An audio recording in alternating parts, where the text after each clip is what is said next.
Hello everyone. We are pushing 2 videos a day with little to no budget. You can help with Buy Me a Coffee or Patreon. Link in the descriptions. Chapter 3076 Wider Contributions. In general, Shadarin Pernes didn't think it was worthwhile to associate with any local organizations. Don't misunderstand, he said. We are not the strongest or most impressive group in the surrounding star clusters. Far from it. We may meet several other individuals or organizations that may be willing to make heavy concessions to become a part of the Golden Skull Alliance. However, taking them in is a grave mistake. We must not only look at the present circumstances, but also take our future trajectory into account. What do you mean by that? Ves leaned back on his chair while clasping his hands. When I evaluate the growth potential of the Larkinson clan, I see many positive signs. Granted, most of them are based around you and your unique products, but that sets us apart from the competition. The enduring success of the LMC and your personal relationship with Master Willix of the Mech Trade Association are 2 clear indicators of your high potential. For all intents and purposes, at this stage you should be regarded as a highly accomplished senior rather than an up-and-coming journeyman. Now, what do you think will happen once you advance your mech design career in reality? Ves understood the gist of what the former ambassador tried to convey. You're saying that I'll turn into the equivalent of a master by that time? Not literally, and not completely, but it is undeniable that your value and your influence will vastly surpass that of a more conventional senior such as the Cross Clan's resident mech designer. The power of a real master is not simple. Aside from their individual design prowess, their ability to network and make deals with similarly powerful individuals is enviable. It is a relation manager's greatest dream to work for a master. Shadarin Pernes exuded excitement as he imagined this scenario. The look he directed towards Ves hinted that the old man thought very highly of his new employer. If Ves was able to advance to master one day, then Shadarin or his descendants would likely be entreating some of the most powerful and influential individuals in human space. It appeared that Shadarin Pernes' research on Ves and the Larkinson clan fully convinced him that he should embrace his current situation. The old man no longer held any reservations about giving up the Pernes family in favor of becoming a member of a more powerful and promising family organization. Ves waved his hand. All of this sounds nice, but let's not get too excited. Much of what you said won't become relevant until later on. Right now, we shouldn't neglect our short-term needs. Not only do we need to find more opportunities to earn MTA merits, we also have to procure enough goods and assets to prepare us for our trip ahead. It will take around 1 to 2 more years to reach the Beyonder Gate. Time will be tight, but I have faith that we will be able to find a solution. It was easy for someone like Shadarin to say that Ves should earn more MTA merits, but it was anything but simple. Otherwise he wouldn't have agreed so easily to Master Willix's latest assignment. Right now, Ves had no idea how many MTA mech pilots he could successfully elevate to expert pilot at the end of the 5-year period. Perhaps he might only be able to pull it off once or twice, which hardly made any difference in the greater scheme of things. He briefly recalled that Professor Benedict managed to earn a couple of million MTA merits not too long ago. The speed in which he earned this reward was rather unreal and only further emphasized that the Skull Architect hadn't been driven out of the Friday Coalition because his products were bad. The presence of Professor Benedict in the expeditionary fleet exerted a lot of pressure on the Larkinson clan. If he didn't want this ruthless but incredibly capable senior to dominate the Alliance's mech industry, then Ves had to work harder in order to narrow the gap. He frowned.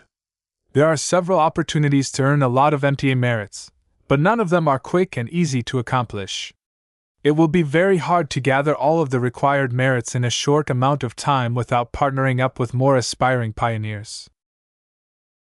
I have a different view on the matter, Shadarin confidently replied. First, our 2 allied partners are not standing still. I have heard that even the glory seekers are trying to make up for the shortfall. Ves looked surprised. That's new to me. I thought they would just continue to freeload off our merits. You haven't been paying attention to them lately. The Hexers are proud and arrogant people. How can they be satisfied with their current situation?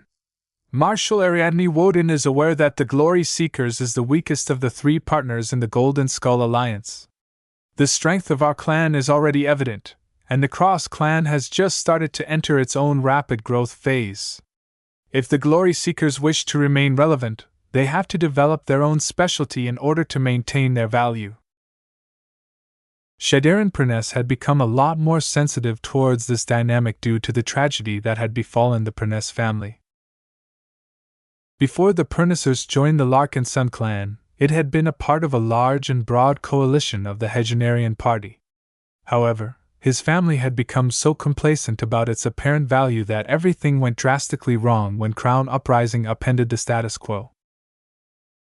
The current situation of the Glory Seekers highly resembled that of the old Perness family. Compared to the two clans, this Hexer organization did not really bring that much value to the table these days. The advantages it used to possess, such as superior military power and extensive ties to the Woden dynasty and the Hexadric hegemony, became less relevant. The Larkinsons already took advantage of most of what the Glory Seekers was able to provide. Their well-trained mech pilots fought and died on behalf of the Larkinson clan when it was still weak. The dynasty supporting them from behind also extended a lot of favorable deals to Ves. However, now that Ves had just obtained the core technical library of the Hexadric hegemony, the state had less and less to offer to him. If not for the fact that the Glory Seekers were supposed to be his wife's personal household troops, he would have sought to assimilate them in his clan already. Do you have any indication of what the Glory Seekers are up to? Ves curiously asked. I have my guesses, Patriarch. Currently, the Glory Seekers do not have the capital to earn empty merits, but do not forget the Hexers that stand behind them. If the matriarchs of the hegemony throw their support behind the Glory Seekers, the problem of accumulating sufficient merits will not be a great concern anymore. How? For example, transferring one of their master mech designers to the Glory Seekers. For a moment, Ves became speechless. Would a Hexer master really condescend to join the Glory Seekers? A woman of this high status already possessed a powerful network and organization of her own. Hexer masters were fully capable of banding together in order to secure their own passage to the Red Ocean. If a Hexer master truly wants to butt into the Golden Skull Alliance, I won't give my approval, Ves stated. I can imagine the Cross clan doesn't want to get overshadowed like this as well. An outside master is far too powerful and will completely break the balance of power within our alliance. Of course, the benefits that a master could provide were also great. Ever since Ves started to collaborate with Master Willix on the current round of mech design projects, he gained a much greater appreciation of what it was like to work alongside someone with greater skill and vision. Though Master Willix rarely issued any remarks on the ongoing work of the Larkinson mech designers, the corrections she made over the course of her highly effective implementation of resonating exotics to the expert mech designs provided a lot of help on the sly. Though the influence of a master inevitably meant that Ves and the other journeymen lost some of the ownership of the mech designs, the increase in performance was worth the trade-off. The possibility that a Hexer master will seek to join or merge with the Glory Seekers is a low-probability event, Shadirin reassured Ves. The greater point that I am trying to make is that you are not alone in trying to earn enough empty merits to redeem a Beyonder ticket. In fact, I think you are actually underestimating your fellow colleagues. What do you mean by that? Out of the 4 journeymen in residence in the Larkinson clan, 2 appear to be fairly normal. Both your wife and Juliet Stamaros will not be able to contribute much to the Mech Trade Association until they advance to senior. Your judgment isn't wrong, though Gloriana won't be happy to hear the truth, Ves replied. Regardless, that leaves two journeymen who possess unique and unusual talents. I don't need to say anything about you, but have you ever thought about the implications of what Ves Larkinson can do? An existence like her is unprecedented. If she is able to leverage her abilities as a sword master in her mech design work, she can create novel innovations that might be able to catch the attention of the Mech Trade Association. The old man made a good point. Ves knew exactly what the MTA was like. Master Willix's persistent attempts to squeeze his secrets out of his mind reflected the organization-wide compulsion to acquire more knowledge and advance the level of mech design across human civilization. The MTA's mission might sound noble, but the Meshers were undeniably looking out for themselves. Ves rubbed his smooth-shaven chin.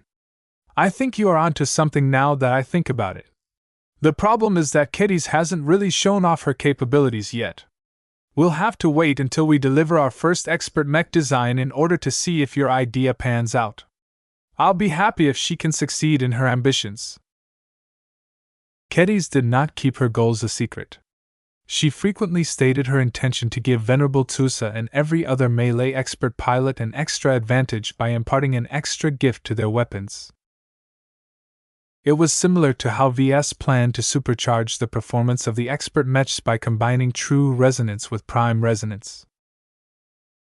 As long as either or both of them successfully implemented their ambitious ideas, the expert mechs of the Larkinson clan would definitely stand on a greater height compared to equivalent machines designed by other mech designers.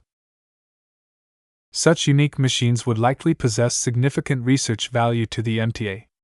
Master Willix had already awarded Ves with MTA merits before, so this might be a good opportunity to earn another sum of merits.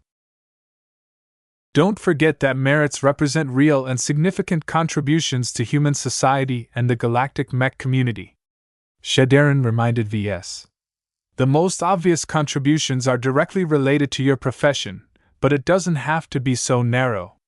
As long as you are able to come up with any other means to advance humanity, you should present it to the MTA and see if they will recognize your accomplishments. The association has always been generous to those who contribute their strength as opposed to reserving all of their advantages to themselves. Ves responded with a cynical smile. Yeah, right. I'm sure that all of those selfless people will receive a nice pat on the head from the association, but the latter will always gain the most benefit. He hated the fact that the relationship between the MTA and its contributors was so lopsided. Still, as one of the most powerful organizations in the galaxy and the definite authority on everything related to mechs, Ves had no choice but to obey the prevailing rules of the game. Chapter 3077 Implicit Understanding. Shadarin's diplomatic strategy and advice roughly covered 3 different time periods. In the short term, the Larkinson clan should seek to earn MTA merits as much as possible. Ves agreed with the purchaser that he shouldn't be the sole provider of merits. If Ves and anyone else in the clan could pitch in, he would gladly welcome the assistance. In the medium term, the Larkinsons should immediately join the Red Ocean Union. However, rather than settling for that, it should seek to find strong but trustworthy partners within the Union in order to develop a more personal and intimate faction. In the long term, well, Ves didn't take Shadarin's vague aspirations seriously. Anything could happen in the next century. He had no idea how quickly he would be able to advance to master and be able to enter into the true upper circle of human civilization. The distant future would look drastically different depending on how many centuries it took for him to reach the coveted rank of master. At the end of Shadarin's presentation, the office fell silent as Ves mulled over what he heard. This was a very important moment for the former head of Pernes family. This session was a demonstration of his capabilities. While he wasn't able to show off his ability to charm and negotiate with outsiders, his vision and judgment was on full display at the moment. Though Shadarin did not entirely feel comfortable with seeking the patronage of someone who was just a fraction of his age, he did not show any of his misgivings on the surface. The galaxy wasn't fair, and the old rules no longer applied. Talent, ability, strength, and background were far more important than the accumulation of age and wisdom. Just because Shadarin was a century older than Ves didn't mean the older man had the right to look down on the young man. The difference in status was too great. If the Perness family was still in power, then Shadarin might be justified in treating Ves like a youngster, but the current reality no longer allowed him to act as a patronizing elder. It was good that Shadarin was accustomed to adopting different faces and attitudes towards vastly different people. His adaptability was so good that his change of behavior went far beyond acting. If necessary, he was even able to hypnotize himself to believe in different truths. Ves wasn't aware of these thoughts. His mind focused on other concerns. He did not agree with everything that Shadarin suggested. The former ambassador wanted to accomplish more than what Ves felt comfortable with. Building up an influence in the Red Ocean, however small, would put the Larkinsons in a position where they had to make more commitments and put their trust in a lot more people. None of that appealed to Ves, but he recognized that the Pernisser offered him a coherent path to survival in a very dangerous and chaotic region of space. Yet just because the proposed strategy fell outside his comfort zone did not mean he should dismiss it out of hand. Mr. Shadarin, in our first meeting, you told me that you gave a very low judgment on the survival odds of the Larkinson clan. Now that you understand our situation better, do you still stand by the percentages you stated last time? The older man smiled. The numbers may have shifted, but my overall conclusions haven't changed. If the Larkinson clan continues to develop along its current trajectory, I think there is a 20% chance that it will be able to survive the challenges to come. That's better than before. Ves decided to look on the bright side of this prediction. What are the reasons behind this upwards adjustment? Well, I was already aware of some of your potential, but your clan has gathered quite a number of impressive talents. Your expert pilots have plenty of untapped potential. Miss Calabast Arnland has made a considerable impression on me. Miss Gloria Woden is a brilliant mech designer whose drive to improve is the highest that I have seen among her kind. The former citizens of the Life Research Association and the Heaven's Word Association are already becoming the pillars that can share the burden of supporting your clan. Due to the existence of this mysterious kinship network of yours, you have been able to gather and assimilate a diverse population of helpers. This is actually one of our main points of strength. Shadarin was right in a sense. Ves was far from alone these days. He already tried that in the early days of his career but quickly bumped into many limitations. These days, the Larkinson clan had grown to a scale where Ves hardly ever had to address trivial issues anymore. He completely delegated the running of the LMC to Raymond Billingsley Larkinson, and just assumed that General Verl would be able to manage the increasingly stronger and more diverse mech forces. All right, I'm glad that you think so highly of the Larkinson clan, but a 20% survival chance is still too low. What are our chances if we follow your strategy to the letter? The Pernisser did not immediately beat his chest. It is difficult to summarize a difficult prediction in a single number. There are too many variables at play. I also cannot fully account for large, epochal shifts in the society we live in.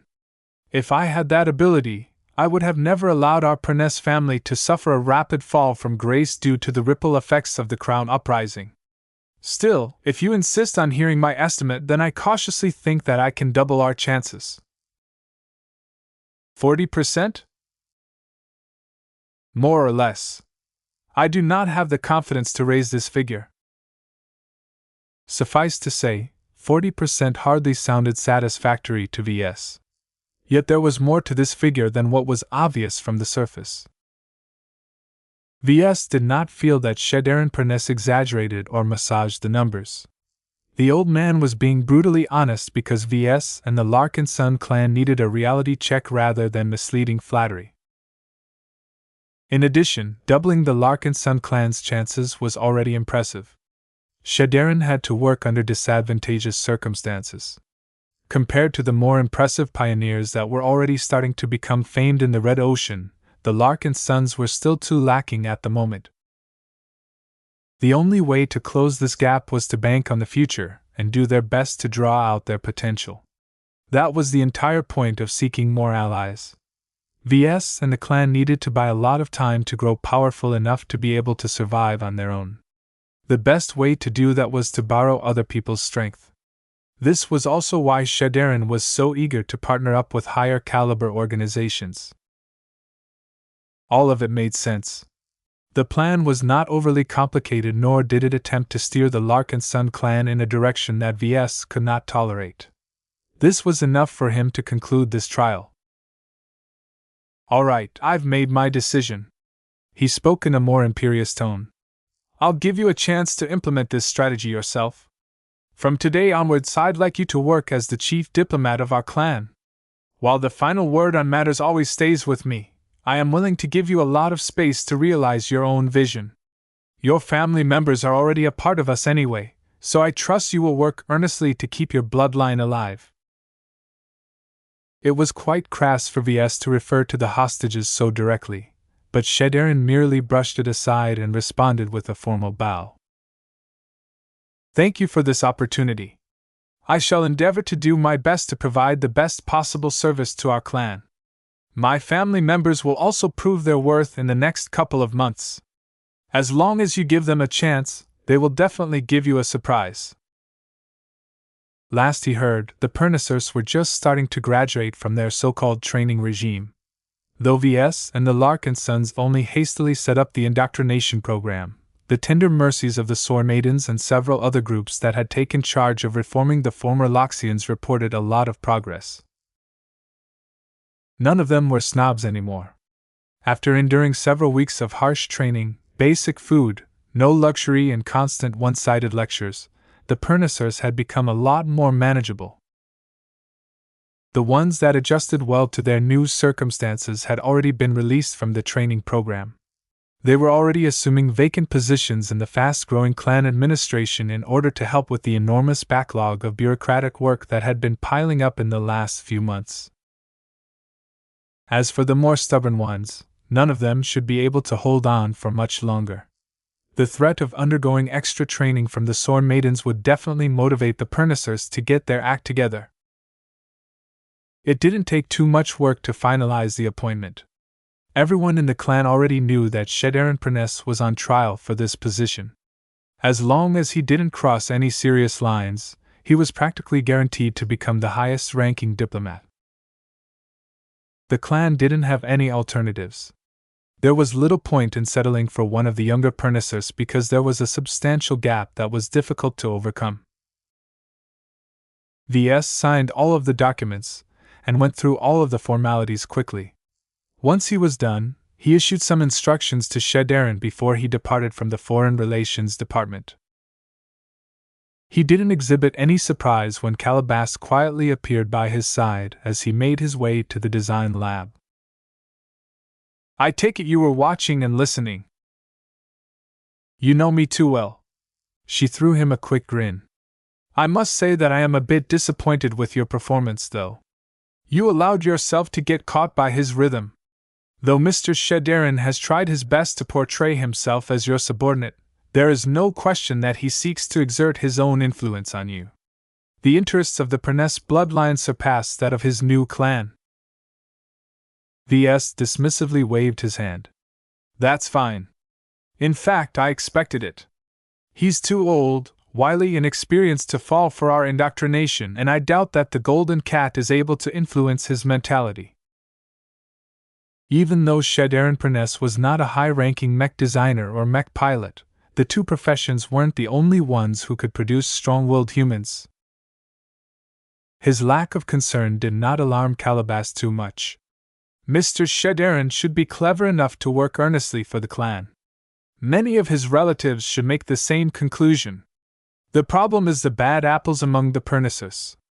You cannot expect that all of them will be able to accept the fact that their old lives and the continuation of the Perness family have been sacrificed in order to become a part of us and receive our protection. You know how proud people can be about something that is personal. A brief reminder of Venerable Ves Larkinson flashed through his mind.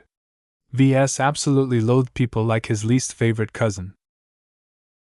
He released a sigh.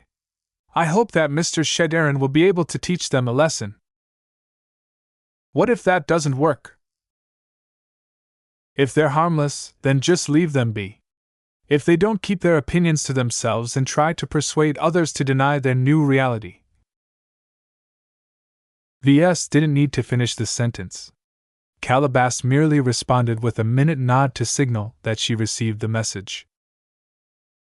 The two of them had cooperated long enough to develop a thorough understanding of each other. While they may not fully agree on many points, they were still united by a common cause. Neither of the two wanted the Larkinson clan to fracture from within. Even though the Larkinsons enjoyed a lot of rights and were able to express themselves in different ways, as long as they turned into a problem, they had to be taken care of one way or another. Chapter 3078 Tusa's Feedback. Shedaren Preness's appointment as the chief diplomat of the Larkinson clan did not result in immediate changes. Ves understood it would take a lot of time for the Foreign Relations Department to produce noticeable changes when their role wasn't so big at the moment. Most of their current work entailed facilitating the Living Mech Corporation in opening up new markets and forging important deals with local business partners. The Foreign Relations Department was also tasked with cooperating with the military and logistical wings of the clan to help with procuring additional supplies and hardware. Ves hoped that Shedaren would be able to accelerate the long and torturous acquisition process of additional capital ships. It was already difficult for private organizations to get their hands on brand new capital ships. The strategic shipyards that were capable of constructing these huge and complex machines were obliged to meet the needs of governments and powerful stakeholders first. Foreign customers had to join the end of the line, which happened to have lengthened considerably now that more people recognized the value of greater protection.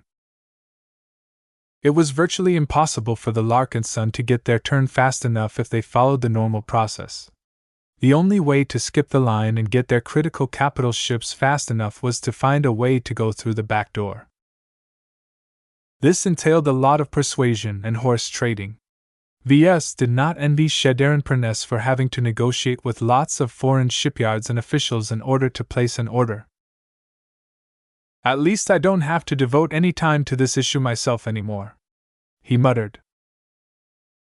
The integration of the Preness family in the Larkinson clan would hopefully reduce a lot of headaches for Ves. The rapid growth of the clan always produced more issues for him, so he truly needed a large influx of directors, executives, managers, and other officials to lighten his own load. Though Ves still held some concerns about entrusting newcomers with so much power and influence, he knew he could count on Goldie and Calabash to watch out for anything untoward.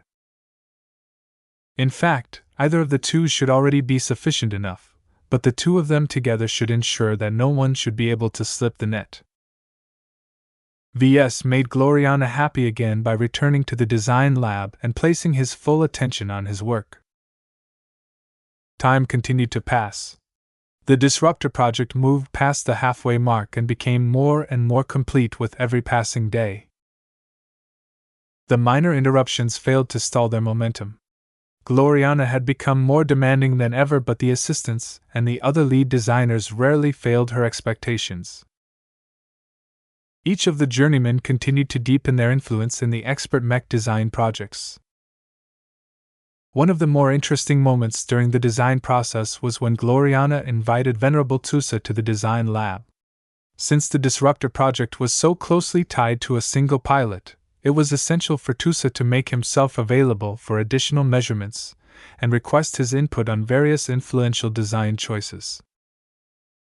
For example, should the Disruptor project carry a spare pistol or carbine or no ranged weapon at all? Should the expert light skirmisher add additional boosters or strive to maintain as much protection as possible? These decisions and more were quite personal, and every mech pilot had a different idea on what their ideal mech should look like. While the mech designers constantly made a lot of smaller and less important decisions on Venerable Tusa's behalf, it was improper not to cut the expert pilot out of the loop entirely. Hence why he became a frequent visitor of the design lab. He drew attention whenever he showed up, and his force of will exerted a considerable influence on the assistants. Fortunately, the design lab was big enough to lead Tusa to a separate room in order to discuss important matters without disrupting the work schedule. This was one of the many benefits of operating on a capital ship. During one particular visit, Ves and Gloriana provided their client with an overall update on the Disruptor project. The first iteration of the expert mech design was 75% complete. The projection already displayed a remarkably complete wireframe diagram that allowed laymen like Tusa a pretty good idea of what the end product looked like. The pleased expression on his face already made it clear that he was optimistic about the outlook of this design project. He never enjoyed such luxurious treatment in his mech piloting career. "Do you have any questions about our work?" Gloriana sincerely asked. "Yes." Tusa turned to Ves. "I still haven't heard anything solid yet about the abilities that I can expect to use when I am finally able to pilot this expert mech. All I've heard are vague promises and uncertain answers." Ves helplessly shrugged. "I can't really help you with that because I truly don't know what I'll be able to accomplish until I integrate it all into an actual mech frame. I'll give you a proper explanation once we are ready to begin actual trials. I can reassure you that I have completed most of my preparations." He already formulated the designs of the spiritual constructs that he had in mind. However, the more important step was to create the design spirits that would lend their unique strengths to the expert mech. Ves intended the inexorable one to become the main design spirit for the Disruptor project. The former avian dark god should possess a high affinity for light mechs and speed-based machines. Though the inexorable one also stood out for her wind-based abilities, perhaps this might add an extra surprise to the expert mech. Arnold was also supposed to play a key role in empowering the Disruptor project. The chubby little exabeast had been enjoying Calabas's affections for too long. It was time for the little critter to pay his dues and contribute to the Larkinson clan as the design spirit as he was meant to be. With his extraordinary ability, Arnold had the potential to supercharge one of the Disruptor project's key resonance abilities. Perficious steel bestowed the expert mech with the capability to confound distant opponents, but what about up close? The closer the range, the weaker the illusion. This was where a short but extremely effective decoy ability could give the Disruptor project an edge against nearby opponents. In fact, this was just the basic expectation that Ves held towards adding prime resonance to an expert mech. What he was really looking for was to merge a resonance ability with a prime ability. The results were completely unpredictable and could even blow up in his face. However, if Ves successfully managed to pull it off, his body shuddered with excitement, which inadvertently caused him to look a bit creepy in front of Tusa. What kind of deviant thoughts did Ves have in mind for the Disruptor project? Tusa suspected that he might not want to hear the details. Gloriana leaned over and placed her hand on the expert mech's shoulder. "Don't worry, Tusa. Ves often tries to hide the truth, but he usually delivers." "What if he doesn't?" She adopted a vicious grin. "I'll make sure that Ves succeeds." The threat of punishment from Gloriana was enough for Ves to make sure he succeeded. He did not want to see what happened if he failed to earn a passing grade. The three Larkinsons continued their discussion. Tusa asked for additional clarification, and the mech designers obliged. Even though many details were still unclear, Ves and Gloriana comprehended their design well enough to be able to provide accurate guesses on some of the future performance parameters. It was already clear that the baseline acceleration and agility of the Disruptor project was insanely high. Let me put it this way. The Piranha Prime resembles a chicken while the Disruptor project is more akin to an eagle, Ves said. Is the difference that big? Tusa raised his eyebrows. Hey, we stuffed a lot of goodies in your mech design. While it has been a pain to squeeze so many high-performance parts in a slim and narrow frame, the results are worth it. While there are other expert light mechs that can boast even faster speeds, they usually have to sacrifice a lot of direct combat power in order to maintain their supremacy in this area. We have chosen to develop the Disruptor project in a different direction, so it can absolutely hold its own in a duel between expert mechs. This was their original goal. The Larkinson clan had many different ways to solve a large number of standard mechs. Ves just needed expert mechs to keep the enemy's own ones in check. Will I be able to name my mech? Of course. Although we are the ones who are putting our heart and soul into realizing this fantastic machine, you are ultimately the person who will entrust his life to it. If bestowing a name to your future expert mech will make you feel better, then we won't insist onto this right. In truth, it was usually the mech designers who named their products. The only instance where customers had the opportunity to make this decision was when the mechs were tailored for their use.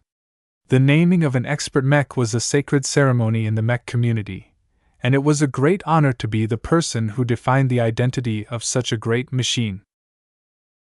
Tusa perked up a bit. Will I also be able to customize the paint job and the look of my expert mech? Let's not get too overboard. Ves quickly held up his palms. Trust in our design ability. I'm quite a good artist, you know. None of the mechs that we've designed for the clan looks bad. Oh yeah, that's right. I guess I should leave it to the professionals. By the way, how long do I have to wait until I can enter a new cockpit? We're not sure yet, Gloriana calmly replied. Although we have stated that the design is close to becoming feature complete, that doesn't mean it is the definitive version. We still need to spend more time on testing and optimizing it. We're heavily disadvantaged by the fact that it is economically unfeasible to perform tests on prototypes. Many of the expensive materials we use are non-recoverable. What does that mean? It means that once we use up the expensive resonating exotics and other remarkable materials on a mech, we can't easily recover it by scrapping the machine. Basically, it means we need to perform most of our tests through simulations. We will try to devote as much processing power as we can in order to run all of these simulations, but with our current means it will take at least a month to refine your expert mech. If there is anything amiss, don't be surprised if we delay the completion of this project by a couple of weeks. That said, just because we are finally ready to fabricate your expert mech doesn't mean that development has ceased. Ves added. Your expert mech doesn't have to be perfect right out the gate. We can continue to refine and update the design over the course of its service. Ahem. Gloriana coughed and jabbed her elbow against his side. I mean your mech will certainly be exactly what you need at the time of its release, haha. It will be absolutely perfect for your current needs. That seemed to be the better answer as Gloriana slowly subsided. Of course, Ves made sure to allude to Tusa that the Disruptor project's suitability might degrade over time. People changed, technology advanced, and circumstances constantly evolved. A mech that used to be perfect yesterday might no longer provide the right solutions tomorrow. This was why it was essential for the design department to keep the expert mech in active development. If done correctly, the Disruptor project would continually be able to keep up with Tusa's growth. Chapter 3079 The Crucial Difference. The expeditionary fleet quietly traveled along the major space lanes. It was already on the way out of Winged Serenade, and would soon cross over into the next star sector. After that, the Larkinsons, Glory Seekers, and Crossers would enter a different star cluster for the first time in their lives. the vast majority of humans never traveled so far. The cost was great, the travel time was long, and there were already many destinations to explore close at home. Those who had the wealth, power, and opportunity to leave their star cluster only consisted of a fraction of the total population of humanity. Anyone who fell in this category of people were not necessarily better off. While there were plenty of galactic travelers who went on to achieve success, many more stumbled and fell along the way. The Golden Skull Alliance was just the latest group of hopefuls who sought to escape the limitations of their home regions and bloom in a different environment. During this quiet and uneventful time, the entire fleet experienced a great amount of changes. The glory seekers were quietly bolstering their numbers. They cautiously began to recruit ambitious female mech pilots and other personnel now that they gained a kinship network. Their previous concerns about loyalty and lack of belief in Hexer ideology no longer mattered as much. By offering attractive options such as good pay, a new future, and an opportunity to join a powerful sisterhood, the glory seekers gradually began to expand their effective strength. The Cross clan did not fall behind. Their lack of distinction between genders allowed them to attract both men and women. Compared to the radical ideas of the Hexers, the militaristic principles of the Cross clan possessed broader appeal. What particularly attracted skilled mech pilots was the prospect of fighting alongside the Crosser expert pilots. Patriarch Reginald Cross was an undeniably strong expert pilot. His battle record listed a lot of large-scale battles where he and his Balvos Rage performed magnificently. Not only was he a powerful expert pilot in his own right, but his father had also achieved the mythical rank of ace pilot. Even if St. Hemington Cross had already died, his legacy should still be intact. As a result of all of the renewed activity within the Glory Seekers and the Cross clan, they both entered a period of rapid growth and accumulation. The Larkinson clan was much calmer. Except for receiving ordinary shipments, the central partner of the Golden Skull Alliance did not really expend that much effort on recruitment or expansion. They had already absorbed more than enough personnel to keep them busy. The integration of all of the new recruits was not a trivial matter. The Larkinsons did not simply leave all of the work to the kinship network because many lessons had to be learned through experience rather than conveyed through a vague and abstract method. Though the nominal size and combat strength of the Larkinson clan hadn't grown by much, the clansmen, both new and old, had become a lot more happy and cohesive. The clan became their new home, and shipboard life didn't seem so bad anymore now that they were surrounded by those they considered family. The relative lack of outsiders in the Larkinson fleet may have made the clansmen more insular, but also allowed them to let down their guard. A notable group of outsiders were quietly observing the changes around them. The MTA mech pilots that had all gotten used to living and training alongside the eccentric Larkinsons were able to see more due to possessing an outsider's perspective. The confidence of these Larkinsons are getting more and more inflated, Peter Jan Mavelin remarked. It's kind of cute to see how they think they can compete against better second-class forces. They have no idea how wide the gap is between them and their equivalents from the Galactic Center. The difference in tech and resource endowment are not the only factors that matter. You can't blame them, Mavelin. If anything, we should blame ourselves for having the awful luck of being assigned to this remote region of space. Those who came from the Galactic Heartland or the Galactic Center possessed an undeniable advantage in areas that were more difficult to define. Their backing, their mindset, their adaptability towards advanced technology, and most importantly their connections to other powerful human organizations gave the pioneers from the core regions of human civilization an undeniable edge. In short, the Larkinsons were no different from space peasants in their eyes. Notable clansmen such as Ves and the expert pilots were slightly fancier space peasants. Even if the MTA elevated them to galactic citizens, everyone in the association knew that low-tier galactic citizenship was mostly symbolic. It was unfortunate that the real galactic citizens in the Larkinson fleet weren't allowed to show off their true status. Mavelin frequently chafed at his instructions. Many of the training methods of the Larkinson clan were too primitive. Mavelin shifted from his seat and stared at the bare bulkheads of the ready room. "We've been training for many weeks now but haven't made any progress," he complained. "I don't think I have taken a single step closer to becoming an expert candidate.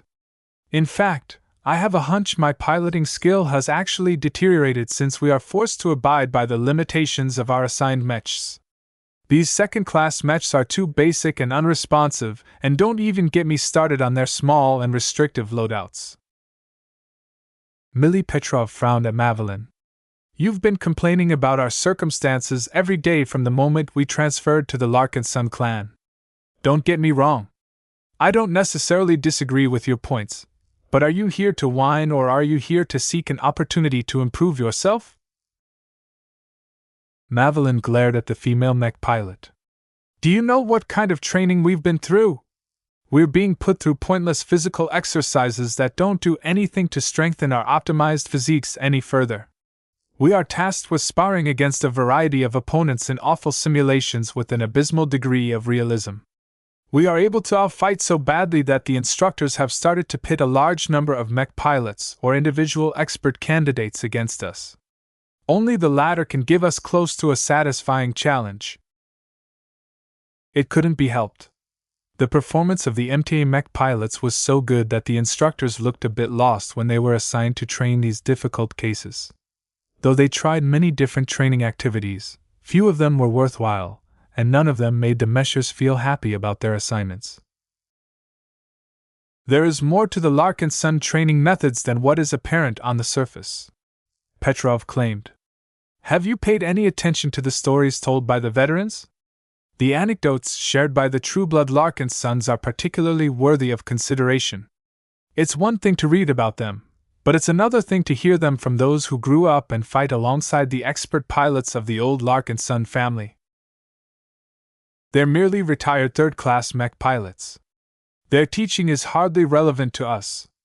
Compared to the battles we were trained to fight, the petty conflicts between weak and tiny third-rate states don't generate any interest in me. A single first-class multipurpose mech could have easily wiped the floor against the enemies that pushed them to the brink." Jessica Quinton frowned deeper. "I really don't know why we keep listening to you. I think Petrov is onto something. We've already gone through several different training programs that are 1,000 times more sophisticated than what the Larkinsons are putting us through. However, the doctors all say that our prospects to become an expert candidate are still low. Putting us through a similar program won't change anything. Our only chance is to follow a different path and focus on developing our other traits. Have you forgotten about the theories we have learned?" Mavelin receded a bit. "I know about the importance of sharpening our willpower. However, the training programs the MTA put us through had pushed us a lot closer to the brink than what I have experienced during my stay here." "Well, whatever the Larkinsons are doing is somehow working out for them. Have you counted the number of expert pilots and expert candidates they have? The proportion is already relatively high, and the current figure doesn't even factor in the rapid expansion of their pilot roster. According to what I've read, all of those mech pilots broke through in battle and not through systematic training. The only conclusion that I can make from this observation is that the Larkinsons are lucky to have a decent number of talented mech pilots in their ranks. It was only a matter of time before they broke through." Though the MTA mech pilots desperately wanted to become expert candidates, they were not impressed by the existing ones in the Larkinson clan. Talent and extraordinary boosts weren't enough. The Larkinson expert candidates still possessed limited skill sets and were not accustomed to fighting in higher-level battles. Under certain circumstances, the MTA mech pilots actually beat the Larkinson expert candidates in a fair fight. Quinton shrugged. "That may be true, but these expert candidates probably wouldn't have thrived so easily in any other organization. There are numerous oddities about these Larkinsons that suggest they do possess a special advantage in nurturing expert pilots. It's just that they're kind of a closed shop in our eyes. The key has to be their glows. Kelly Petrov uttered her suspicion. Certain mechs such as the Bright Warrior model seem to complement the Larkinsons in a new and unexplainable way. Some of their machines with greater pressure than others are particularly favored among their mech pilots. There has to be a secret behind those powerful machines. If that's the case, why haven't the Larkinsons issued those special mechs to us? Mavelin challengingly asked. The others shrugged. Maybe there aren't enough available. Maybe we don't meet the requirement to pilot them. You know how the Bright Warriors are like. If the Larkinson Patriarch didn't customize our own machines, we wouldn't have been able to pilot our mechs in peace. They already tried to pilot some of the other Larkinson-exclusive mechs. The clansmen watched on with great amusement as the MTA mech pilots who claimed to be able to pilot anything proved their assertions. Suffice to say, the results weren't good. While the mental fortitudes of Mavelin and the rest were more than sufficient enough to resist the pressure of an incompatible mech and design spirit, they did not enjoy the piloting experience. Though they could have forced themselves to pilot odd and unusual mechs such as the Transcendent Punisher and the Eternal Redemption, the mechers ultimately went back to their basic Bright Warriors that had been especially tweaked to accept outsiders.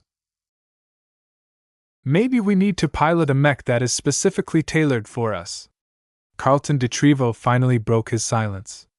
I've heard that some of the mech designers in the Larkinson clan are good at customization. If they design a special mech for us, we might gain the opportunity we need. That caused the other three MTA mech pilots to pause. Maybe that's the key to the Larkinson clan's strength all along, Quentin guessed. It's not their paltry heritage or their primitive training approach that's the determining factor. It is also doubtful that their martial traditions and their culture make a significant difference. It's the mechs that are the key. Have you seen how a humble training mech aimed at cadets has revolutionized the mech academies of the clan? Are you referring to the Chiron? Yes. That's the true treasure of this fleet.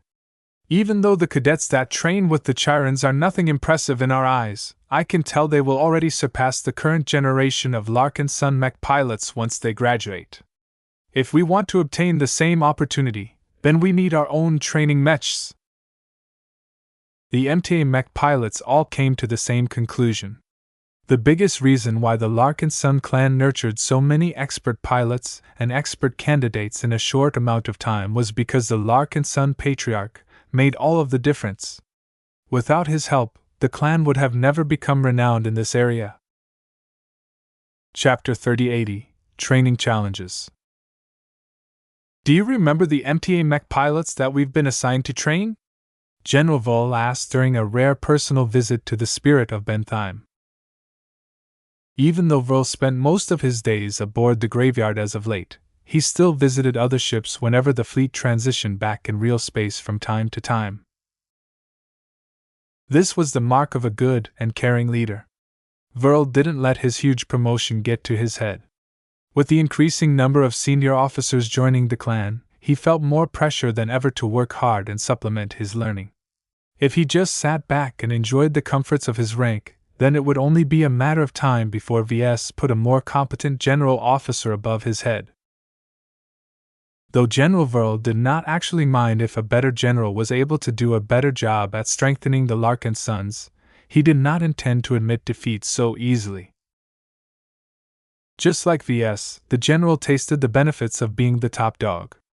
With him in power, he was not only able to ensure that his flagrant vandals were treated fairly, he was also able to push his own fighting doctrines onto the Larkinson clan. It was fortunate that his views on how soldiers should achieve victory happened to match the circumstances of the Larkinson clan. Boosting friendly morale and attacking enemy morale was his bread and butter. The glows of certain Larkinson mech provided him with incredibly effective and reliable tools to accomplish his desired results. However, he didn't come here today to talk about strategy. There are 2 items on the agenda which I wish to talk to you about, sir. General Ves spoke. One of them is relatively minor, and one of them will substantially affect the future of our military force makeup. Ves grew curious enough to stop petting Lucky's back. Start with the small one first. Meow. Lucky looked annoyed that Ves stopped giving him his daily pampering. When Ves resumed caressing his back, the gem cat relaxed and squinted in pleasure. First, I'd like to report on the progress of the MTA mech pilots. More than a month has passed since we started to put them through their paces. Ves groaned. Let me guess. They're sulking like children because their parents dropped them off at the wrong house. Am I close? How did you know? Vo looked amused.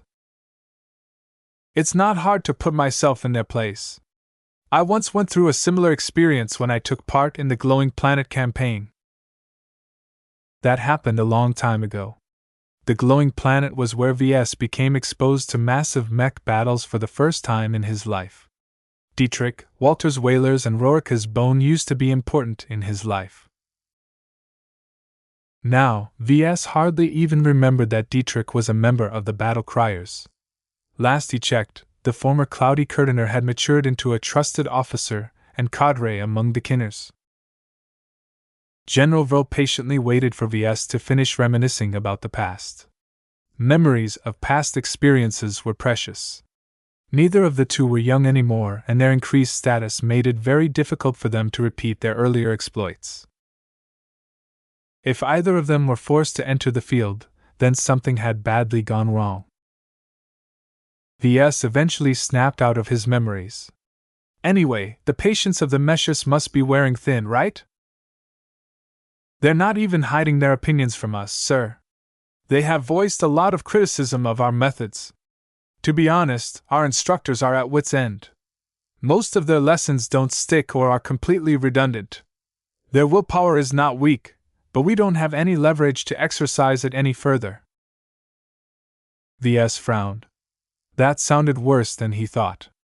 What about pitting them against our expert candidates and expert pilots? Sparring against our expert candidates is one of the few activities they enjoy. While they respect our expert pilots, that is all.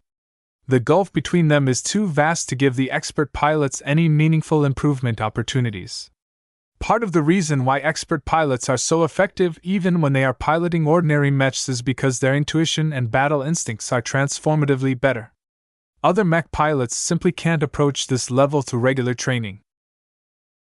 Though it was true that Ves didn't expect the Meshers to make much progress, he was still displeased when his prediction came true. A part of him hoped that these extremely skilled and privileged mech pilots were able to show their superiority in this aspect.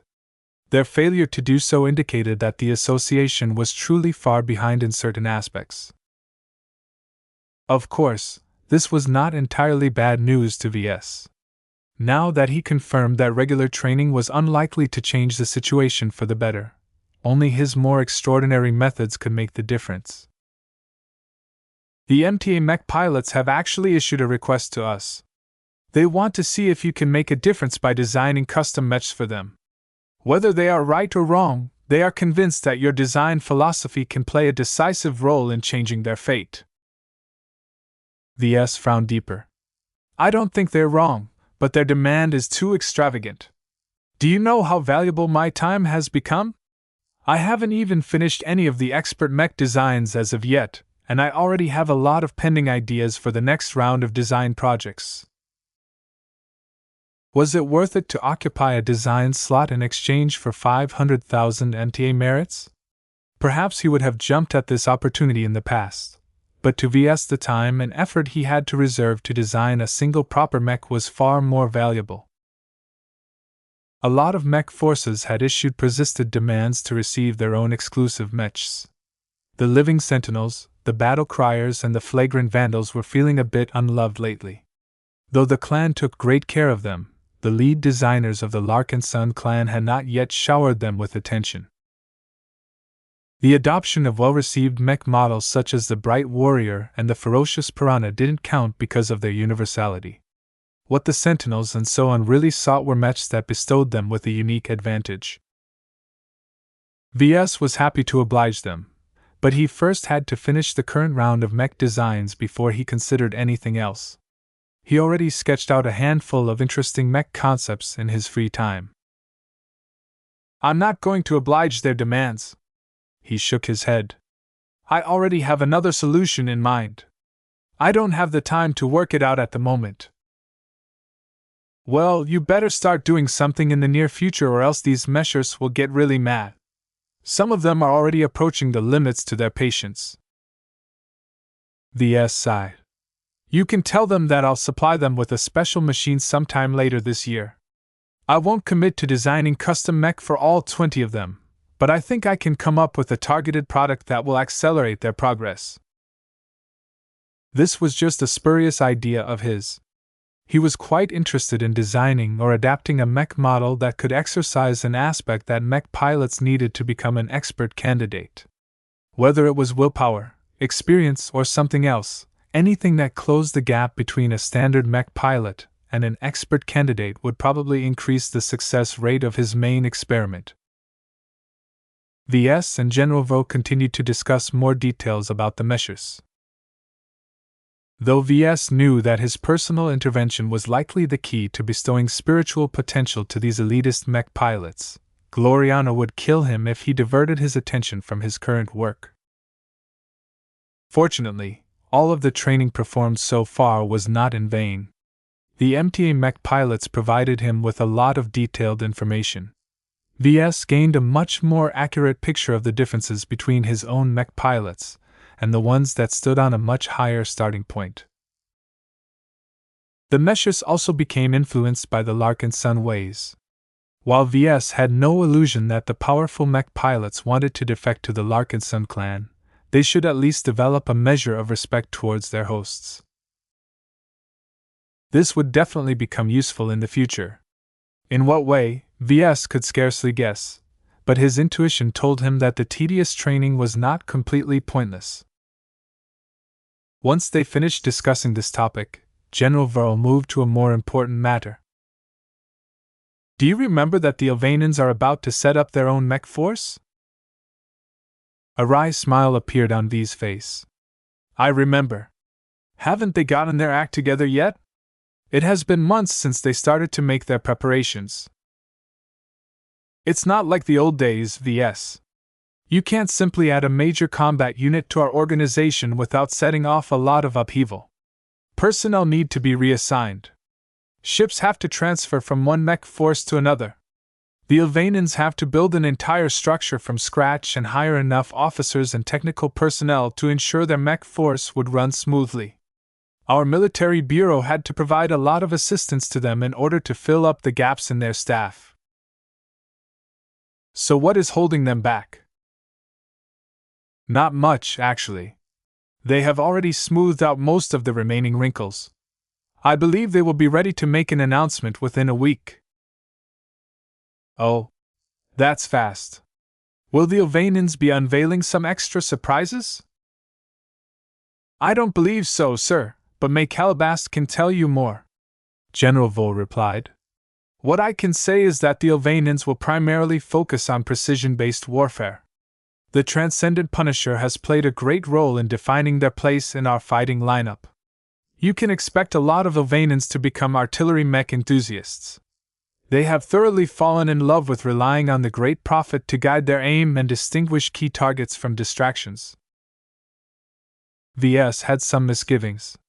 It is not a good idea for a mech force to become overly dependent on a specific mech model or design spirit. Even if Ilvain is a really big deal for them, they should try to broaden their horizons and ensure they will remain battle effective even if Ilvain no longer bestows his blessings on his flock. I agree, sir, but these Ilvanans are stubborn about change. Only an authority figure that they can truly respect, such as the former living prophet, and you can command their attention. You should pay them a visit once they are ready to establish their mech force. Ugh. Fine. I owe these Ilvanans. I can give them a favor. Meow. His cat squirmed on his lap. You're missing the point, Lucky. The Ilvanans might be loyal, but their faith is a bunch of nonsense. We shouldn't encourage them too much.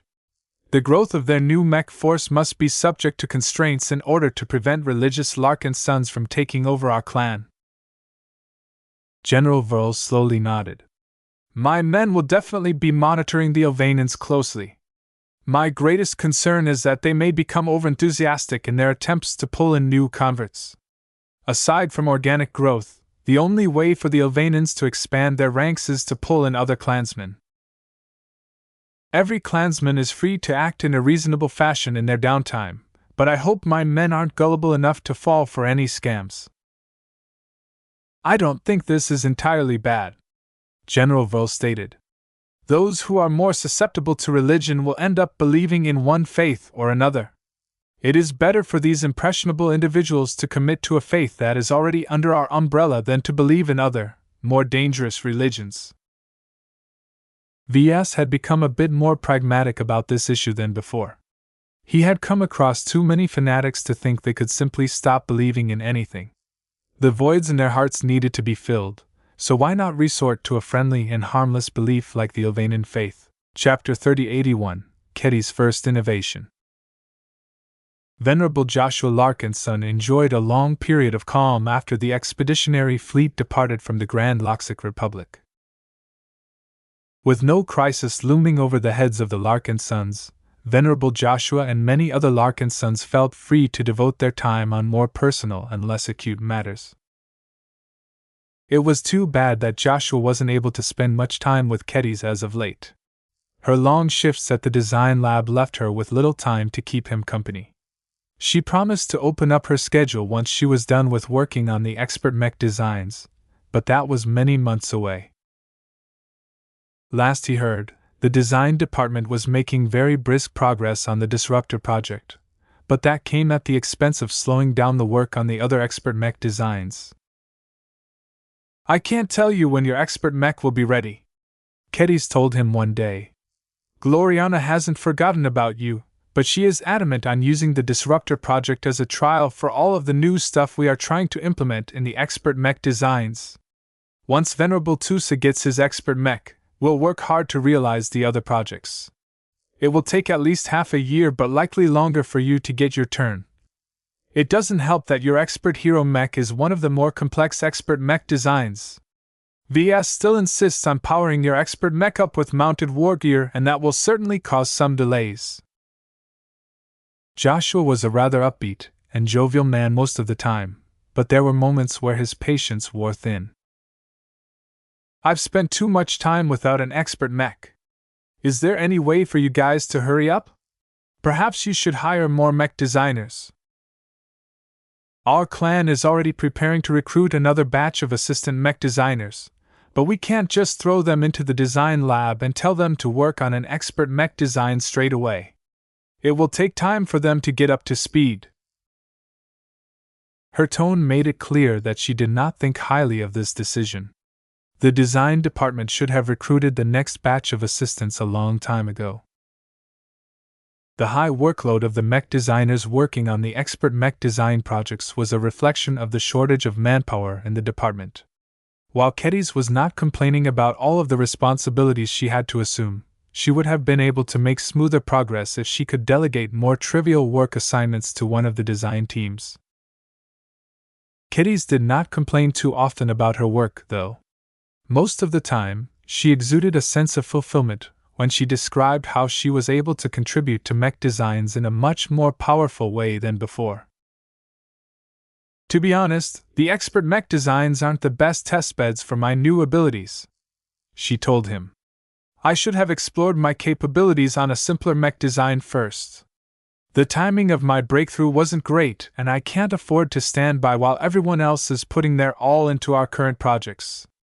This is also a very rare opportunity for me to be able to contribute something significant in an expert mech design. I would be a fool to skip this opportunity. Joshua held her arm and patted her firm hand. Just do what you need to do. I support you and I believe in you. As a sword master, I can't think of a better person to work on the melee capabilities of my expert mech design. His girlfriend grinned. Hee hee. While I haven't been able to achieve a lot of progress on your mech, my work on the Disruptor project is quite optimistic. I'm on track to give Venerable Tusa an extra edge to his attacks. The only problem is that he has to learn a new knife fighting style. Oh. Kedis playfully bumped his chest. The same goes for you as well. You need to learn a specific sword style in order to make the most out of my design philosophy. I'm not a sword master, Kedis. Don't you know that? I still haven't come close to beating you in a spar, he complained. Have you been slacking off in your training now that I'm not there to instruct in person? No. I'm still sticking with the repetitions that you've assigned to me, but I don't think I have developed a greater affinity for swordsmanship. Even though some people think that expert pilots and sword masters are interchangeable, I don't think I will ever be able to develop or adopt a sword style that meets your approval. Though expert pilots had a tendency to develop their own extraordinary fighting styles, their moves were incomparable to the ones that adhered to the rich and prosperous swordsmanship tradition of the Heaven's Word Association. Venerable Joshua did not possess any notable affinity to swords, so he failed in meeting the basic demand to master any empowered sword style. Every sword master and every expert pilot of the Heaven's Word Association regarded swords as their life. This was an outlook that Joshua could never adopt. Fortunately, Kedis already took this into account. As a genuine sword master, how could she be ignorant of her boyfriend's lack of affinity towards her favorite weapon? Though Joshua's lack of talent in this area was disappointing to her, everyone was different.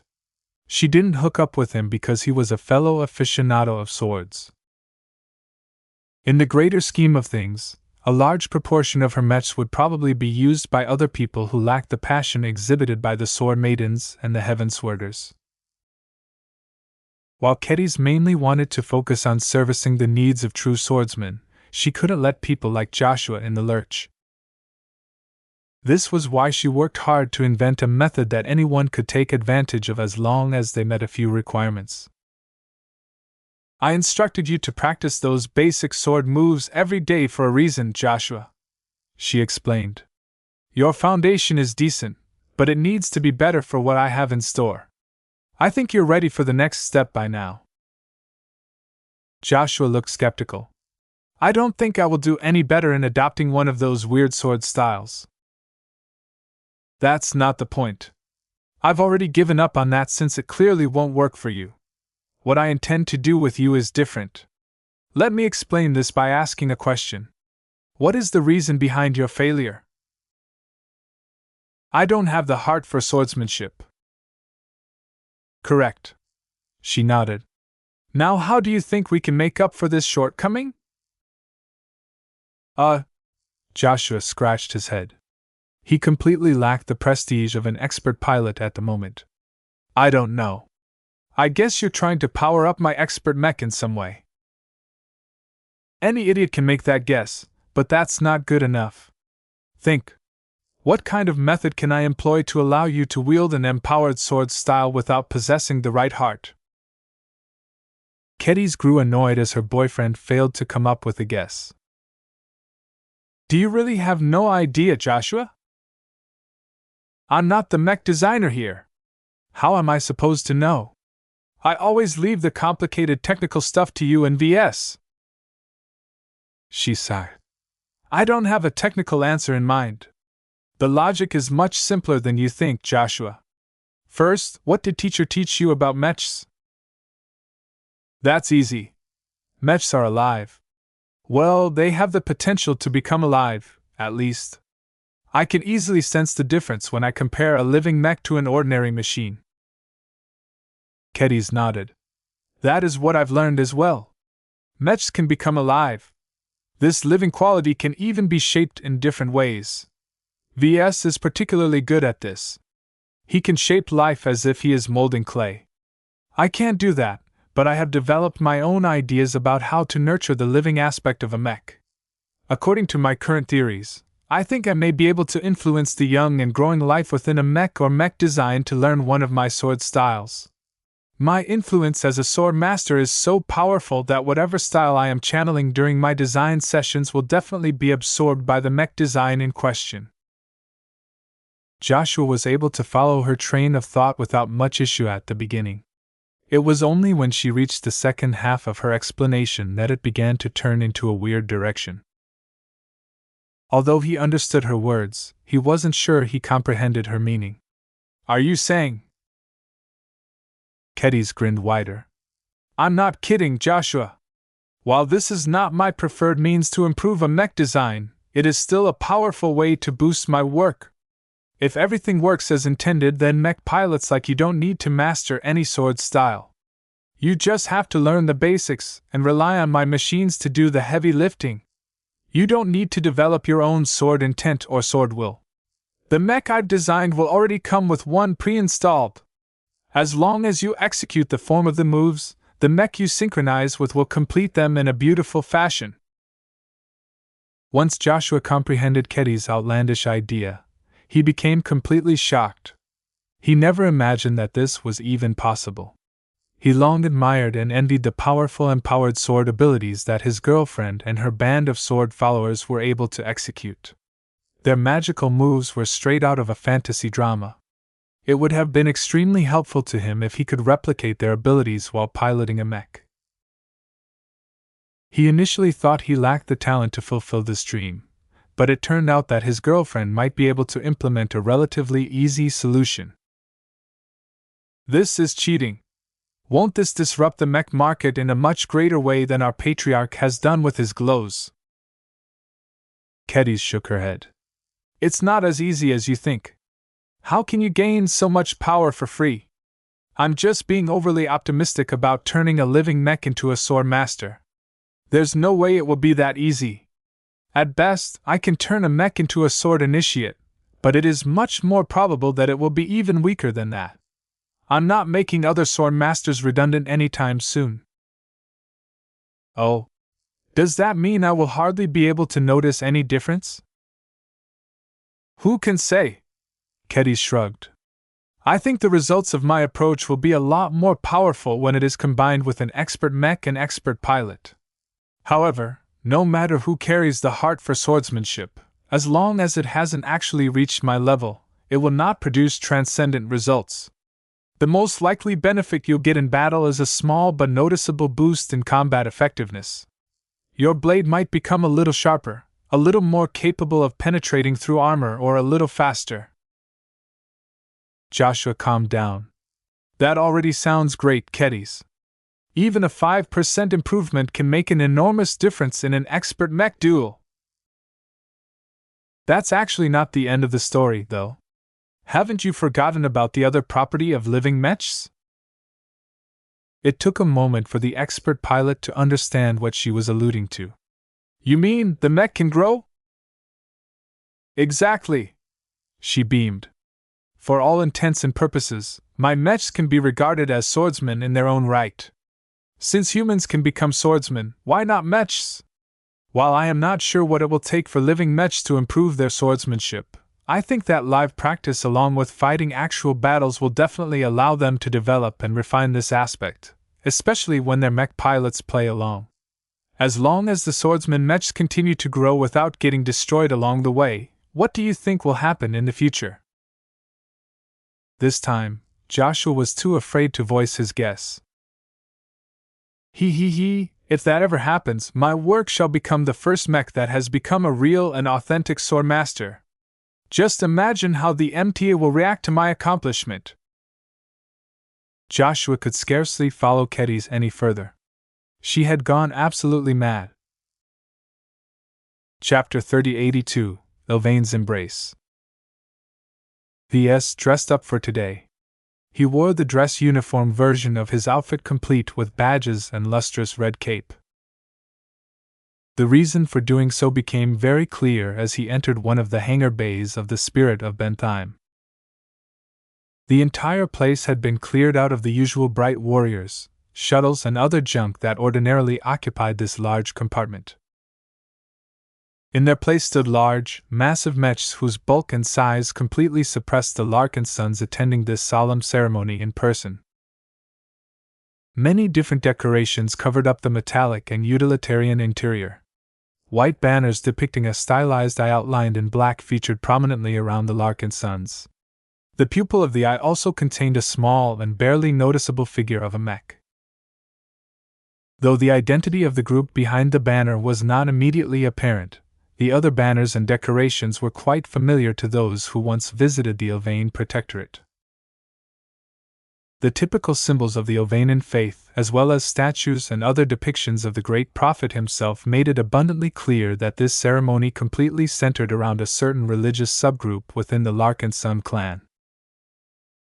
The only disturbing element of the decor was that the Ilvainins had also been liberal about placing lifelike statues of Ves around the place. He tried his best to ignore the implications of their presence. "Gather up!" Many Larkinsons had squeezed into the hangar bay at the moment. The entire clan knew this was an important moment in its history. The Penitent Sisters had been the latest mech force to become a part of the clan's fighting forces, and that happened such a long time ago that the majority of new members weren't even present. A huge number of Larkinsons possessed no special attachment to the Komodo Star sector. Even though this was the birthplace of the founders and early members of the Larkinson clan, the ones that came afterwards only possessed a dubious connection to this remote region. Ves inwardly shook his head at the realization. The further the expeditionary fleet traveled, the more the original Komodo influence became diluted. The assimilation of tens of thousands of lifers, Heavenswarders and Pernicers fundamentally altered the cultural makeup of the clan.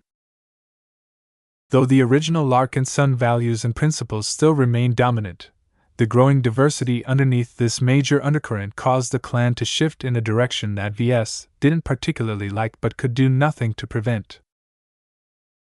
There were only so many true-blood Larkinsons available. When he originally made his decision to open up his clan to external recruitment, he anticipated that a situation like this would come. It was too late to feel any regret, not that it mattered all that much. Ves was much happier about the benefits that rapid growth and expansion brought. He would have never been able to command tens of thousands of mech pilots, have several genuine expert pilots at his disposal, acquire several strategic capital ships, and have the guts to travel to the Red Ocean without accepting a lot of newcomers to the fold. Ultimately, he was pleased with the present state of his clan. The overall mood among the gathered Larkinsons was both harmonious and energetic. This was especially now that they were about to celebrate an important occasion. When Ves walked up to the podium, he briefly nodded to General Verl before moving over a pair of notable clansmen. Ton Mellon possessed a much different demeanor from last time. The expert candidate that had contributed much in the Battle of Reckoning previously seemed out of place as the leader of the small but influential Ilvainin contingent among the clansmen. He no longer looked lost anymore. The former elite mech pilot of the Ilvain Protectorate had matured quickly during the last couple months. Like many admirable people, Ton rose to the occasion when the Ilvainins thrust a lot of responsibility in his hands. To be honest, Ton was not the most appropriate choice to lead the Ilvainins. As an expert candidate, he should be focusing full-time on polishing his skills and closing the distance to the coveted rank of expert pilot. However, it appeared he ultimately accepted the need for the Ilvainins to rally around a leader with a notable identity within the group. The living prophet's shoes were hard to fill for any person, so Ves didn't envy Ton's role. Currently, the expert candidate was garbed in a pure white robe that only contained enough accents to accentuate his special status. Different people wore robes in different ways. Some were able to exude peace and serenity like the living prophet. Others resembled corpses that had risen up from coffins. A few might even make the impression that they were shifty fugitives who were on the run from the law. Ton's demeanor did not match any of those impressions. Instead, Ves saw a mixture of a soldier, a leader, and a priest. Yes, a priest. As he stepped closer and closer, Ves mentally felt as if he approached a holy figure. Though Tan was far from matching the pure and radiant presence of James Ilvain, the expert candidate's nascent force of will had shifted in character. It was as if Tan had become a magnet to the adherents of the Ilvainian faith. Anyone who shared his beliefs would instinctively feel close to him. This was a quality that only true leaders possessed. "Bright martyr," he greeted to Ves. "Patriarch Ves." Samandra Avcon bowed. The woman standing next to Tan was an odd sight, and not because of her altered glowing orange reptilian eyes. She wore a similar garment that of the Ilvainian leader, only hers was slimmer and less ostentatious. Ves looked a bit taken aback at her current appearance. The former lifer was supposed to be a priestess of a cult called Spiritus Sancti. Why did she attend this ceremony in the garb of an Ilvainian? The question on his face was as clear as day. Both Tan and Samandra looked at each other for a moment before the latter decided to explain. "We people of faith have a lot more in common than we thought," the middle-aged woman began. "When my compatriots and I became a part of this blessed clan, we were struggling to find our place. As you can imagine, our beliefs centered around the divinity of the flesh, but biomechs do not hold much appeal to the majority of your clansmen." Ves twitched his lips. He could clearly imagine how much difficulty Samandra endured in trying to expand her wacky ideas. Outside of the current crew of the Dragon's Den and a couple of other starships, everyone in the Larkinson clan was accustomed to piloting or working with metallic mechs. Organic mechs already looked like monsters to normal people, and the debacle surrounding Uranus didn't help matters either. How could ordinary Larkinsons ever be stupid enough to believe that mechs made with flesh and blood were gods? Spiritus Sancti was so bad at converting people that it had never achieved popularity in the Life Research Association, the state which held the most friendly attitude towards biomechs. Another reason why the messengers of this quirky faith failed to gain any purchase was because they were just too odd. For example, Samandra's faithful demeanor was exceptional, but her reptilian eyes ruined the entire picture. "So you decided to give up and change your coat to that of an Ilvainian?" Ves skeptically frowned. Samandra gently shook her head. "We did not betray our faith, bright martyr. Far from it.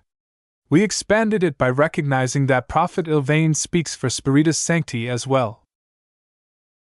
"You'll have to explain that to me, because I don't see the relation between Ilvain and organic mechs." Samandra frowned. "I thought you would have been very clear about this relation, seeing that you are the principal apostle of our faith." Ves looked befuddled. "My fellow believers and I recognize and acknowledge the divinity in mechs, specifically biomechs. They are great machines and can be so much more than just tools for war. It is a pity that most citizens in states such as the Life Research Association are ignorant of this reality." "So what brought you to the Ilvainian faith, then?" he asked with a touch of impatience. "Tan here is different." Samandra directed a grateful smile at the expert candidate. "Different from my fellow citizens in this fleet, the Ilvainians are a lot more open-minded towards the teachings that I believe in. After engaging in extensive doctrinal discussions with the priests and scholars of the Ilvainian faith, we found that our respective beliefs do not actually conflict with each other. In fact, it is the opposite. Our ideas fit together like a puzzle." "You'll have to explain that further." "The great prophet speaks of a time of ascension where all sentient lifeforms, whether they are human or aliens, will turn into gods," Tan reiterated. "The mission of Prophet Ilvain has always been to forewarn everyone about this change and prepare for this inevitable transformation." "I know this. However, the prophet has never stated that the life that is eligible to ascend to godhood has to remain within what most people usually consider to be sentient, intelligent life." Samandra Avcon smiled. "Bright martyr, do you believe that mechs are alive?" "Yes. Of course. That's the fundamental pillar of my work. Are organic mechs alive? They can be, Ves admitted. I haven't seen any of them yet, though. The biomechs developed by the lifer mech industry are only imitations of life. They possess the form but lack the soul of life. We agree, Bright Martyr. Of all of the mechs in existence, only yours are truly alive. I am eagerly awaiting your first true biomech design. I believe that all of our skeptics will be proven wrong at that time. Tan took over from here. My people and I never put much thought behind the implications that the mechs we pilot on a daily basis like the Transcendent Punisher are alive, but after we began to exchange with Spiritus Sancti, we realized that we missed a major gap. Mechs, like humans and aliens, are intelligent and alive. If this is the case, then the time of ascension will not only elevate us into godhood, but also the mechs that have served as our trusted combat partners. Don't you see, Bright Martyr? Samandra's eyes glowed brighter. The great prophet had long acknowledged that organic mechs are also gods, or at least eligible to reach this height. He is right that everyone had always been his followers even though we never heard of his tenets in the first place. We just had to find our place within his prophecies. The two believers became so fanatical that Ves could hardly believe what he heard. What he just heard sounded internally consistent, but was actually a huge pile of crap. His skepticism produced a more likely scenario of a desperate group of cultists that was on the verge of irrelevance. In desperation, Samandra flocked to the larger and more successful group of religious clansmen and contorted her beliefs to such an extreme that she was able to justify the merger between the Ilvanan faith and Spiritus Sancti. His expression made it clear that he took a dim view of this development, but Tan and Samandra didn't seem to notice. Whatever. He shrugged. It will be easier for the clan to manage one less religious group, I suppose. Let's just proceed with the ceremony so I can get back to work. Ves was rather amazed at the adaptability of the Ilvanans and their beliefs. From what Ves could observe, the Ilvanans had already absorbed Samandra Avikan and integrated her odd beliefs into their own belief system. Though a part of Ves was happy that more and more people started to take living mech seriously, he never intended for others to take advantage of this assumption in this manner. Not all expressions of life were good. Just like humans, mechs could become evil as well. First Kedis, now the Ilvanans, who is next? He had a feeling that it would only be getting worse over time. Chapter 3083, The Seventh Commander. The ceremony began. The entire crowd in the decorated hangar bay became still as Tan Melon's white-robed figure took the center stage. The monitoring system recorded Tan's remarkable appearance across the entire fleet. Every clansman stationed elsewhere briefly paused and tuned into the clan-wide broadcast to witness this historic moment. Patriarch Ves, Priestess Samandra, General Vul, and several other important clan figures stood close by. Each of them extended their blessing to what was about to happen. Brothers and sisters, I am honored to receive your attention. While not all of you agree with the beliefs of my fellow Ilvanans and I, we are all part of the same family. Just like you, our mech pilots are dedicated to defending our clan. No matter if you adhere to Prophet Ilvain's tenets or not, we shall never discriminate or flinch away from protecting you from our common enemies. Ves nodded in approval. Tan's speech immediately set a tone that was meant to smooth over the differences between the Ilvanans and the rest of the clan. Since the worshippers of the Ilvanan faith had never been bastards to begin with, it was easy for the speaker to maintain a positive image towards his group. After a long period of preparation, we are finally ready to announce our new mech force. Tan majestically swept towards his back where a large emblem was projected in the air. The emblem depicted the same eye symbol that was plastered on the banners hanging from the ceiling and bulkheads. In the past, the state where our faith used to be based erected the Eye of Ilvain for a blessed cause. During the height of the terrible Sand War, the states assaulted by the alien menace continually suffered setbacks.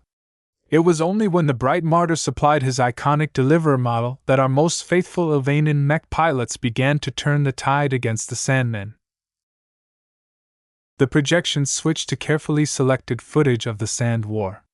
The emphasis of the clips lay heavily on the holy soldiers that the Ilvanians fielded in large numbers and the crucial deliverers who were able to assassinate Sandman admirals with ease by borrowing help of Ilvane. Though Ves and many other people rarely thought about it these days, his work along with the elite Ilvanian marksman mech pilots literally saved trillions of citizens from total annihilation. This accomplishment had always been a point of pride to the Ilvanians that had been exiled from their former state. It was also one of the many reasons the Larkinsons thought highly of them despite not agreeing with their beliefs. Now, just like before, the Eye of Ilvane shall once again become the organ which exposes and targets our greatest enemies. Our new mech force will share the burden of defending our clansmen and fighting against any enemy that has affronted our faith or our fellow Larkinsons. We will do so by utilizing the Great Prophet's blessing to ensure that our attacks will always strike through no matter the circumstances. In front of the Eye of Ilvane, the enemies of life and the Larkinson clan shall never escape our sight. The crowd applauded. Tan delivered quite an uplifting speech, though that was mostly to the credit of the speechwriters. Ves had delivered enough speeches to recognize that Tan wasn't entirely speaking his own words. This didn't matter too much because the passion and emotion that Tan put in this performance made it clear he agreed with everything he said. Ves strode forward at this moment. He held a badge in his hands that symbolized the authority to command a mech force. Mr. Tan Mellon, the Larkinson Assembly has formally approved the formation of a new mech force. From this day onwards, the Eye of Ilvane shall become the latest organ to fight on behalf of the Larkinson clan. You shall move where I command you to move. You must be vigilant against our enemies in the dark. You will defend our people as if they are your own. Do you swear to uphold these oaths? We do, the Ilvanians in the crowd thundered. Ves smiled. He slapped the badge on Tan's chest. His robe automatically integrated it into the fabric. Then rise, Commander Tan Mellon, and take your position as the 7th mech commander of the Larkinson clan. The crowd cheered and applauded once again. The vast majority of clansmen welcomed the formation of the Eye of Ilvane. The religious clansmen already played a key role in the defense of the Larkinson fleet due to their fantastic synergy with the crucial Transcendent Punisher model. The unerring bursts of accuracy the Ilvanians were able to display with their exclusive artillery mechs was so powerful that none of the other mech forces were eager to adopt a similar machine of their own. The avatars, sentinels, and so on knew that they simply didn't possess an advantage in this area. They would only subject themselves to unfavorable comparisons if they attempted to compete against the Ilvanians. The ceremony continued for another hour as the newly appointed mech commander began to explain the direction of the Eye of Ilvane and its overall place within the mech lineup of the clan. While Commander Tan definitely wanted the Eye of Ilvane to excel in precision range combat, he did not want his mech force to become as one-sided as the Sword Maidens. We are the Eye of Ilvane and the punishers of evil, Tan lectured. We shall fight our foes no matter whether we have a rifle or a sword in our hands. Ilvane embraces all forms of life. Though we are primarily known for piloting Transcendent Punishers these days, our mech pilots excel in other mech types as well. In the future, our force makeup will become more rounded, but with the Great Prophet's enduring blessing, we shall always distinguish truth from falsehood and bring the light of the bright martyr to the darkest corners of the cosmos. We are the harbingers of revelation, and we shall be the first to herald the time of ascension. The clansmen mindlessly cheered at Tan's words even if they took a strange and incomprehensible turn. It didn't really matter anyway. As long as the members of the Eye of Ilvane fought on behalf of the Larkinson clan like the other mech forces, who cared what kind of quackery they believed in? All these references towards gods and ascension flew right over the heads of most Larkinsons. Once Commander Tan was done with presenting his vision, numerous other Larkinsons stepped forward. People like General Verl of the Military Bureau, Speaker Overin Larkinson of the Larkinson Assembly, and most notably Shadarin Perness of the Foreign Relations Department, all made some announcements, and put the rebirth of the Eye of Ilvain into context. At the end of the ceremony, Tan, Samandra, and a couple of other devout Ilvainans knelt in front of a large and exquisitely crafted statue of the Great Prophet. Ves suspected the Ilvainans to prostrate themselves before a statue of himself instead, but the believers didn't go overboard this time. Once the Ilvainans completed their little ritual, the event had finally come to an end. Many Larkinsons began to go back to their stations and resume their work. The members of the Eye of Ilvain stuck around a bit longer, but they too had to get back to their respective posts. Ves walked up to Tan and Samandra again. The two white-robed figures looked like a perfect pair if not for the age difference between the two. The former hadn't really aged much since Ves initially met the mech pilot, while Samandra possessed a mature grace that could only be acquired by accumulating wisdom. A rather unusual picture briefly appeared in his mind, but Ves quickly shook his head to rid himself of this distraction. "Congratulations again, Commander Tan." Ves shook the new leader's hand. "I hope you can give the Eye of Ilvain a good start. The decisions you make at this early stage will continue to resound many years later, assuming your mech troop still exists at that time." "I have no doubt about that." Tan spoke with absolute certainty. "The Great Prophet has spoken to me. Our legion shall become grand and unbeatable. A galactic ocean's worth of devotees will support us in any way we can. Our righteous cause shall light the bonfire that drives away the dark that threatens to devolve us into ignorance." Right," Ves lamely answered. "Don't set your sights on the future too much. You might smack your nose into a bulkhead or something. Right now, you need to focus on the present and make sure the Eye of Ilvain is up and running. All of that boring administrative stuff that you mech pilots tend to ignore is very crucial in how smoothly your mech force will develop in the coming years." "We are aware of that," Tan said in a much more sober tone. "In the weeks preceding to this day, I have worked hard to build up a comprehensive staff. The Military Bureau has helped us at every step of the way. I am eternally grateful to General Verl for providing his unflinching support to the formation of our unit. Not every Larkinson is glad to see us unite under our new banner." There were always contrarians who objected to a change. Though most secularists in the clan didn't really care about what the Ilvainans were doing, there were some who felt threatened by the latest development. If the Ilvainans organized themselves in a single representative organization, they were able to wield a lot more influence in the Larkinson clan. Even if their political representation was not that significant, holding a significant portion of the military power of the entire clan meant that their voices would always be heard. It was not inconceivable that the Ilvainans would leverage their vital role in the defense of the Larkinson clan to gain additional leeway in spreading their faith. Ves wasn't too worried at the moment. Most clansmen were more concerned with piloting stronger mechs, improving the grades of their children, and attending the latest competitive match. After he made sure that Commander Tan had a solid development plan in mind, Ves bid goodbye to the Ilvainans and left the hangar bay. When Ves returned to the design lab, he approached Gloriana and hugged her from behind. "Are you done with the Ilvainans now?" she flatly asked. "Yeah. The Eye of Ilvain can take care of itself." "Do you really think it's a good idea to allow an expert candidate to assume leadership?" "Why not? Commander Casella Ingvar is determined to follow this route. While I am not sure whether Commander Tan Melon wants to develop in a similar direction, he is free to make his own choices. From what I can see, he's a lot more comfortable in his own skin these days. We'll have to design more mechs for the Ilvainans in the near future. One more mech force means we have one additional client we need to satisfy. Our workload will become even greater." Hey, it was already a matter of time before the Ilvanans formally organized themselves.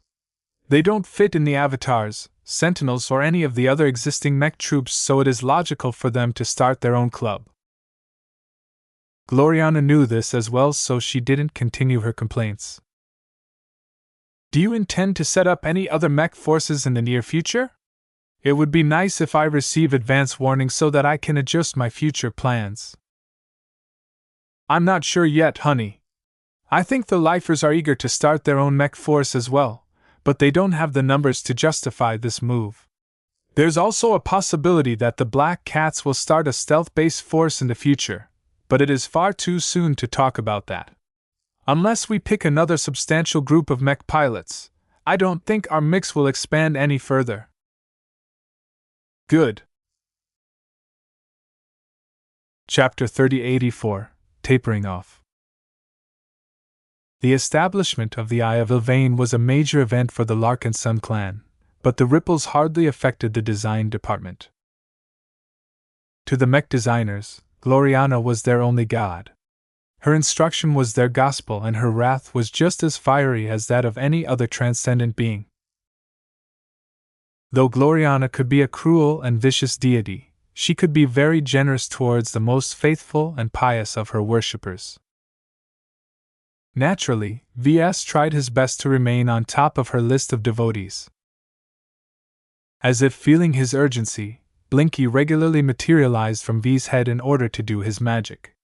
He became increasingly more proficient in forming a new kind of network while flying around poking his black-tipped tail in other people's minds. Whenever the companion spirit enabled the mech designers to share their respective talents with each other, the overall productivity level of the design department skyrocketed. The mech designers weren't ignorant, nor stupid. Even though Blinky was quite good at keeping his presence hidden when he needed to be, he did not possess Lucky's stealth abilities. Blinky! Here! Oh, you're so cute, Blinky! I wish I could hug you. You're so fluffy. The purple starry cat attracted compliments wherever he went. He had quickly surpassed Lucky and Clixie as the most favorite cat of the mech designers. The assistants were particularly grateful for the help that Blinky provided to them. Whenever he inserted his tail in them, they received a substantial boost in ability that granted them a tiny but very meaningful taste of what it was like to design a mech like Ves and the other journeymen. These special moments not only allowed them to get a lot more work done, they also gave them a broader, first-hand perspective of what higher-level mech design is about. The personal preview acted as something akin to a mastery experience to them. Even if Blinky's network was too weak to convey the essence of the higher-level design philosophies to the assistants, the few elements that managed to get through had already caused the recipients to become enlightened to certain truths. Truths they weren't ready to learn. Ves frowned whenever Blinky reached his limit and ended the special state. "What's wrong, Ves?" Gloriana asked as she looked satisfied after concluding another highly productive design session. "We are close to completing the first iteration of the Disruptor project. Shouldn't that be a cause for celebration? With the help of your new cat, we managed to get so much work done that our design is already in a much better shape than what I expected." "You're not wrong, but at what cost are we achieving these results?" She looked confused.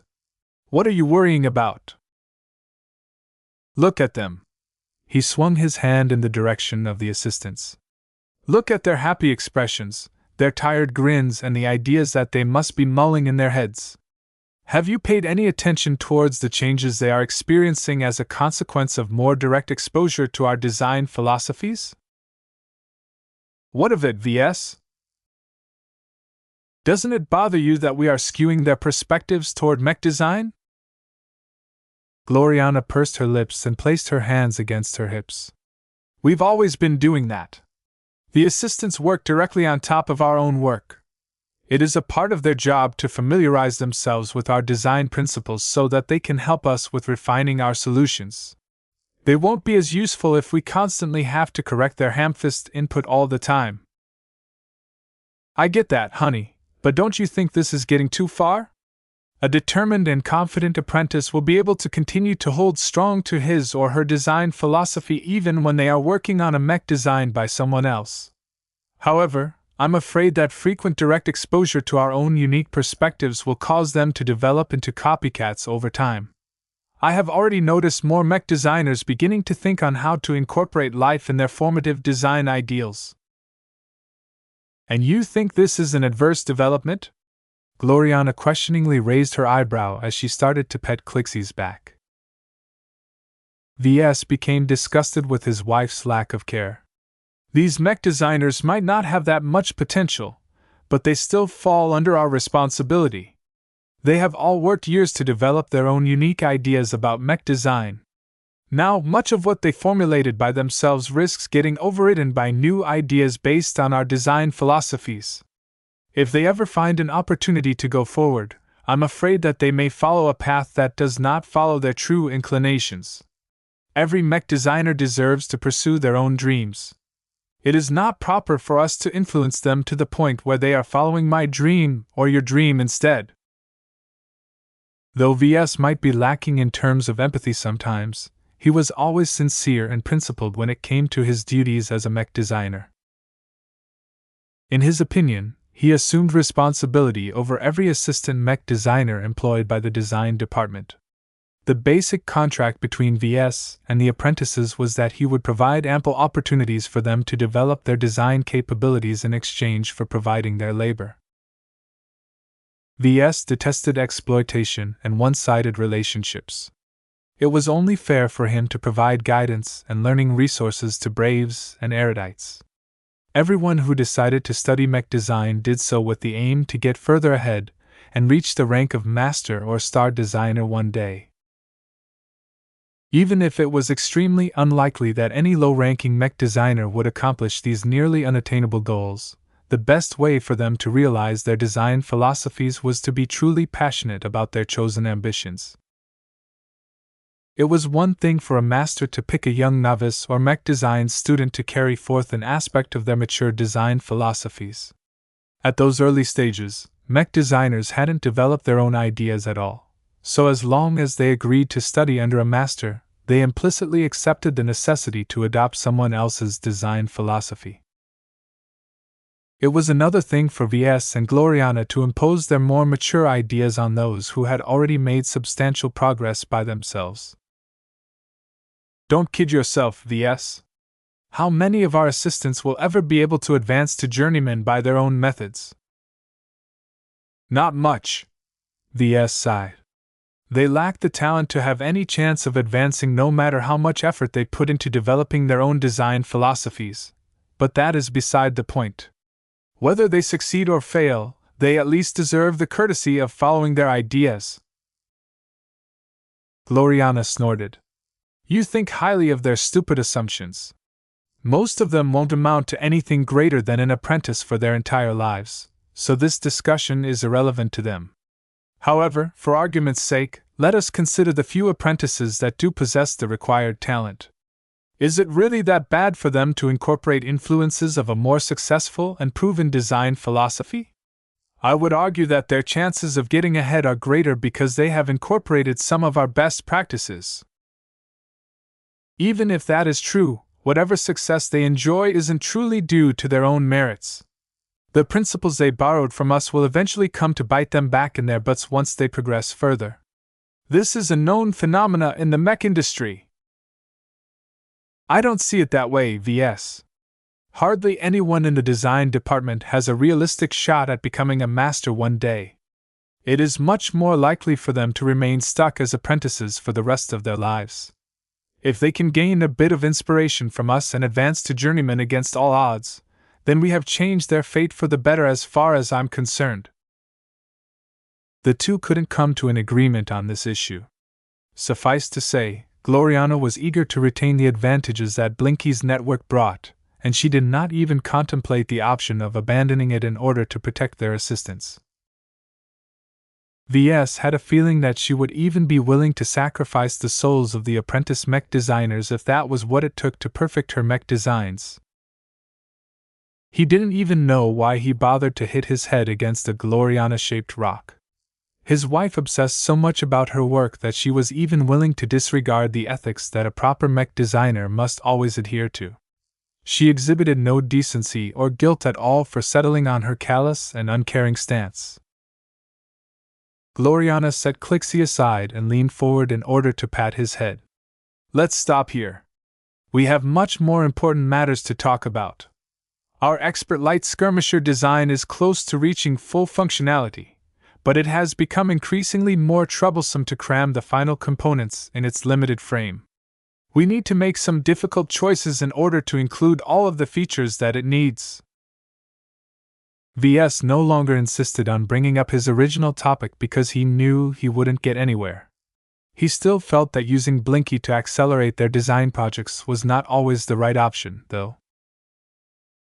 What he didn't state was that he and all of the other journeymen were getting influenced as well. The only difference was that their design philosophies were already set, so it was unlikely for them to shift their core premises just because they became exposed to a shiny new toy. What was more likely to happen was that they would each influence their progress over time. Gloriana would probably move closer to Ves while he might take a few detours after gaining some inspiration from Ketty's work. This cross-contamination might help in increasing their synergy, but it also steered them away from their core focus. Ves didn't think this was ideal, so he decided to make some changes. Later that day, he summoned his companion spirit from his mind. The cat had been taking a nap and did not take kindly to being yanked out of his slumber. "Mro, mro!" Ves ruffles his fingers through Blinky's soft, intangible fur. "You've been working too hard lately. You should take it easy. There is no need for you to maintain your spiritual network for such a long stretch of time. At least lower the bandwidth or something so that it becomes less strenuous for you to maintain your ability." Blinky tilted his head. "Mro? I'm not saying that. I do appreciate your design-oriented network. It's just that it risks becoming a crutch if mech designers depend too much on it to complete their work. While I don't mind relying on your network when our projects have entered a crucial phase, you should dial it back a bit in order to give us the opportunity to overcome our challenges without any help. Conquering adversity is the only way for us to improve." Mro. "I knew I could count on you. Ah, who am I kidding? You're me, so it's impossible for you to contradict my will. Isn't that right?" Mro. "Oh, and you better not make Gloriana notice. Just reduce the bandwidth of the network gradually." As the design department began to complete the final stages of the current phase of the design project, Blinky did as instructed. Everyone worked harder than ever to complete the first version of the complete design, but hardly anyone noticed that the handicap they used to enjoy had gradually grown weaker. Ves quietly sighed in relief as he noticed that the mech designers had all gained so much confidence that they still remained confident enough in their own design prowess to make do without as much help. As the final day of Gloriana's deadline dawned, Ves meticulously manipulated some tools until he completed a miniature-scale model of the first iteration of the Disruptor project. The small but impressive mech figurine exuded a weak but remarkably flighty impression that attracted every mech designer that had gathered around the central table. The physical depiction of the Disruptor project conveyed a sense of weightlessness. It was as if anyone who attempted to hold it in their hands would let it slip and fall onto the deck. Chapter 3085 4 Contributions. In the past 60 days, everyone in the design department poured their heart and soul into their work. Not just the Disruptor project, but all of the other expert design projects received their love and attention. The difference in progress was very obvious, though. Whereas the Chimera project and the Vanguard project were mostly imaginary in form, the only expert light skirmisher project had virtually surpassed the others at light speed. The fast expert mech in battle would also be the first to reach completion. That was what Gloriana and the others had decided and had now come an important step closer to realizing. The mech figurine that Ves had artfully fabricated and assembled stood in the center of the large meeting table. Its small and thin form gave the surrounding mech designers a much clearer and more tangible impression of the project that they had contributed to or assisted with in the last few weeks. The assistants had all grown exhausted after continuous days of high-intensity crunch work. Even though they were more than motivated enough to put their all into helping the expert mech become real, their minds and bodies couldn't keep up with their ambitions. However, seeing the fruits of their labor take shape in such an impressive guise made everything worth it. Grateful and relieved smiles appeared on everyone's faces as they could finally appreciate the complete form of their work. The mech figurine may possess a few inaccuracies due to both material and practical constraints, but it conveyed a much more tangible feeling to those who observed its form. The first iteration of the Disruptor project was undeniably rough and unoptimized, but its actual state was not that bad. Due to the exceptional productivity of every participating mech designer, they managed to squeeze 70 or 80 days' worth of work in just 2 months. Even though the mech figurine exhibited a large number of inaccurate details, Gloriana's glee was barely dampened. She recognized much of the hard work and new methods she put into the design. The Disruptor project may be small, but the technical complexity of her internals is quite high, she stated as she crossed her arms. The smaller the mech, the less allowance we have for space. I have been forced to come up with so many new solutions to fit so many powerful components inside the design that I've come up with a couple of systematic methods that I can apply to our other projects. Every challenge that pushed the mech designers to their limits often yielded a reward at the end. To Gloriana, it was applying her design philosophy to find the perfect fit in terms of component density. There were good ways and bad ways to go about it. She had to balance a lot of difficult variables, including how much structural support she should maintain in order to keep the integrity of the expert mech high. Somehow, she succeeded in finding several sweet spots that met several important thresholds at once. The Disruptor project was both fast, agile, and reasonably durable. The only real shortcoming it possessed was that it lacked the energy reserves to keep up its potent performance. Still, by giving up this criteria, Gloriana managed to make the expert light skirmisher excel in mobility, and still offer enough defensive power to give Tusa a high chance of survival if the battle ever took an awful turn. Not that this should be a concern in most battles.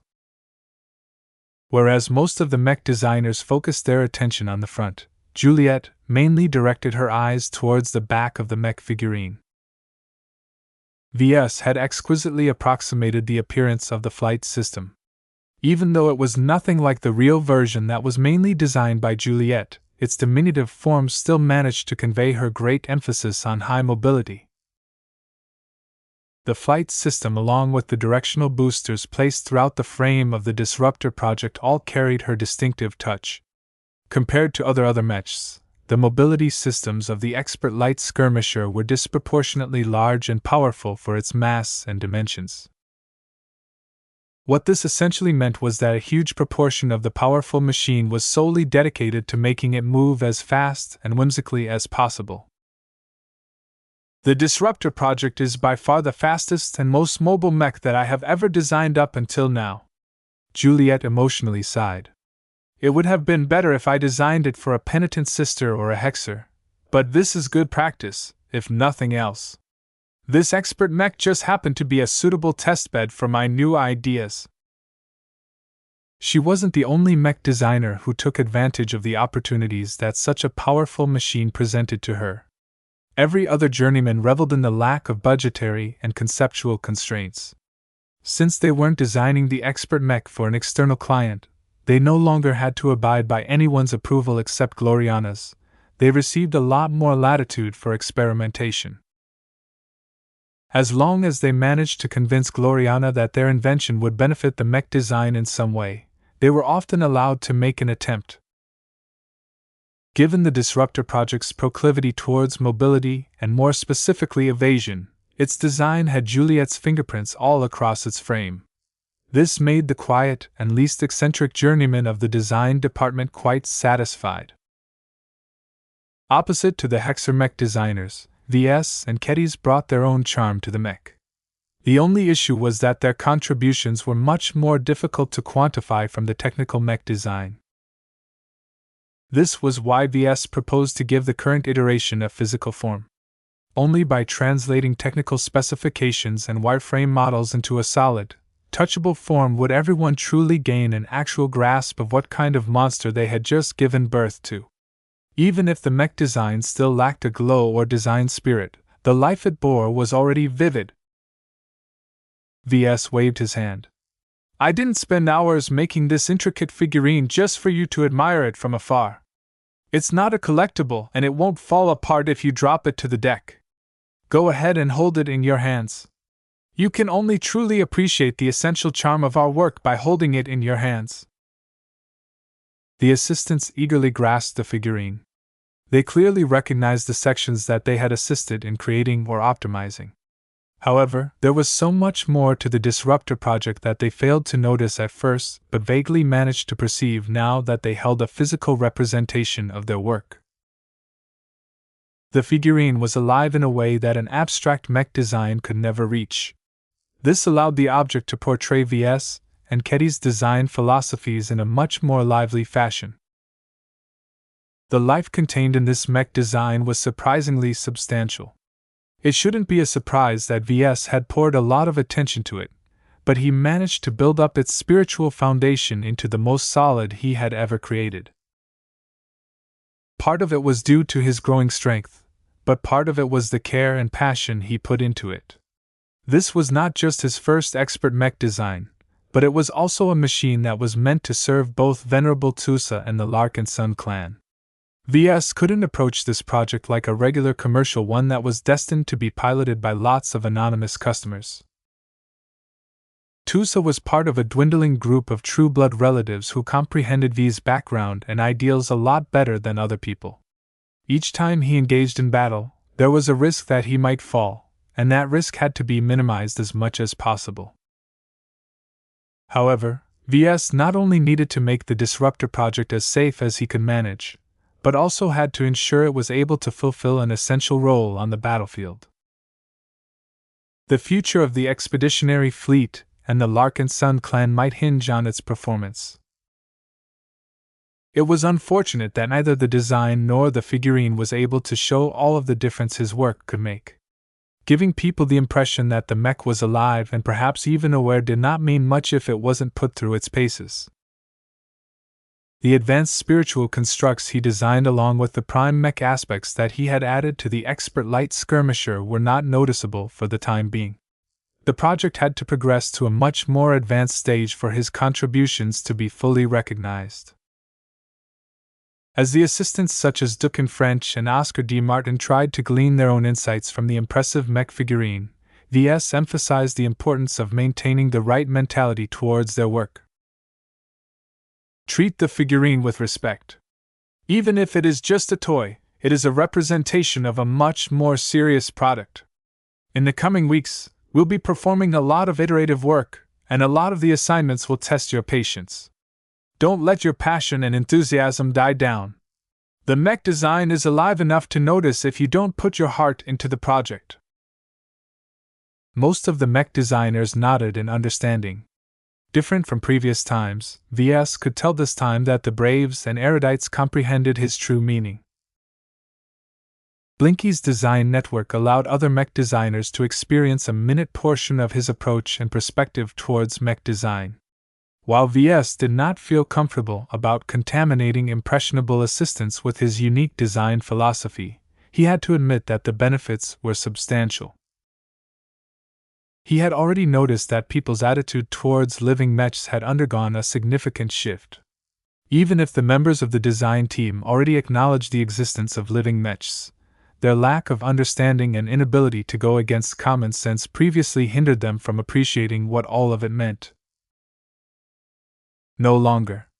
The mech designers were not as clueless anymore. Even if they didn't know how to make use of what they learned, the fact that they were more aware than before would definitely result in greater and seamless cooperation going forward. Ves turned to Kedis. Out of all of the mech designers, Kedis was the only one who truly took advantage of his work. When he looked closely at the spiritual design of the Disruptor project, he was able to perceive a distinct influence that did not originate from himself. When the figurine passed into her hands, she carefully imagined it in a duel against another expert mech. The Disruptor project is not a regular knife fighter, she spoke. Its knives are extensions of its frame, and its blades can pierce through many barriers. As long as Venerable Tusa channels a specific knife fighting style that I have matched with this expert mech, it will be able to employ additional abilities that aren't necessarily based on resonating exotics. This is my contribution. If her work lived up to her promises, then the Disruptor project would definitely exceed his initial expectations. Though Kedis had already explained her theory to him, Ves did not dare to bet whether the Disruptor project would truly be able to channel the power of a traditional swordsman. The notion was too radical. After everyone was done admiring the figurine, Gloriana briefly explained the next phase of the design project. While I am proud of what we have accomplished, this is not the time to rest on our laurels. The design work we have accomplished up until now has set the base for our project, but what I intend to accomplish next must transform our rough design into a refined and flawless vessel. The distance between these two states is quite vast, especially since we are dealing with an expert mech. Master Willix has already done her part by integrating the resonating materials in the mech design and pairing these special additions to Venerable Tusa. The rest is up to us. In 1 month, I hope the Disruptor project will be ready for fabrication. 1 more month. Ves already knew that Gloriana wanted to stick to a tight schedule, but a single month devoted to optimizing a complicated expert mech without the opportunity to gather reality-based data was a considerable challenge. Chapter 3086, Reining In. Gloriana did not hit the brakes. The mech designers had all put so much effort into the Disruptor project that their exhaustion was starting to affect their productivity. However, their demanding overseer did not see the need to give the assistant and lead designers a reprieve. Mech design is not just a job to us that we can set aside as soon as our shift is over, she began. Mech design is our life. It doesn't matter whether you are eating, showering, or sleeping. A capable and ambitious mech designer should never cease to think about designing a mech. You can take a vacation afterwards, but for now it is more important for us to sustain our current momentum.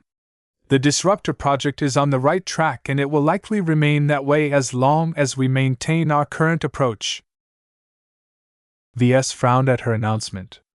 We don't have to take a break, but you have to lower the intensity of our work schedule. We have already put our all into completing the initial iteration within 60 days. If you expect us to be able to keep up at the same pace, I think you'll be sorely disappointed. Gloriana directed a challenging glare at him. She crossed her arms over her spotless white lab coat. Were you saying anything?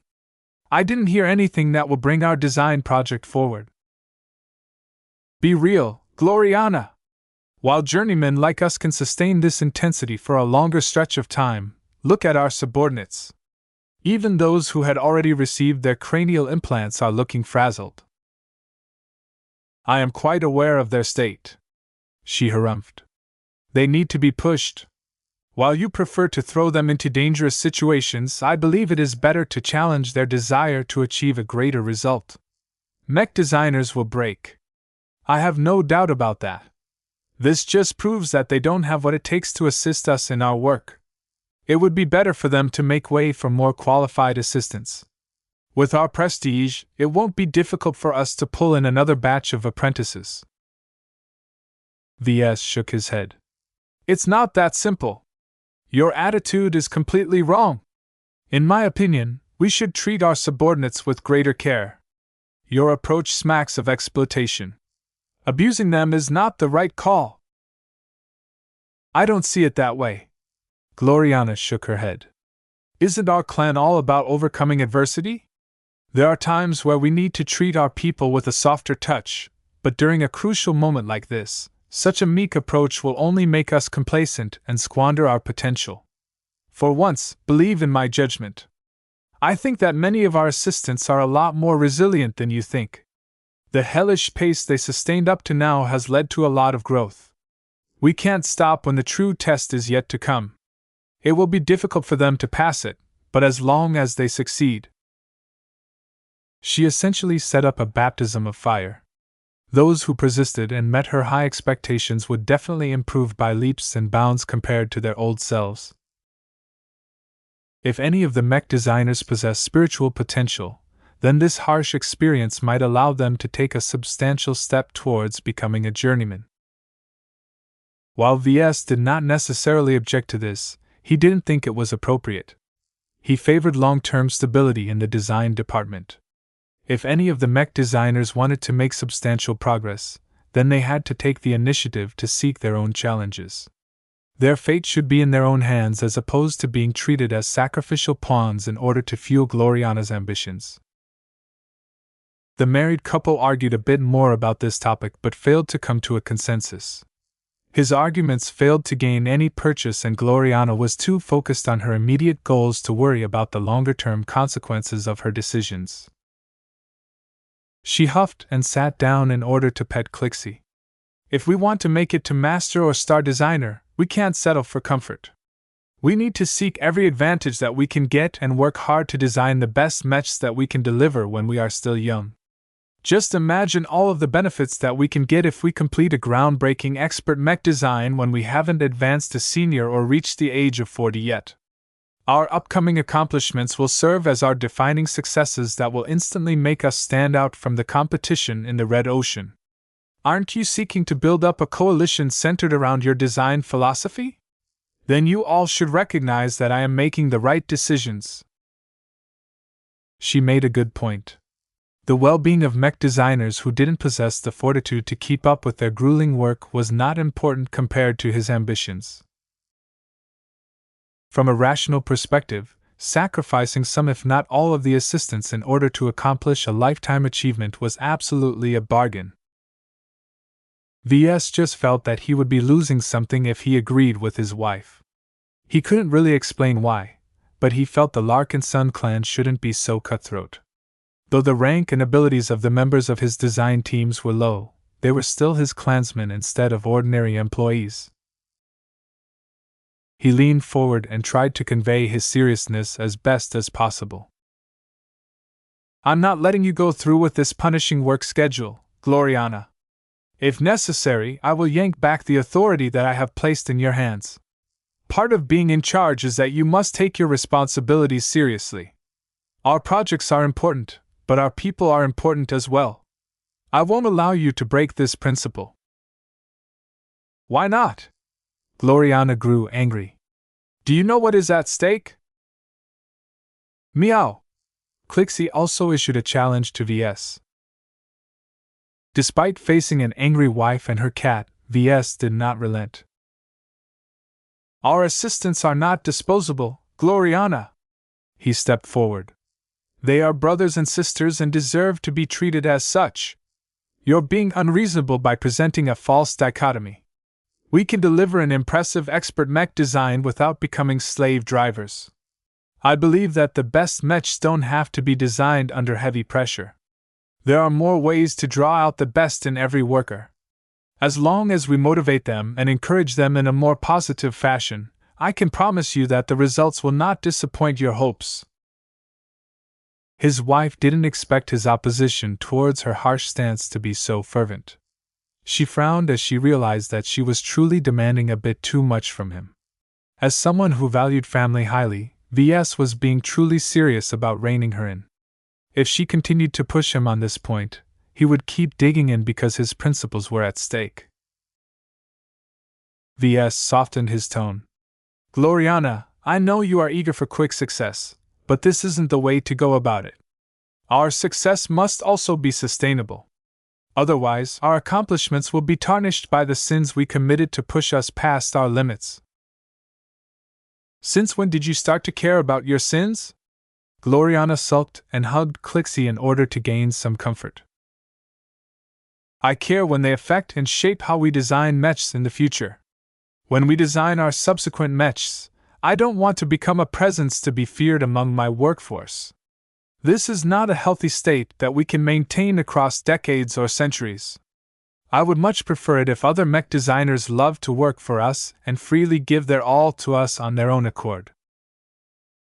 Different people had different ideas on how to command people. Gloriana was the kind of person who thought poorly of those beneath her. Mech designers who weren't as good as her were lazier, sloppier, less motivated, and less competent. These assumptions about her workforce drove her to take a forceful approach. If she wasn't hounding her workers all of the time, they would have never been able to show much productivity during the preceding 60 days. The performance of the design department vindicated her approach as far as she was concerned. Ves, on the other hand, thought that every person had the capacity to show greater ability and exceed their limits. As someone who directly or indirectly assisted numerous people in breaking through to expert candidate, expert pilot, and journeyman, he always held faint expectations that the people who looked average today all had the potential to turn into heroes the next day. He also believed that people were capable of becoming better in other ways.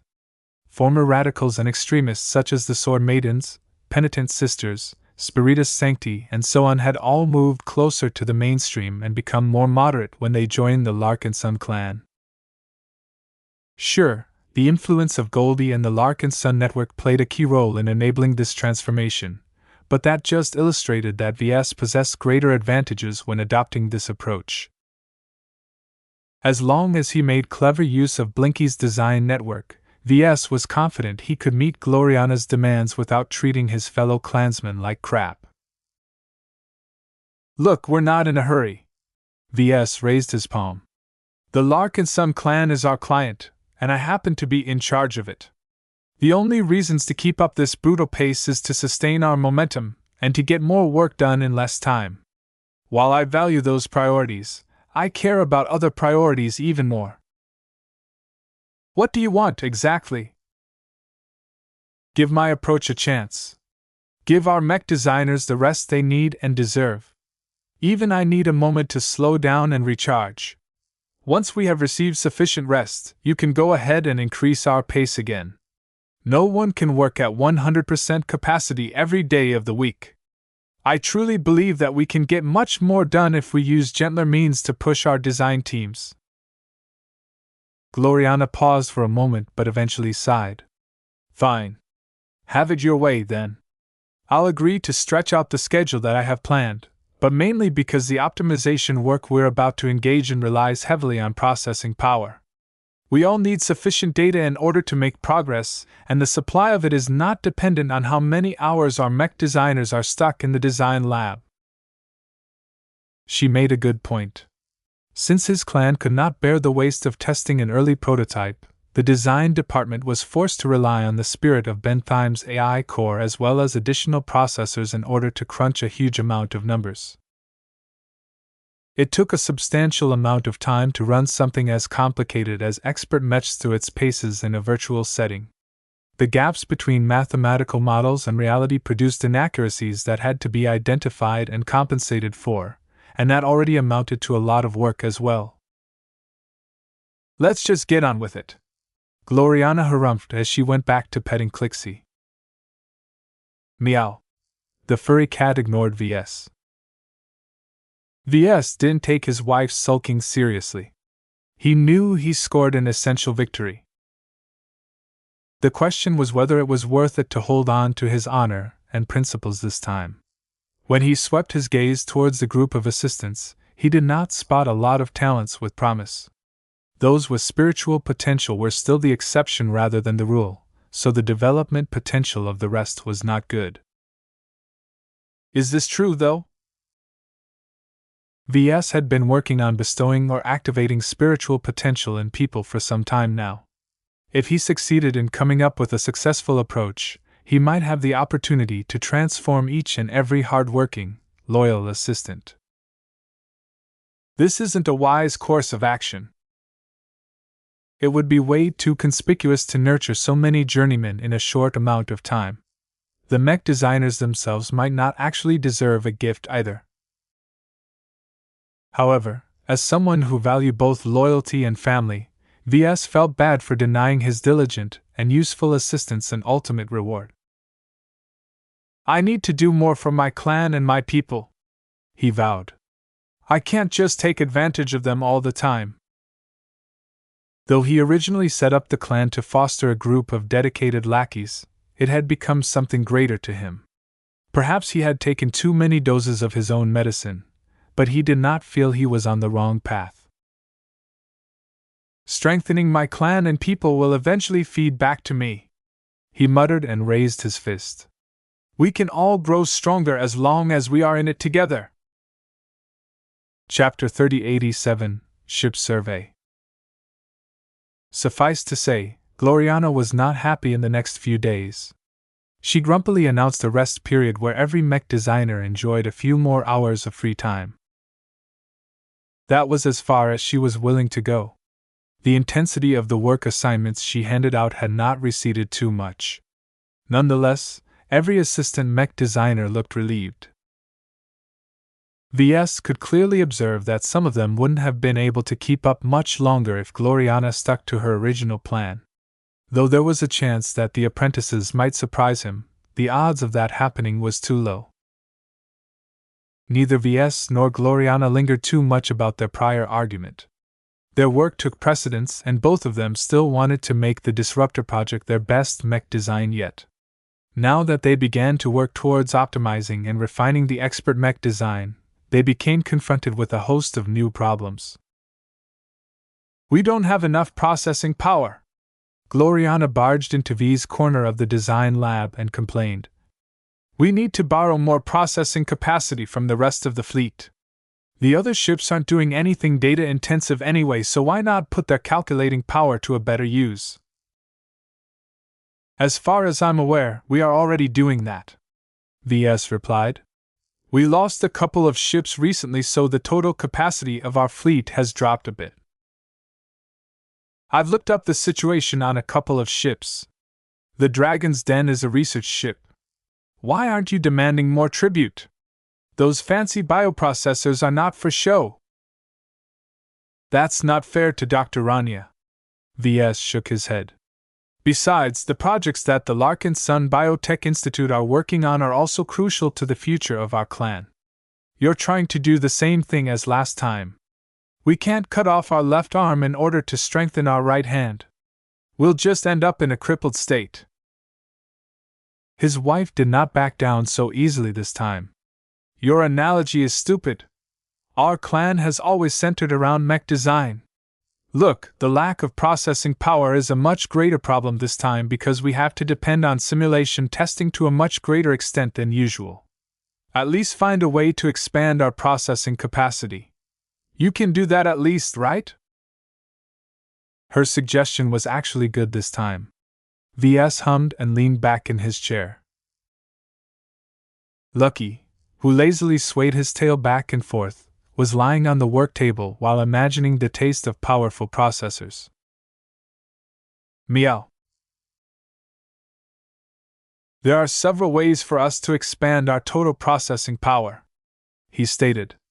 First, we can add processing power to our existing ships.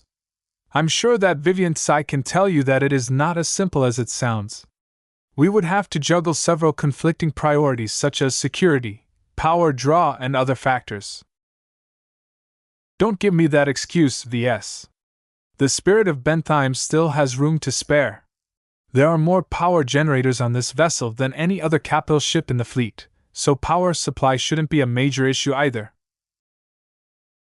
Our factory ship's production lines depend heavily on all of that power supply. You can't just take it away from them. The safety of our fleet is a fundamental priority, and I will not slow down the replenishment of our mech roster because you want to power an additional data room or something. Then add more power generators to the ship. Problem solved. Those power generators add a considerable burden to a ship's section. You know as well as I do that adding more power generators will lead to dangerous circumstances. There were no easy solutions to this problem because all of the low-hanging fruit had already been picked. After exploring some other options, Ves quickly concluded that adding more processing capacity to the other ships of the Larkinson clan was not enough to alleviate the problem. The only way for you to get what you want is to add more ships to the fleet, he concluded. We do have a pair of capital ships on the way, but we have to cross an entire star cluster to take possession of them. Their construction time is fairly extensive, so it makes no sense to place our orders close to our position. Then find a way to get some additional ships quickly. We need to assemble a rounded fleet of capital ships sooner or later. Our capital is a bit short. Have you ever heard of the concept of loans? Gloriana retorted. And don't give me the excuse that it is difficult to find a bank that is willing to lend us money. Those perniciers we took on should easily be able to solve this problem. Ves acknowledged her point. In fact, I have already scheduled a meeting with our new chief diplomat about this topic. He happens to agree with you and has come up with a couple of suggestions on where to acquire additional capital ships. The Larkinson fleet was long overdue in expansion. The Spirit of Bentheim, the Graveyard and the Dragon's Den functioned as an adequate core for the fleet, but there were still some glaring holes. The Spirit of Bentheim and the Dragon's Den were not combat vessels. The Graveyard may be able to function as a tough and scrappy damage sponge, but her split functionality meant she was not as useful as the Aurelice in battle. What the Larkinson clan urgently needed was a fleet carrier that could not only withstand a lot of hits, but also hit back hard through the mechs she was able to carry. Whether the Larkinsons were able to acquire such a dream vessel depended on whether Shadarin Pernes was able to persuade the right parties to conduct a transaction. With stability levels dropping across human space, there were a lot of powerful groups who wanted to obtain their own capital ships. After promising Gloriana to do his best, Ves returned to his work and went about his day. Soon, the meeting rolled in. When Ves dropped by the Foreign Relations Department, he entered a much more elegant office than before. Surprisingly, Vivian Tsai was present as well. This signaled to Ves that Shadarin may have attained some results in placing new orders. Patriarch Ves, you've come at an opportune time. We have good news, Vivian enthusiastically said. Oh? Ves raised his eyebrow as he sat down on the available seat. Lucky flew forward and landed on Vivian's lap. The chief shipwright happily scratched the metallic cat's chin. Meow. Seeing that Ves had settled in, Shadarin Pernes quickly commenced the meeting and went straight to the point. Considering our essential demand for capital ships, I made their acquisition my highest priority as soon as I assumed office.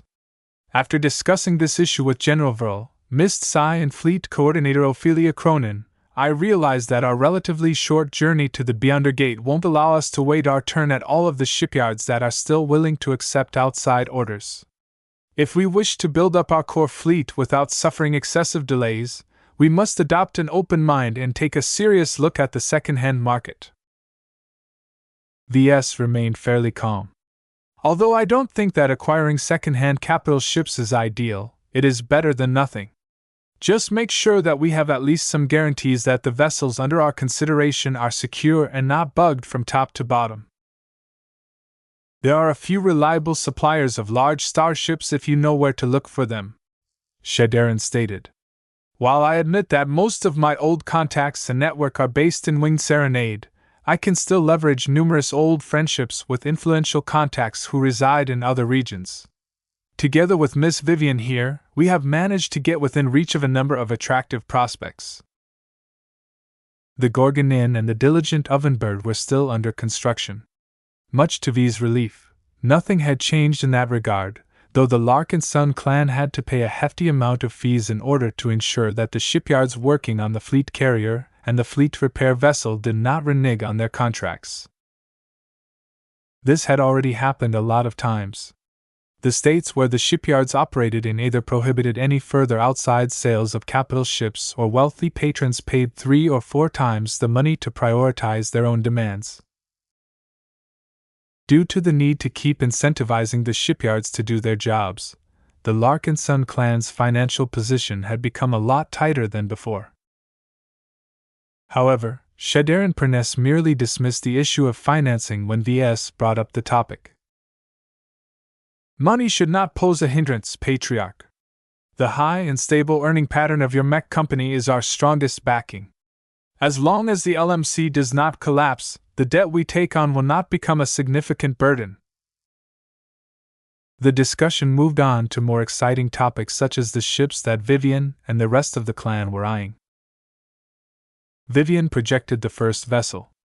The distinctive form of the capital ship immediately brought unpleasant memories to Ves. Is that a hexa ship? The shipwright nodded. The Andrenity is a rather novel capital mining ship that acts as a mobile hive for a large swarm of bees. Whoever designed and built the Andrenity seemed to have gone overboard with adopting a bee theme. The capital ship resembled a giant tube that was made up of honeycombs. The fact that honeycombs just happened to look like hexagons was a complete coincidence, of course. The structure of the mining vessel was fairly simple. As a mothership, her layout had a lot in common with a fleet carrier. The only notable distinction was that she possessed some mineral processing facilities. The Andrenity is capable of processing most of the common types of minerals in-house, but that is not her primary function. Her original owners intended the mining vessel to be a part of a larger fleet. The responsibility of refining the ores laid elsewhere. What are these odd mechs that are responsible for doing all of the mining action?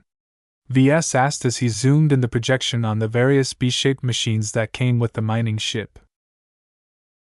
As a mech designer, he already had a good idea of what they were capable of, but he needed to make sure his impression was correct. Those are the worker bees that do all of the heavy lifting.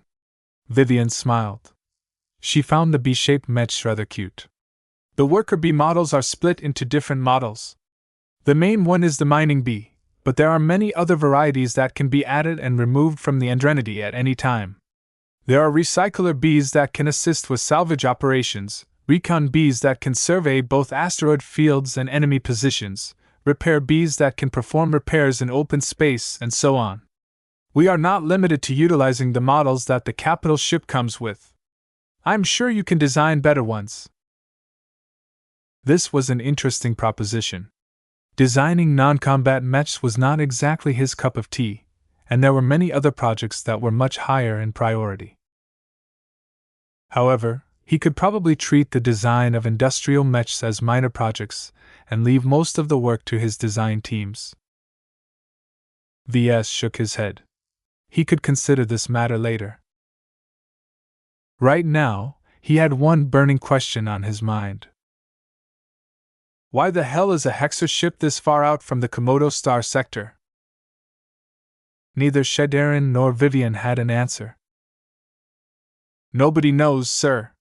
Vivian shrugged. There is probably a story behind that, but the seller hasn't been very forthcoming so far. We might be able to learn the truth if we successfully conclude a transaction. A mining ship was an essential addition to the Larkinson fleet. The question was whether the Andrenity was the best choice. Chapter 3088, Questionable Value. Ves had become sick of hexa ships. He did not think they were bad. Most ships in the Larkinson fleet originated from the hexadric hegemony. If Ves ignored the hexer penchant for incorporating hexagons everywhere they could get away with, the ships built by the female supremacists were quite solid and reliable. This was not difficult to imagine if Ves imagined the hexer shipwrights as different versions of Gloriana. The citizens of the hegemony might possess an irrational and unreasonable bias against males, but there was nothing wrong with their technical capabilities. Still, the Larkinsons already possessed more than enough Hexer vessels. Even though most of them would probably be scrapped or sold when they reached the Beyonder Gate, the Spirit of Bentheim was still unmistakably a Hexer-built starship. Shadarin Perness clearly noticed the dilemma that Ves was in. He decided to offer his own thoughts. Capital ships are getting sold faster than they are put on the market. This counts for every class of capital ship. Though non-combat-oriented starships are not as hot, second-hand goods of decent quality such as the Andrenity will become increasingly scarce in the following months. That surprised Ves. I can understand the demand for fleet carriers and the like, but why would there be a run on mining ships? What else? To run and start over in a different region. The Crown Uprising has caused many doubters to go through with their decision to get out. If they can't reach the Red Ocean, then at least they are aiming to travel to a quieter part of human space. I see. The implicit message behind Shadarin's explanation was that the Larkinsons better snag up the ships they needed sooner rather than later. In just half a year, most of the available capital ships would already be gone from the market. Ves felt more and more relieved that his clan went through with the decision to rescue the Perness family a couple of months ago. The losses suffered by the Avatars and Vandals were trivial compared to the value of Shadarin Perness's wisdom. Time and time again, Shadarin offered sage and useful advice that always addressed a shortcoming of the clan. Not only that, but Shadarin's social and deal-making skills were so useful that Ves was able to contemplate a lot more options that he previously ignored due to lack of confidence in his clan's diplomacy.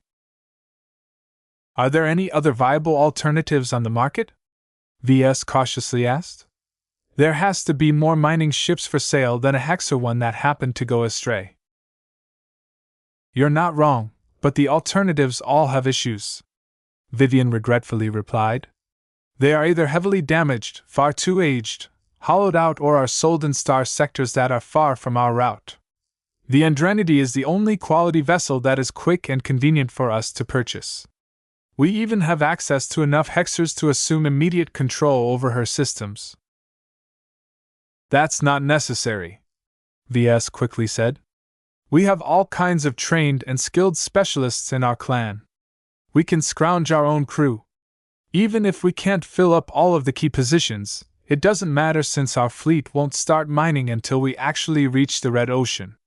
Until then, the newly assigned crew will receive more than enough time to familiarize themselves with the more advanced systems of the mining vessel. Does that mean you approve the acquisition of the Andrenity, sir? Shadarin asked. The sooner you make a decision, the sooner we can conclude the negotiations. How long will it take for this ship to fall into our hands? Roughly a month, sir, but that does not mean she is ready to travel. The ship needs to be checked, her systems might need to be replaced, and more work may have to be performed in order to get her space-worthy. This was an unwelcome delay, but not an intolerable one, especially if the Larkinsons were able to pick up other capital ships as well at this stop. Ves sighed. Since we have to obtain a mining ship one way or another, then I am willing to settle with the Andrenity. I hope the other ships in contention are not as dubious. An awkward expression appeared on Vivian's face. Well? Ugh, I'm not going to like this. Is that what you're trying to convey?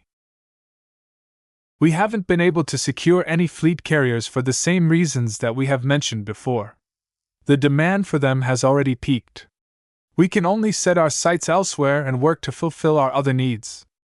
The two ships that I am about to present to you might not sound as relevant to us, but our clan leadership has already expressed interest in them in order to round out our fleet. She projected two designs at once. Neither of them appeared to be oriented for battle. While Ves already expected such a result, the overall designs of the capital ships obviously did not take an environment like the Red Ocean into consideration. These vessels look rather flimsy, and I doubt they serve an industrial purpose, he flatly commented. They do not increase our manufacturing or material processing capabilities. Not directly, at least, Vivian admitted while she began to tickle Lucky's back. The Vivacious Wall and the Descentibus are different capital ships that serve a commercial and educational purpose respectively. The what? Pardon, sir? I can barely follow the name of the first capital ship you've mentioned. What the hell is the second one all about? The Latin word descentibus is related to learning and studying, Shadarin helpfully supplied. It is a rather uncreative way to name an academy ship. VS scratched his head. Why the hell do we need an academy ship in the first place? Teaching and instructing students can take place on any ship. We don't have to insist on reserving a large and expensive capital ship for this purpose. The chief diplomat disagreed. Forgive me for being frank, but I believe that this is a short-sighted perspective. Our clan has reached the size of a small city and it will eventually reach the population of a larger settlement. In order to sustain such a population in the medium and long term without relying on outside recruitment, we must educate and prepare our children to meet our future needs. His argument made sense, VS supposed, but it was still a stretch to invest so much in a ship that would only provide a vague benefit to the Larkinson fleet. There has to be other ships out there that can serve a more immediate purpose. I think you should give the Descentibus a chance, Vivian said. She can be more than what you are currently imagining.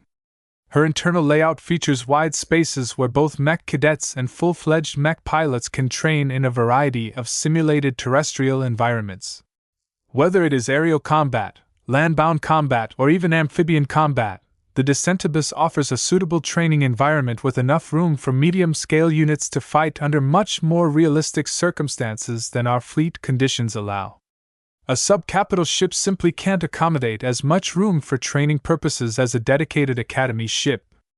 Do you want to train generations of Larkinson mech pilots in how to fight in non-space environments by relying solely on virtual training? That sounded bad. VS knew that without sufficient practical experience in how to fight on land, the Larkinson mech pilots that graduated in the future would show severe deficiencies once they fought on a surface for real. Okay, I admit that this argument is valid, but I need more justification before I seriously consider spending a hefty amount of money to acquire such a marginal vessel. The Descentibus offers educational facilities that aren't necessarily geared towards raising mech pilots, sir. Other personnel such as mech technicians, naval specialists, tacticians, and even infantry soldiers can enjoy a higher standard of training. She is a great vessel to train all kinds of combat personnel. Now you're starting to sound interesting. VS rubbed his smooth-shaven chin. The Larkinsons already erected multiple educational institutions. The Spirit of Bentheim already hosted a technical university of sorts, but it was mainly geared towards manufacturing and industry. The extensive production facilities on the factory's ship provided ample training opportunities in this direction, but not much else. Since mech piloting and everything relating to fielding mechs were vital pillars of the Larkinson clan, it made increasingly more sense to invest in a dedicated mech academy ship. One of the core mech doctrines of the Larkinson clan's armed forces was the emphasis on quality over quantity. Both the mechs, but more importantly the mech pilots, had to be as good as possible. Space was at a premium in the Larkinson fleet. Unlike an organization that was based on land, it was not that straightforward to add more mechs to the battle lineup. More mechs demanded more carriers and other vessels to field and support their operations. The current situation, where the avatars were down a few crucial combat carriers, was a good illustration of the challenges to living in space. As a result, every mech that the Larkinson clan was able to field was precious. Not a single available space for a mech could be wasted. A bad mech or a bad mech pilot might cause the valuable slot to be wasted. In order to prevent this outcome as much as possible, it was essential for the clan to raise the most skilled mech pilots it could manage. VS did not immediately approve the acquisition, though. He grew curious about the other vessel that Vivian had mentioned. What is the other ship all about? Do we even need a commercial ship? The Vivacious Wall is a much more intriguing vessel. She grinned. The design intent of this vessel is rather nuanced, and not that easy to explain in a short amount of time. Then do your best. Very well, sir. If you look at her hull, you should be able to see that she is designed to receive a lot of visitors. The Vivacious Wall serves multiple purposes. She can offer rest and relaxation to our fleet members. She can attract tourists to take part in the many interesting activities that she is able to host. She can also offer soldiers an interesting challenge if they crave more visceral entertainment or wish to hone their savagery. VS looked increasingly more confused. What are you talking about? She waved her hand, causing the projection of the Vivacious Wall to split up into two distinct sections. The Vivacious Wall contains many facilities and amenities that are split up into two different sides. The so-called joyful side is the happy place of the ship. This side is marked by bright interiors, refreshing botanical gardens, harmless pet-like exhibitions, and many other relaxing venues. If there's a joyful side, there has to be a less joyful side as well. You can say that. The so-called feral side is the darker aspect of the vessel. Unlike its kid-friendly counterpart, the feral side is firmly aimed towards adults that like to enjoy a lot more excitement. The compartments on this side are distinctly darker and more diverse in nature. Think of casinos, arenas, and other seedy venues. That sounds different. The feral side's main attraction is actually the jungles and other challenging biomes that take up the bulk of the space on the Vivacious Wall. Whereas the biomes of the descent abyss are strictly meant for training, the feral side's simulated battlegrounds are reserved for real live hunting activities. These hunting grounds are meant to be populated by dangerous and challenging exhibitions that are difficult but fulfilling to hunt. VS was not unfamiliar with the hunting game, but he saw no reason to put so much effort in bringing it into his fleet. While the other attractions of this entertainment ship sound mildly interesting, I am not sold on the last idea at all. What crazy mind came up with such a schizophrenic ship, and a capital grade one at that? Some people have too much money at their disposal. At least the Descentibus was able to serve a solid and concrete purpose in the Larkinson clan. No one said no to training stronger mech pilots. The value of the Vivacious Wall was much less clear. Chapter 3089 Holistic Development Needs. The Sword Maidens and the Heaven Sworders love the Vivacious Wall, the chief shipwright quickly added. In fact, the feedback across the fleet is highly positive. The civilian clansmen prefer to spend their vacations on the joyful side, while our more martial Larkinsons show varying degrees of excitement towards the more mature and violent activities of the feral side. Not only does this area offer space for a complete ground-based mech arena, the hunting activities can become an iconic attraction that can attract a lot of wealthy tourists if the Larkinson Biotech Institute are able to design powerful beasts. Vivian came up with a lot of smaller arguments that all added up to a serious vote in favor of acquiring the entertainment ship. What do you think, Mr. Shedaren? Monotony is the death of enthusiasm. I believe there is great merit in acquiring the Vivacious Wall. She is especially suitable in preserving the vicious nature of the Larkinsons. Think of how our clan will develop in the long term if our men do not have access to the facilities that only a vessel like this can offer. Shedaren Pruness possessed an insight in people that the other two lacked. His understanding had actually grown in the past few months. The stark contrast between the people he previously interacted with and the soldiers he dealt with on a daily basis allowed him to perceive many details he previously overlooked. You should know your men and women best, Patriarch. One of the reasons why the Sword Maidens are so highly regarded is because they have the courage to challenge the most intimidating opponents. Even if they have to face expert mechs, these indomitable women never flinch. This quality is impossible to nurture through regular academy training.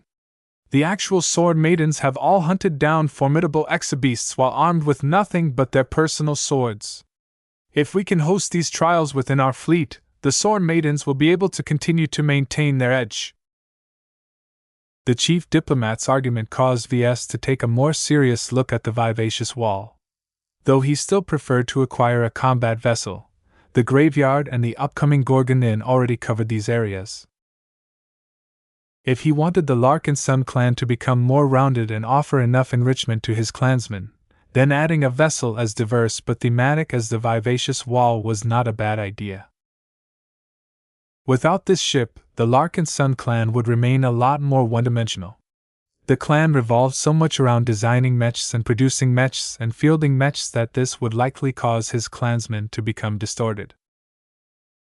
Shadarin Perness affirmed those suspicions. Part of the challenge of living the space-borne life is the extensive lack of diversity in a fleet. It is much easier to offer a complete society that gives every human enough fulfillment to develop in a healthy manner. Countless studies have shown that space-borne populations that are overly concentrated in specific areas gradually diverge from the general standards of humanity. I bet the true space-borne and the fleeters don't like those conclusions. Ves smirked. That doesn't make these conclusions any less true, sir. The reality is that the space-borne population of humanity has already diverged so much from planet-based humans that they can be considered a separate strain of our race. They are still human, but their ability to identify with their landbound counterparts has become increasingly more questionable over time. I am sure you have heard about all of the stories of how the CFA and the people affiliated with it have become more insular. Ves nodded in agreement. I know. I interacted with enough CFA personnel to know how much they look down on ordinary humanity. That's what happens when admirals don't pay enough attention to the holistic development of their subordinates. Fleeters spend years or even decades serving aboard the same warships that are part of the same combat-oriented war fleets. What little shore leave they enjoy is hardly enough to slow down their inevitable transformation to a warped reflection of humanity. This issue concerned Shadarin Perness so much that Ves had to take this warning seriously. Maybe you have a good point, but the survival of the clan is our highest priority. Ves reminded them all. A rounded development for our people is meaningless if an enemy force smashes these defenseless capital ships apart with ease and wipes the rest of us out with no further issue. You shouldn't look at it that way, Patriarch. The value that ships like the Vivacious Wall can bring is enrichment at a level that is difficult to quantify but clear to see over time. A healthier clan is a stronger and more versatile clan. It is exactly because we are willing to invest in a capital-grade commerce and entertainment ship that we show we care greatly about the well-being of our clansmen. The Larkinsons will support you even more for providing for their neglected needs. The Sword Maidens should especially be happy once the Vivacious Wall got up and running, but other Larkinsons interested in sport or duels should be content as well. The more Ves thought about it, the more he thought that there was at least some merit to acquiring such a vessel. Fine. He waved his hand. I am willing to host this ship in our expeditionary fleet, but it had better be worth it. From what it sounds like, it takes a lot of effort to get all of her facilities up and running. The hunting biomes also need to be supplied with a regular supply of challenging beasts to keep the hunters occupied. We have already fleshed out multiple plans for that. The Pernisser easily replied. You do not need to handle these issues in person. My son Novilon has already laid the groundwork and contacted the relevant people such as Dr. Rania Woden. Some of her researchers specialize in the art of beast design, so as long as their needs are met, they should have no issue with breeding and supplying as many hunt-worthy beasts that the Vivacious Wall needs. In fact, the hunting sessions can even be used as opportunities to gather valuable data on the performance of the exobeasts and designer beasts. In the end, Ves tentatively approved the acquisition of the Vivacious Wall. He felt a bit more comfortable in doing so knowing that he wasn't particularly short of capital ship slots, just vessels to fill them up. If Shederinperness was right and that combat vessels would become in short supply throughout the galaxy, then it didn't make much sense to save up for a vessel that would never become available. He felt rather frustrated at the fact that he and his clan were helpless in the face of shifts in the starship market. The difficulties in procuring the starships we need makes me eager to get my hands on the diligent Ovenbird. As long as we upgrade her construction systems, we can start to build our own capital ships. Vivian Tsai responded with a nervous smile. Even if we do our best, it will take a lot of advanced tech and materials to complete the necessary transformation. Even then, the diligent Ovenbird can only be used to construct a capital ship when she remains stationary. You can forget about building a large ship on the move. VS was already aware of these constraints. He was just voicing his frustrations. Anything is better than the current situation. We are already good at fabricating mechs. The jump to building starships is great, but shouldn't be insurmountable to us. We just have to gather all of the pieces. The Larkinsons absolutely had to develop their own shipbuilding industry, but it was not something that they could acquire easily. In fact, VS doubted whether he would reach senior before his clan became fully capable of constructing larger vessels. Vivian poked Lucky's belly and ribs as she thought. Her unusual touches caused the gem cat to issue a complaint. Meow.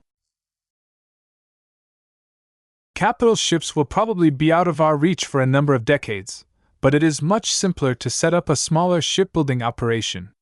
We can probably start building our own sub-capital ships in a couple of years as long as we can apply the right upgrades. VS crossed his arms. We can leave all of this for another time. Right now, I just want to know about all of the capital ships that we can acquire in the short term. Are these 3 vessels the only ones that we can acquire within 30 days or so, or are there other potentially useful candidates that you have neglected to mention for one reason or another?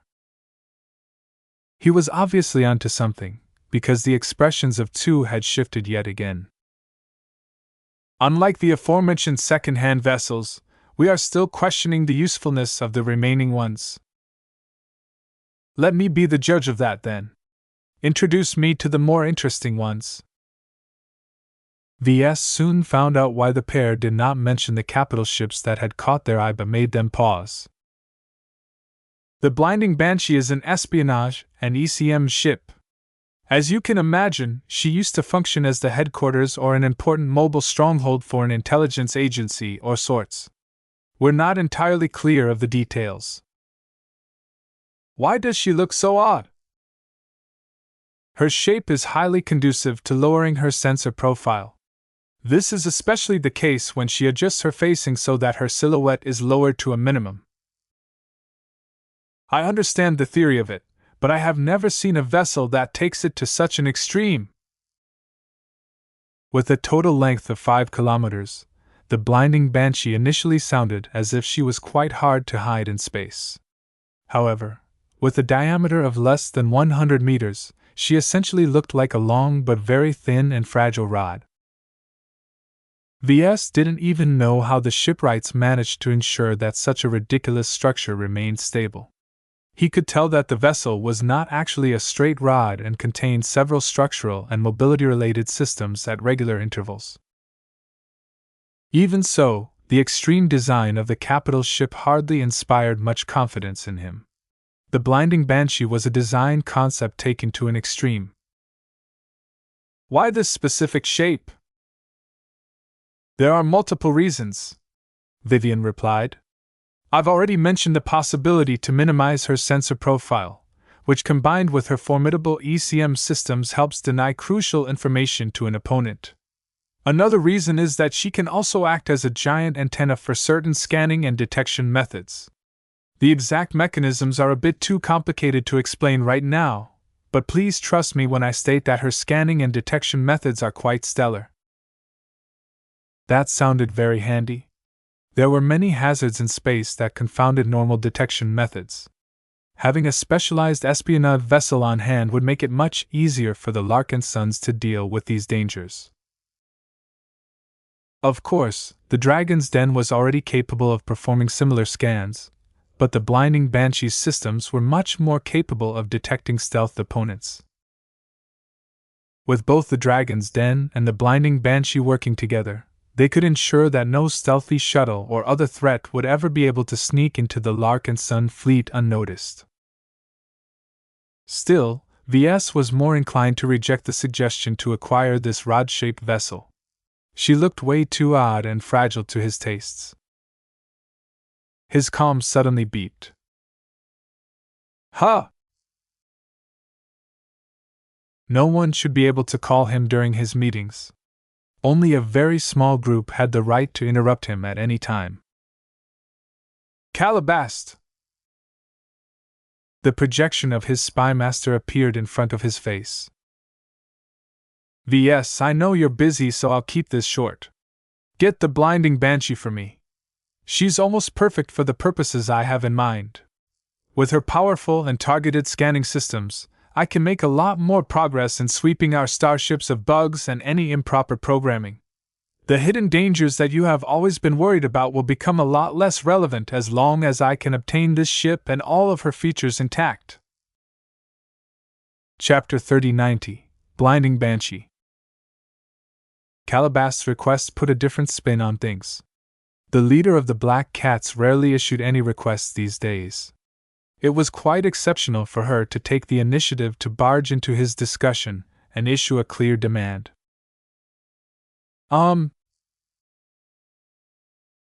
Don't bother with weaseling around this time. Calabast ruthlessly cut him off. You just want to delay time so you can think over your decision. Let me tell you that you can just skip that and leave the thinking to me. I have already weighed all of the pros and cons and have made my judgment. We have to add this ship to our fleet lineup. She might not look as large and intimidating as the other vessels, but she is exactly the ship our Black Cats need to safeguard our clan from the dark. The more Calabast insisted on purchasing the blinding Banshee, the more hesitant he became. He began to look suspicious at the spymaster. Was there something more to the starship that Calabast wasn't telling him? Perhaps he needed to ask for more clarification before he made his own choice. What is the actual reason behind your insistence on acquiring the blinding Banshee? Ves narrowed his eyes. I refuse to believe that it is merely about giant antennas and powerful scanning systems. Calabast frowned when she saw that she wasn't getting her way.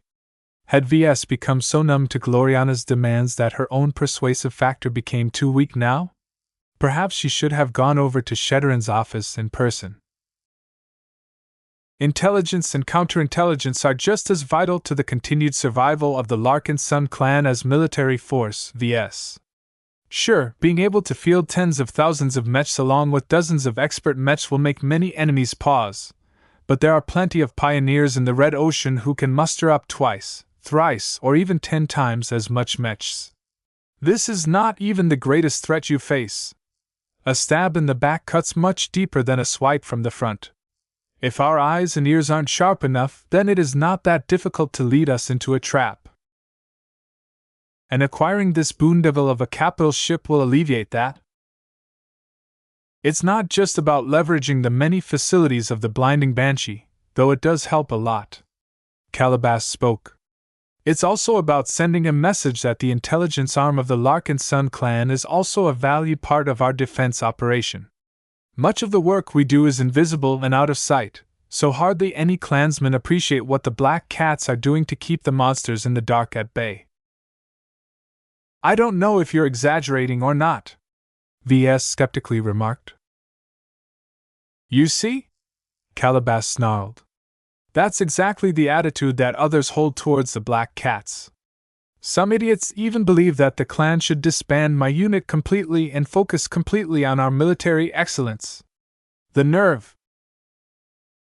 Though Calabast's performance was highly persuasive, she was right that this wasn't the first time a woman badly wanted to demand something from him. The Hexer intelligence leader might be smart and competent in many areas, but Gloriana's approach was much more effective due to the sheer emotions it evoked on his part. As for the current display, VS would sadly have to rate the performance 5 out of 10. Calabas scored well on sincerity and logic, but her arguments and approach was lacking in the ability to appeal to his closest emotions. You never bothered too much with this issue before. In fact, I would say it is better for the opposite to be the case. If everyone underestimates the black cats, any malcontents around us will act a lot sloppier than normal. Doesn't that sound great? Calabas furrowed her brows. Your point is valid, but not entirely desirable. There is always a kernel of truth in anything. If our enemies consistently think little of our intelligence capabilities, it usually means that we truly fall short in this area. I would rather have the opposite, where our strong intelligence capabilities are partially known. At the very least, that will have a strong deterrence effect against weaker opponents, which will ultimately save us a lot of trouble. I get what you're saying, but it shouldn't be necessary for us to acquire a capital ship like the Blinding Banshee so soon. You can make do with a smaller and more affordable sub-capital ship. Also, our other capital ships have plenty of space for you to set up your operations. It's not the same, VS. Her projection shook her head. Do you think it is not necessary to have a strong and dedicated intelligence platform in our fleet when you pass through the Beyonder Gate? I would argue that the need for potent intelligence and counterintelligence capabilities is actually the highest when we have just arrived in the Red Ocean. We will be entering a completely foreign region where we are surrounded by rivals who are doubtlessly eyeing us like prey. VS frowned. It shouldn't be that bad, right? There are plenty of unexplored stars and planets in the Red Ocean that are all ripe for the taking. Most pioneers are probably preoccupied with prospecting or colonizing all of those virgin star systems. That is true, but that is not all the pioneers are doing. Let me ask you a question. The immature shipbuilding industry in the Red Ocean has led to an even greater shortage of starships on the other side of the Beyonder Gate. Supply is nearly non-existent, but demand is continuing to peak as more and more pioneering fleets pay the required MTA merits and pass through the gate every day.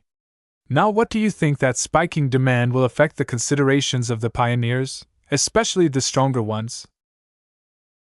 He paused and began to map out this scenario. His imagination quickly produced an unsettling image. The pioneers will begin to prey on each other's fleets, he tentatively concluded. Is that what you're trying to convey? The pattern wasn't entirely clear at the beginning, but with the constant disappearance of capable fleets, and the mysterious addition of highly similar ships in other fleets speaks of an ominous trend. Capital ships are especially precious commodities in the Red Ocean. What do you think will happen if our fleet of 20 decent and serviceable capital ship hulls enter the new frontier? A dark mood settled over VS. We would look like juicy targets, especially if we don't have enough mechs to defend our entire fleet. One of the sore points about entering the Red Ocean was that the Larkinsons and their allies would have to abandon all of their sub-capital ships. It was simply not worth it to waste a precious ship's slot on a small and weak vessel. Yet the disposal of so many combat carriers directly limited the starting strength that the Golden Skull Alliance would possess when it began its grand expedition in earnest. Though the supply of sub-capital ships was a bit more optimistic due to the lower barriers in building them, they were also difficult to acquire. Every single pioneering fleet wanted to obtain not just one, but dozens or even hundreds of combat carriers and other related vessels. The order books of the few shipyards that had already gone operational in the Red Ocean probably stretched on for at least a decade. Therefore, newcomers were not only unable to purchase any sub-capital ship, but also became juicy targets to those that did possess a number of combat carriers and hence were able to field more mechs. Does the Big Two really tolerate all of this blatant plundering? VS asked in a disbelieving tone. I mean, it should be terribly obvious if a pioneering fleet goes missing only for another one to return with nearly identical ships in their lineup. You can't hide the truth, especially when every shipyard is terribly backed up to the point where it is easy to register each newly built vessel. Ahem. Shadarin Pranes politely coughed. Remember what we talked about previously? The big two are not our nannies. Those who venture into the Red Ocean must be well aware that certain rules no longer apply as strictly. Besides, the big two never bothered police rivalries between indigenous groups in the first place. Local politics and conflicts are beneath their attention. All they care about are the winners who are able to rise above the losers. The Red Ocean was a crucible, and the aliens weren't the only threat to pioneers. Ves had to remind himself of the cruel reality he was about to enter. Though the risks were great, he was still determined to reach it because the opportunities were even greater. Without a changing, fluid environment, the Larkinson clan would never be able to rise up as quickly as he wished. Ves turned to the chief diplomat. Since you've already spoken, you must have formed an opinion as well. What do you think? Patriarch, in my opinion, we should go for certainty rather than hope for a better opportunity, the old man slowly replied. The market trends are clear. Unless we raid another powerful fleet during our journey to the tarnished Crown Star sector, it is unlikely that we will ever be able to obtain another combat-oriented capital ship. If that is the case, we may as well grasp every useful offering on the market while they are still available. This situation won't last soon unless the Crown Uprising ends. That did not sound likely. The Five Scrolls Compact made such a major move that it would be an embarrassment to let the civilization-wide unrest end with a whimper. In fact, according to his own impression of the Compact cultists, those crazies probably had a worse surprise in store.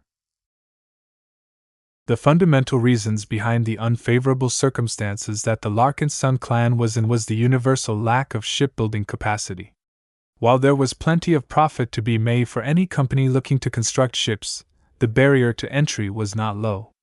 The facilities, the personnel, the tech, the supply of raw materials, the political backing, and the security requirements all cost a lot of money to resolve. Any wealthy individual or company who failed to get anything done would likely end up with a huge loss-making operation.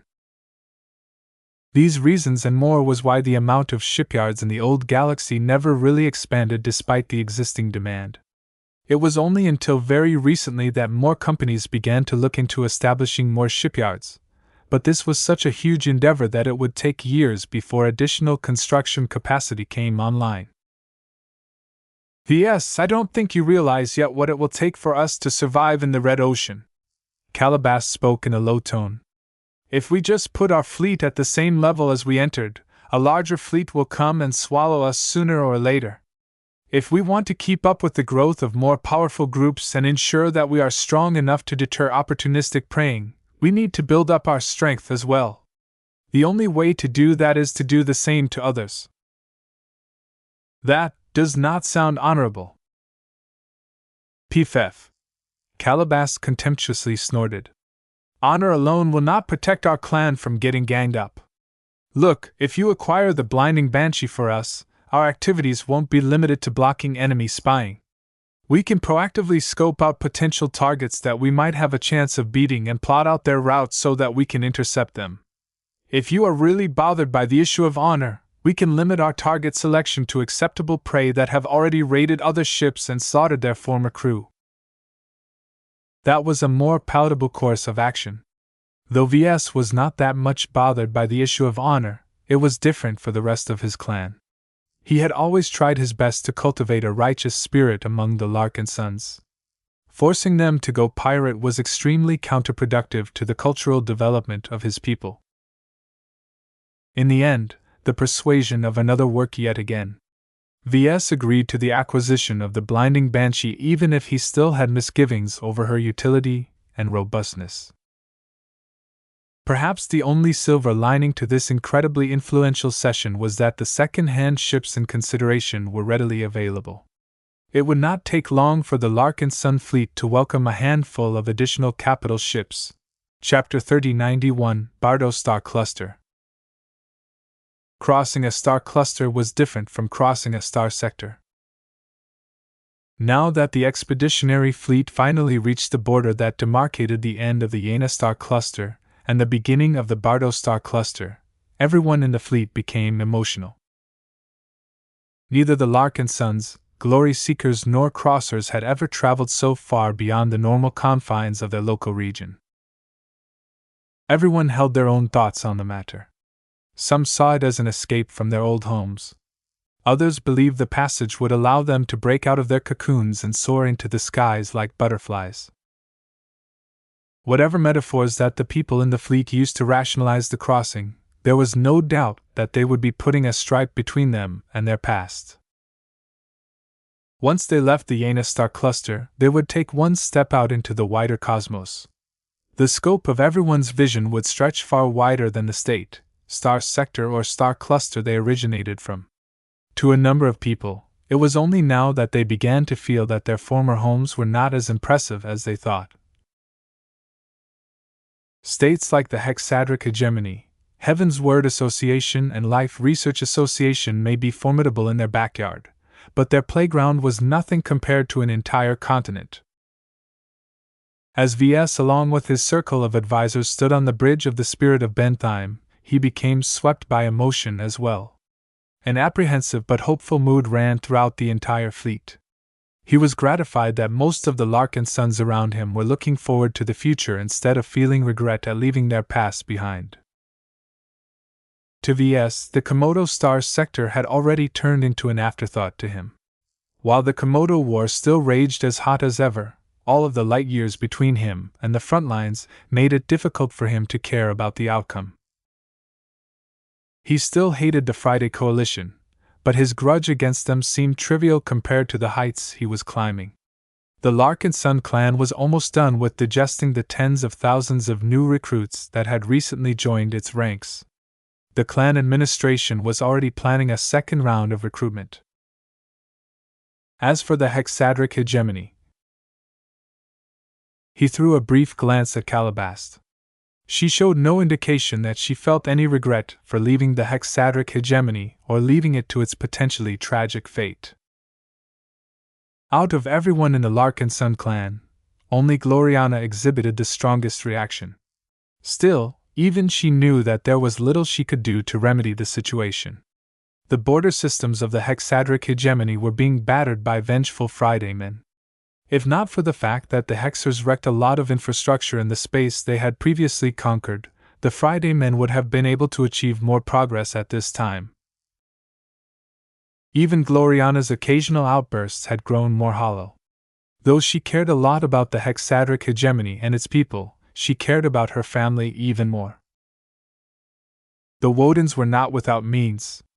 The dynasty had already made good progress in forming evacuation fleets and enacting their long-prepared contingency plans. The Glory Seekers was merely one of their continuity options. Even if the hegemony fell, Madame Constance Woden and many of her relatives would be able to find a living elsewhere. Of course, before the state fell, none of the Hexers intended to let the Friday men win. Their pride and their belief in female supremacy did not allow them to surrender. All of this meant that Gloriana did not insist on helping the hegemony as much anymore. She was a member of the Larkinson clan now, and her well-being was no longer bound the fate of the Hexadric hegemony. Besides, it was not as if the Hexers would disappear from the galactic stage if they lost their state. Gloriana frequently talked to her old contacts, so she was aware that the Hexers may be plotting a comeback in the Red Ocean. All in all, hardly anyone in the Larkinson clan had any reason to stop going forward. The influence exerted by the Larkinson network gradually increased everyone's attachment to their new clan. This process naturally reduced everyone's attachment to their old homes. These days, Ves barely thought about the Bright Republic at all. The humble third-rate state was practically dead to him. The fleet had already become his true haven. He looked at the projection of the entire expeditionary fleet. The starships had already cycled their FTL drives long ago. The reason why they did not attempt the instant they were ready was because the engineers were all tasked with inspecting every critical system related to their operation. Crossing into another star cluster was no joke. Just like the borders between star sectors, the borders between star clusters also consisted of gravitic barriers. Whether they were natural or artificial, When humanity took over a space region, they deliberately strengthened the walls in order to prevent hostile alien civilizations from sweeping across human space in an instant. There were indications that the partitioning of space was no longer as absolute as before, though. Phase water not only opened up new methods of superliminal travel, but was also capable of improving existing methods of travel. Researchers who already had access to phase water successfully managed to use it to strengthen an FTL drive. Depending on how phase water was applied, an upgraded drive possessed more range, stability, and in extreme cases even allowed them to leapfrog past several star sectors at a time. The astounding benefits of phase water would eventually transform and revolutionize space travel across the entirety of human space, but it would take many decades for the changes to be felt by average people. If Ves and the Larkinson clan ever returned to the galactic rim, the Yena star cluster would probably look completely different. Ves minutely shook his head. There was little point in looking back. Even he couldn't stop the expeditionary fleet from advancing anymore. He put so much effort into selling a dream of a new life in the Red Ocean that the Larkinsons would probably disregard his authority if he tried to hit the brakes. What are your views on the Bardo star cluster? It's a fairly typical rim star cluster. Shadarin Pernes answered first. Bardo is more developed than Yena, so the degree of development in the star cluster is considerably higher than you are accustomed to. Many states have a rich and stable heritage, so wars are less frequent. The power distribution is already set in these areas, so the nature and frequency of war is subject to more rules and restrictions. The states in the Bardo star cluster placed more emphasis on stability. Risk-takers might be able to win, but the long stretch of time has caused many of them to disappear from history. The ones that remained standing might not have been able to expand their territory or gain a lot of prosperity, but their prudence had paid off. In the end, the enduring successes of stable states encouraged others to follow suit, hence the overall decline in conflict. That said, power struggles still existed. Rival powers simply accomplished their goals in different ways. In the worst-case scenarios, wars still broke out, but it was too easy for them to end up in a situation where both sides lost. Open warfare is considerably less frequent in the Bardo star cluster, but smaller skirmishes and unannounced conflicts have increased. General Vull's projection explained. The risk of encountering them or getting caught up in them is low, though. The battles generally don't take place along the established trade routes. Unpredictable results might ensue if the combatants pull in a third party that was more powerful than anyone anticipated. Ves smirked. These states are quite clever. The people back in our native star cluster could have learned a lesson from the Bardo star cluster. He wouldn't have gotten dragged into so many conflicts if people just left him alone. We don't have ties to the states and organizations of Bardo, so we should be able to pass through their space without interruption, Calabas stated. Though we cannot rule out the existence of relations that might cause the local powers here to target us, we are not that easy to attack. We should still exhibit basic prudence and send more scout ships ahead of our route in order to forewarn us against any ambushes and dangerous fleet presence. I'll take care of it, sir, General Vull said. The flagrant vandals are already familiar with the protocols. I agree with Calabas' assessments. We are just one of many large fleets that merely want to pass through to the star cluster without affecting the local situation. There are so many other travelers that we are indistinguishable from the crowd. Ves hoped that was the case, but if his advisors were wrong, the Larkinson clan should be able to take care of itself. He just hoped that he would be able to get a couple of expert mechs online before anything bad happened. The power of the upcoming Larkinson expert mechs were absolutely not average. Since all our preparations are complete, let's proceed, he commanded.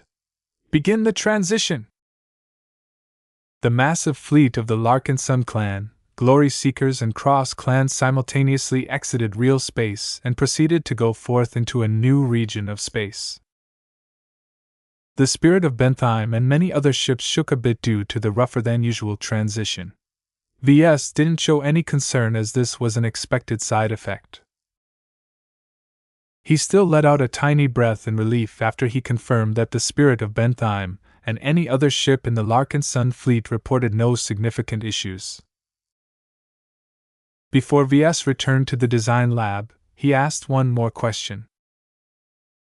What progress have we made in securing our new big purchases? We have already concluded a financing agreement, so money is no object. We will have no problem with spending the equivalent of 11 trillion hex credits, Shadarin replied. Who is willing to loan us that much money? And why so much? The list prices of the second-class capital ships are already outdated, the chief diplomat replied. If we want to secure the ships we are eyeing on, we need to present enough cash to persuade their current owners to give them up right away. If we wait any longer, there is a considerable chance that those with deeper pockets have already claimed the vessels for themselves. Though non-combat-oriented vessels such as the Descentibus and the Vivacious Wall did not directly increase an organization's combat effectiveness, they were very suitable for those looking to migrate to a different region of space. No ship was useless. At the very least, their huge hulls allowed them to function as jumbo-sized cargo haulers. Since we have the money, I take it that we should have no problem with getting the ships we want. Shadarin smiled. We should be able to reach the star system where they are being sold within 3 to 4 weeks. The only issue is that negotiations are proceeding more slowly than we wish. Ves scoffed. Let me guess. The sellers realize that prices for starships are constantly rising, so they are looking to secure a bigger payday, right? Shadarin regretfully nodded. That is indeed the case. You have to realize that the owners of the ships are affected by naked greed and interest. These desires are difficult to suppress. I don't blame you. Anyone with a brain will know how to maximize their profits when they are holding on to valuable goods. The problem was that the deal might not be settled once the Larkinsons arrived at the trading system. Ves did not want his fleet to be delayed, so it was crucial for Shadarin to solve this problem before that time. The new ships are worth the effort, Calabast reassured him. Don't worry. If Mr. Pernest's persuasion is not enough, I will give him a hand. That should be enough, he supposed. Chapter 3092, Three Amigos. Once the fleet actually crossed into the Bardo star cluster, the Larkinsons realized that it wasn't as special as they thought. Space was space. Bardo was also occupied by states, the organizations, and average citizens. While they might hold different names and possess different cultures, the dynamic in the new star cluster was not that exciting. Once the magic died down, everyone shoved aside their wonder and sentimental feelings and went back to work. Ves also proceeded to do his work. While he hadn't been able to secure the new starships that Gloriana needed, he instructed his fleet to lend a bit more processing power to the design department. At the cost of reducing the effectiveness of other research activities, his wife gained the processing power she wanted. This ensured that the drop in productivity by giving the assistant mech designers a lighter workload did not slow down progress too much. The Disruptor project was quickly becoming more refined, but Ves and Gloriana knew that this was just the beginning. Our initial simulations exposed a fair number of problems, Gloriana explained as she petted Clixie. While I expected to encounter these issues, solving them isn't as straightforward. Some issues relate to the operation of high-tech components. We need to obtain the assistance of their original developers in order to resolve any problems related to these powerful mech parts. The design department largely made use of Hexer component licenses, so the mech designers had to knock on the doors of a very specific group of component developers. Are you able to get us the support we need? Ves carefully asked. His wife sighed and leaned against his arm. You know how it is back home. Hegemony space has become increasingly more depressed, and everyone in the state is scrambling to do something. The developers aren't responding to my inquiries as quickly as I hoped. In some cases, the original development teams of the components in question have already been disbanded. It is a lot harder for us to get hold of an engineer who can speak about the components with confidence. The dependence on third-party support meant that the Disruptor project wouldn't be finished anytime soon. They may have to extend the optimization time by a couple of weeks in order to account for the various delays.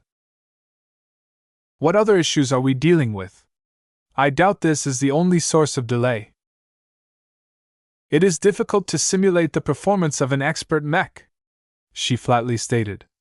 Leaving aside the difficulty of modeling a mech that incorporates resonating exotics, we can't predict what will happen when an expert pilot resonates with the machine. Our depth in this field is too shallow. Only Master Willix is able to address any concerns related to the expert pilot and resonance aspects, but reaching her has become a lot more difficult than before. She is preoccupied with other matters, and talking to her directly is out of the question.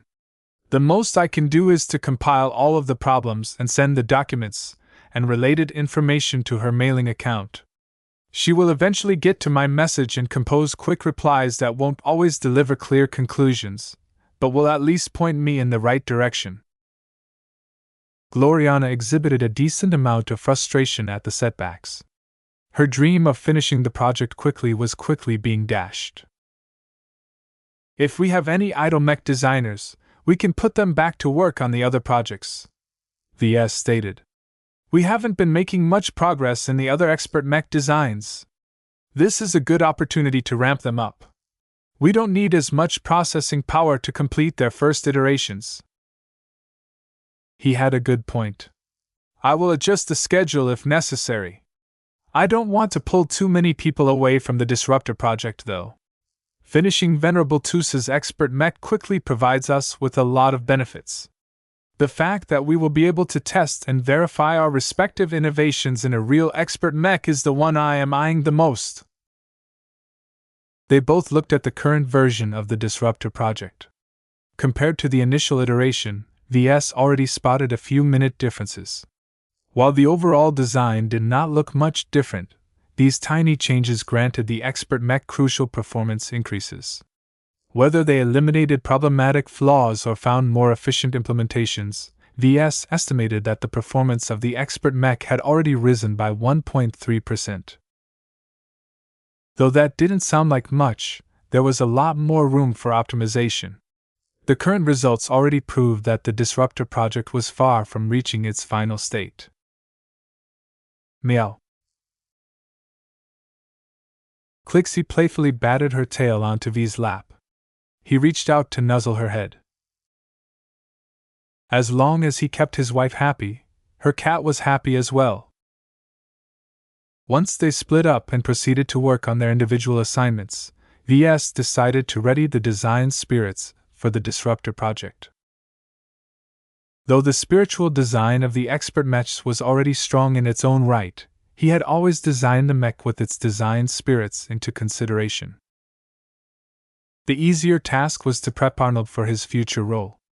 When Ves dropped by Calabast's office, the eight-legged exabeast was rubbing his face against his owner's boot. Squeak! Squeak! Oh yeah, Ves. Why have you come? Do you want an update on the security situation of the Bardo Star cluster, or are you here to inquire about our progress in securing a deal for the new ships? Neither. He waved his hand. I'm not here for you this time. I'm here for my test subject. Calabast instantly drew her eyes below her desk. Arnold was blissfully rubbing his mammalian face on the smooth texture of her boots. Arnold, get out and present yourself. Squeak! Much to V's surprise, the exabeast fully immediately dropped his current activity and crawled out like an obedient little schoolboy. Squeak? Calabast looked at Ves. Here he is. Do whatever you need to do with him. Just give him back to me alive, please. Hey, what do you take me for? I am not planning to do anything drastic to him. Let me take a look at him first. VS bent down and carefully touched Arnold's head. Seeing that the critter knew better than to bite his hand, he leveraged the physical connection to perform a deep spiritual scan on Arnold. Nothing was out of his expectation. Compared to his last inspection, Arnold had grown a lot stronger than before. His spiritual development had accelerated ever since VS employed him as the design spirit of the devious model. With at least hundreds of thousands of devious mechs performing sabotage missions along the front lines of the Komodo War, Arnold received a rich amount of spiritual feedback. Still, the Exabeast was far from matching other design spirits.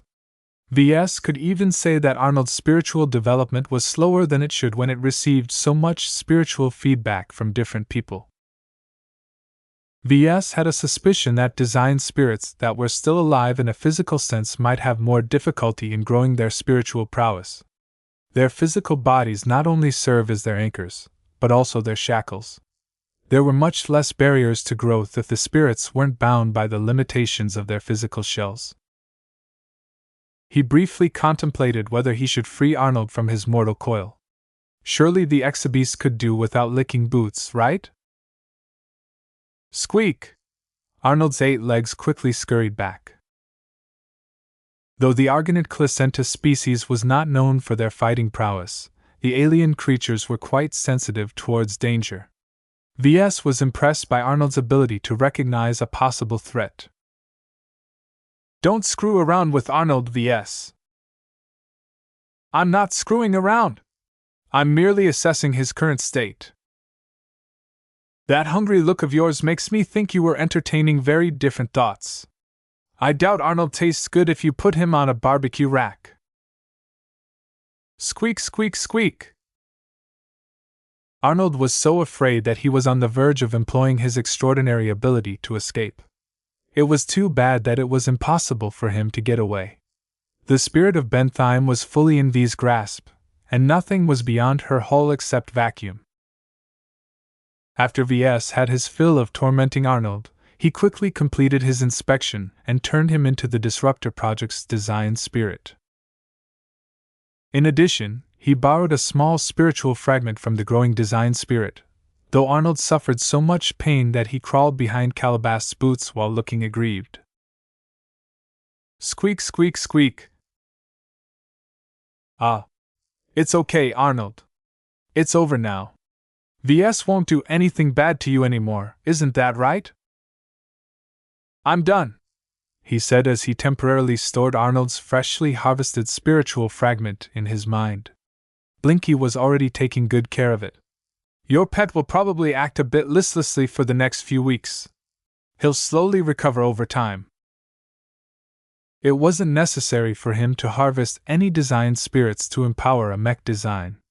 VS merely had to instruct entities to occupy the conceptual space of the mech designs. The true reason why he wanted to borrow a spiritual fragment was to empower the prime mech aspects of the Disruptor Project. As classification of mechs invented by himself, VS had to leverage his own distinctive methods in order to turn Venerable Tus's future combat machine into his latest prime mech. When VS returned to his personal workshop, he stored the fragment into a P-stone and proceeded to turn to his next task. When VS held the P-stone containing the spiritual remains of the Inexorable One, he briefly cast his mind back to the battle against the Abyss. The dark gods that had arrayed against his task force were immensely impressive despite the fact that they had lost in the end. In fact, the Larkinsons hadn't strictly beaten them at all. VS instead called his mother in desperation, who subsequently smacked the ancient entities so hard that only spiritual fragments were left of them at the end. Of the three amigos, the Unending One was the most powerful and most useful to VS. The Blinding One stood out due to his luminar identity and his intelligent, humanoid roots. As for the Inexorable One, she's just a big bird. A big dead bird. His impression of the Inexorable One was the vaguest of the three. He hadn't paid much attention to the avian dark god while she dueled against Tusa while he benefited from his recent breakthrough. The only details that stood out was that the dark god was probably a mutated exabeast of the avian variety, and that she was apparently a female one at that. Her speed was a notable strength of hers, but what impressed him even more was her sorcery. For some reason, she was able to summon strange tornado manifestations in space that was able to disrupt the performance of mechs. Ves wanted to preserve both of these traits in his new design spirit, but he wasn't sure if he was able to preserve the inexorable one's powerful spiritual abilities. They not only required a lot of strength to perform, but also depended deeply on the dark god's unique knowledge accumulation and development path. Much of that would probably get fragmented or lost if Ves processed the inexorable one's remains. He let out a sigh. The dead must pass on. It's not a good idea to preserve too much of a dark god anyway. He did not want to bring the inexorable one back alive. Dark gods were ancient beyond imagination, and they were incredibly wily even if they had reached their lowest point. The process of Blinky's creation had taught him a profound lesson on the capabilities of these evolved spiritual entities. Ves smirked. I'm not making the same mistake twice, isn't that right, Blinky? Bro. He had a couple of new options at his disposal after he acquired Blinky. The companion spirit possessed a great sensitivity towards spiritual energy. It was his food, after all. Chapter 3093 Convenient Assistance. Ves entertained many ideas on how to utilize the inexorable one's design fragment. The avian dark god lent itself well for mobility-oriented purposes, though the big bird was a bit more versatile than that. This actually gave him a bit of a headache. If I use up the fragment to create a straightforward spiritual product that centers around speed, then I would probably waste the inexorable one's crowd control capabilities. The opposite was the case if he intended to leverage the inexorable one's ability to call tornadoes and other weird stuff. Though Ves was enormously attracted to the dark god's mastery in manipulating the environment, it was rather hard for him to fit this aspect in a design spirit that was meant to empower light mechs. Ves wanted to process the inexorable one into a form that preserved both its strengths, but that directly risked the return of the dark god. If he ended up creating a spiritual product that shared a high degree of resemblance to the avian entity, wouldn't he end up building a ladder that would allow the dead entity to climb back to life? He figured that was the principal reason why the unending one managed to attempt a takeover even if Ves employed numerous precautions. He had become so certain that he had sanitized the unending one's spiritual fragment. The spiritual attributes related to the tentacled whale's devouring and digestion capabilities served as the great being's core functions. The unending one was literally based around these two core functions. In this context, removing all of the other excess spiritual attributes was not that big of a deal. The bulk of the meat was still there even after Ves trimmed all of the excess fat and blubber from the spiritual fragment. Once he began to use it up to create Blinky, the unending one found a sufficient entry point to get back to life. When Ves ignorantly fed spiritual energy to his newborn spiritual product, he inadvertently spoon-fed one of his old enemies the exact resource he needed to begin his takeover attempt. In his upcoming attempt, he had to prevent, or at least be ready to respond if it happened yet again. The stakes were less dire since his new creation wasn't literally connected this mind, but the consequences were still dire if the inexorable one succeeded in taking over the newborn spirit. I can't do much to prevent it from happening again. He frowned. He could probably reduce the chance of a disaster by removing even more portions of the inexorable one, but that would also leave him with less raw materials. He had to strike a balance where he removed enough attributes to deny the dark god an easy return but also ensure he had enough elements left to turn his latest spiritual product into a powerful and remarkable addition to his collection. He smirked. Compared to last time, I have gained a powerful advantage. Blinky! It's time for you to shine. Mro. A purple spiritual cat emerged out of his head and preened in midair. His condition was good at the moment. His purple fur looked healthy and lush. The motes of light streaking across his form were lighting him up like a festive decoration, and his glowing eyes as well as his embedded warclaw crystal were glowing with power. Ves took hold of Blinky and started to tweak the cat's furry ears. Mro. Hee hee. That's enough pampering. I need you to do your job now. Just follow my instructions and make sure not to miss anything dangerous. Are you ready? Mro. Under his instruction, Blinky dove into the pea stone containing the inexorable one's remains and went to work. The difference that Blinky could make became very clear. Ves was a human who did not possess a lot of finesse in manipulating spiritual energy. His attempts to shape his products were best described as crude, primitive, and laughably simple.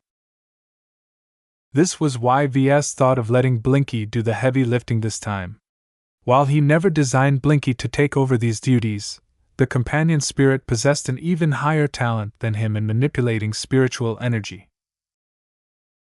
As a creature that lived and breathed spiritual energy, Blinky did not disappoint.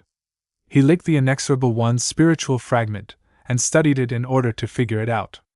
After the cat gained the fragment's measure, he began to manipulate it in earnest. Ves watched on in fascination as Blinky smoothly separated the more undesirable attributes from the more desirable ones. While Ves was able to do this as well, his method was a lot rougher and less effective. Once Blinky partitioned an undesirable portion, he took a careful bite out of the spiritual fragment and swallowed his mouth full whole without any concern. Ves didn't feel any worry either. Back during the battle against the Abyss, the unending one cannibalized his fellow dark gods without any issue. Blinky was more than capable of devouring this weak remnant. A flow of purified and converted spiritual energy already emerged out of the spiritual cat. The meal hardly sated his hunger. Mro. Blinky continued to work over the inexorable one's fragment. After his first attempt, he already knew what to do. The cat continually removed every spiritual attribute that was not related to what Ves had in mind for his subsequent work. His exceptionally sensitive perception towards energy allowed him to distinguish even smaller elements that Ves would have missed. Though Ves observed Blinky's work carefully in the initial minutes, he gradually relaxed and leaned back in his chair. Ah, this is the life! He smiled. Perhaps he should create another companion spirit so that he could delegate even more work. He was already thinking about creating a cat that excelled in mech design. Of course, he instantly discarded this idea. The entire notion was ridiculous.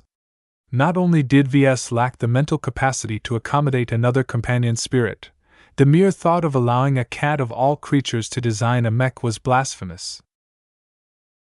Besides, delegating the core abilities which I rely on to earn a living and excel in my profession is a very bad idea. Ves identified himself as a mech designer, so he should make sure he performed his core duties himself. This was the only way for him to improve. Mro. Blinky emerged out of the pea stone a moment later. The cat looked quite content. You're done already? Mro. Are you sure? Mro. Oh. Good job, I guess. Ves held the pea stone and studied it carefully. The purified fragment was remarkably clean and pure to his senses. The degree of purity that Blinky managed to achieve was absolutely remarkable. He no longer wanted to delay. Since everything was proceeding well, he immediately moved on to creating his next design spirit. Ves had already prepared the ingredients beforehand and brought them out one by one. The purified fragment of the inexorable one was the main ingredient. Everything else played an assisting role. The first auxiliary ingredient was a tiny spiritual fragment from the golden cat. The ancestral spirit did not like being harvested for ingredients so often, but Ves had little choice. Only the golden cat could ensure that the resulting spirit would remain loyal and committed to the Larkinson clan. Ves could not afford to leave anything to chance. The second minor ingredient was Kalanxo. Though Ves had also frequently asked her to donate her fragments, this time he truly needed to make use of her sophisticated spiritual manipulation capabilities. The former lizard was the closest comparable entity that could complement this aspect. The dark gods are an even better choice, but Ves instinctively wanted to avoid mingling the dark gods together in any way. It was already bad enough to deal with one of them. If all three teamed up, not even he would be able to prevent the return of his old enemies. The third minor ingredient was the most controversial. It was vastly different from the rest because it did not come from a regular spiritual entity. Instead, it originated from the strong mind and will of an expert pilot. Ves looked around to see if there weren't any angry expert pilots lurking nearby. He carefully proceeded to draw out a peastone that radiated a desire to live free. Mro. Blinky's expression turned nasty. Swiping this fragment from Tusa's mind while the expert pilot was asleep was not pleasant. The cat only took out a small portion, not enough to affect Tusa's strength in a significant manner, but still enough to leave him with an awful headache for a couple of weeks. I hope Tusa doesn't find out who's responsible, he muttered. For now, the doctors aboard the Dragon's Den weren't able to figure out why Tusa had gone down with an ache in his head. Ves had no intentions of revealing the truth to everyone, though he did quietly inform Rania of the truth in order to prevent any overreactions. Though Ves had undoubtedly harmed Tusa with this act, he excused himself because it was for a good cause. You'll thank me when I am done. After all, this upcoming creation was primarily aimed at light mechs and light mech pilots. It was high time for him to create a design spirit that specifically complemented fast, swift, and elusive mechs. Now for the last extra kick. He also readied 1 vial of high-grade life-prolonging treatment serum.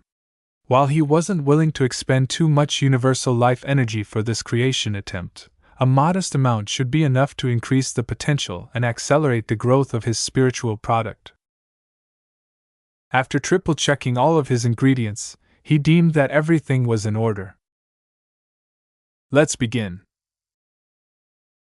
He did not break the spiritual fragments by himself. Instead, Blinky stepped up once again and shattered every spiritual fragment into extremely fine shards by shredding them with his claws. Mro! Mro! Mro! The shards that Blinky created were more even and much finer than what Ves was able to produce. There were surprisingly more of them than he was accustomed to, but they were also a lot more regular and easy to puzzle together. Together with Blinky, he rapidly merged the pieces into a single whole. He made sure the shape of the developing entity conformed to the shape of a bird. As the spiritual shards continued to dwindle, the bird-shaped spiritual entity gradually took form. Guided by his will, the spiritual attributes of the ingredients combined into a fluid, slippery, and speedy bird. As the spiritual product neared completion, the bird's shape was still in flux. This was a deliberate design choice on V's part. He wanted to create an elusive, mysterious bird. Evasion and obfuscation was just as important as speed. The latter was far from his only priority. His progress was much faster than usual with Blinky's assistance. The completion of the spiritual product proceeded in a very anticlimactic fashion. The resulting newborn spirit did not release a powerful pulse, but that simply meant that the elusive bird possessed a much better grasp of her own strength. Chirp. The small spiritual bird finally uttered her first cry. The bird rapidly flapped her tiny wings but soon settled down to gaze at her creator. Her appearance was astounding. While she still maintained the basic shape of an avian creature, the surface constantly changed. In one moment, she possessed black feathers. In another moment, her feathers became blue.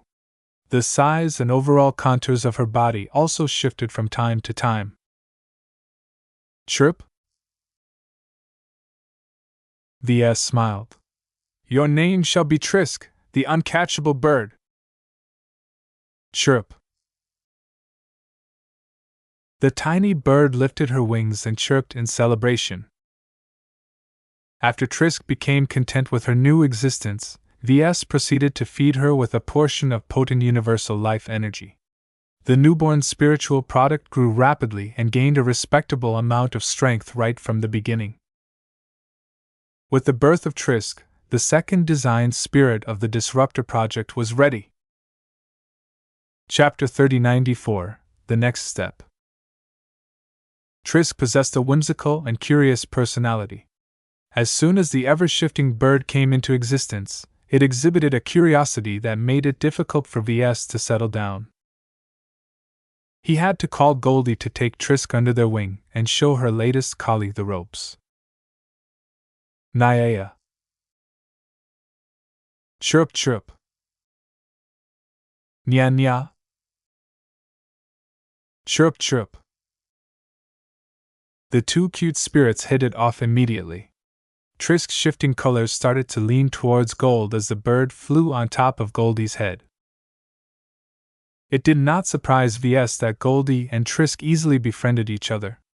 The former donated an ingredient to create the latter, so the avian spiritual product could be regarded as Goldie's offspring. Not that the two saw it that way. The two acted more like sisters than anything else.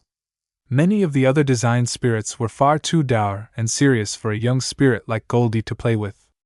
Trisk's birth neatly solved her lack of playmates. Be sure to watch over Trisk, Goldie, he reminded the cat.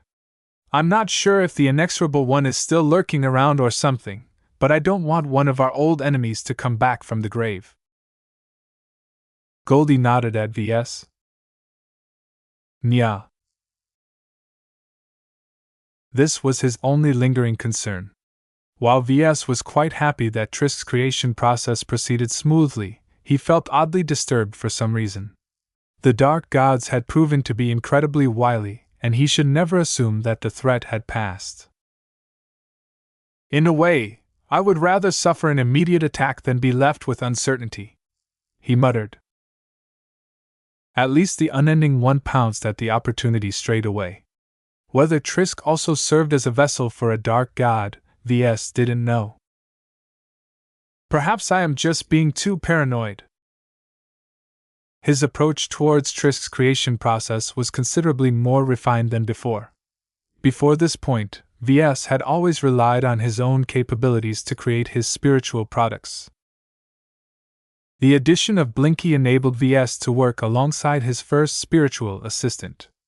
As a companion spirit that was both an extension of his own capabilities and an inheritor of a portion of the Unending One's great affinity for spiritual energy, the Star Cat turned out to be a fantastic helper. He realized that Blinky could offer even more assistance. His companion spirit's excellent control over spiritual energy allowed him to manipulate and transform spiritual energy in ways that Ves could only dream of. Several interesting ideas came up that he had previously dismissed due to determining that he lacked the required ability to realize them. Now that he had a wonderful assistant at his disposal, perhaps he might be able to revisit these promising applications. I'll leave that for later, though. For now, the Disruptor Project takes priority. Its completion came closer and closer. While the mech design still required a lot of refinement, Ves was already confident that it would be able to perform well right out of the box. The inclusion of both Arnold and Trisk rounded out the spiritual design of the expert light skirmisher. This marked the completion of his most important responsibility. Gloriana will be happy. He smiled. His wife had been nagging him about how long it took for him to deliver the goods, but he had always been holding out until he felt that the time was right. He packed up his goods and put them back into the vault. As Ves returned to the design lab, he dutifully informed his wife of his latest development and went back to work. Blinky emerged from his mind and began to form a design network that brought together the mech designers on shift. A few days went by. Though Gloriana had lowered the intensity of work schedules, she slowly ramped it up when she felt the assistants had enjoyed enough of a rest. Everyone went back to crunching work for long hours at a time.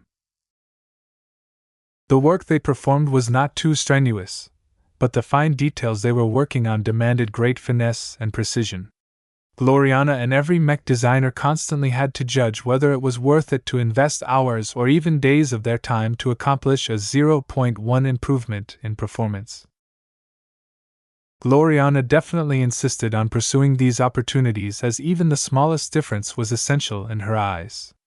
However, Ves and the other journeymen possessed a more practical outlook. There was no guarantee that the solutions they came up with would actually realize a clear performance gain. In many cases, improving the effectiveness of one part often reduced the performance of another part. Was it worth it to reduce the heat capacity of the disruptor project by 2% in order to gain a 1% boost in forward acceleration? Was it worth it to increase the power of the mech's arms by 3% but reduce its mobility characteristics by 2%? As the project head, Gloriana had to weigh all sorts of trade-offs. In order to end up with the most optimal design, she had to find the best balance points for all of these issues. Her work became a lot harder when changes rarely affected a single variable. In truth, a change as significant as reducing the size of a part produced a cascade of consequences. The demand on processing power grew greater as the mech designers constantly had to calculate whether their proposed solutions would end up improving or harming the mech design. Whenever they ended their shift, the wedded couple returned to their grand stateroom in an utterly tired condition. Gloriana was barely able to muster up any energy to enjoy her sumptuous, brain-boosting meals. Despite her exhaustion, Gloriana glowed with contentment. As they slipped into bed, she sidled up to Ves and leaned her head against his chest. The aroma of her bath scent tickled his nose, causing him to squeeze her slender body closer. Their cat settled for a nap as well. Clixie jumped up to a cat bed set on the side and yawned. Meow. Lucky floated down from the air and occupied the other half of the bed. He nuzzled Clixie before yawning as well. Meow. As Gloriana idly stared at the two cats, she issued an abrupt declaration. "It's about time for us to start having kids."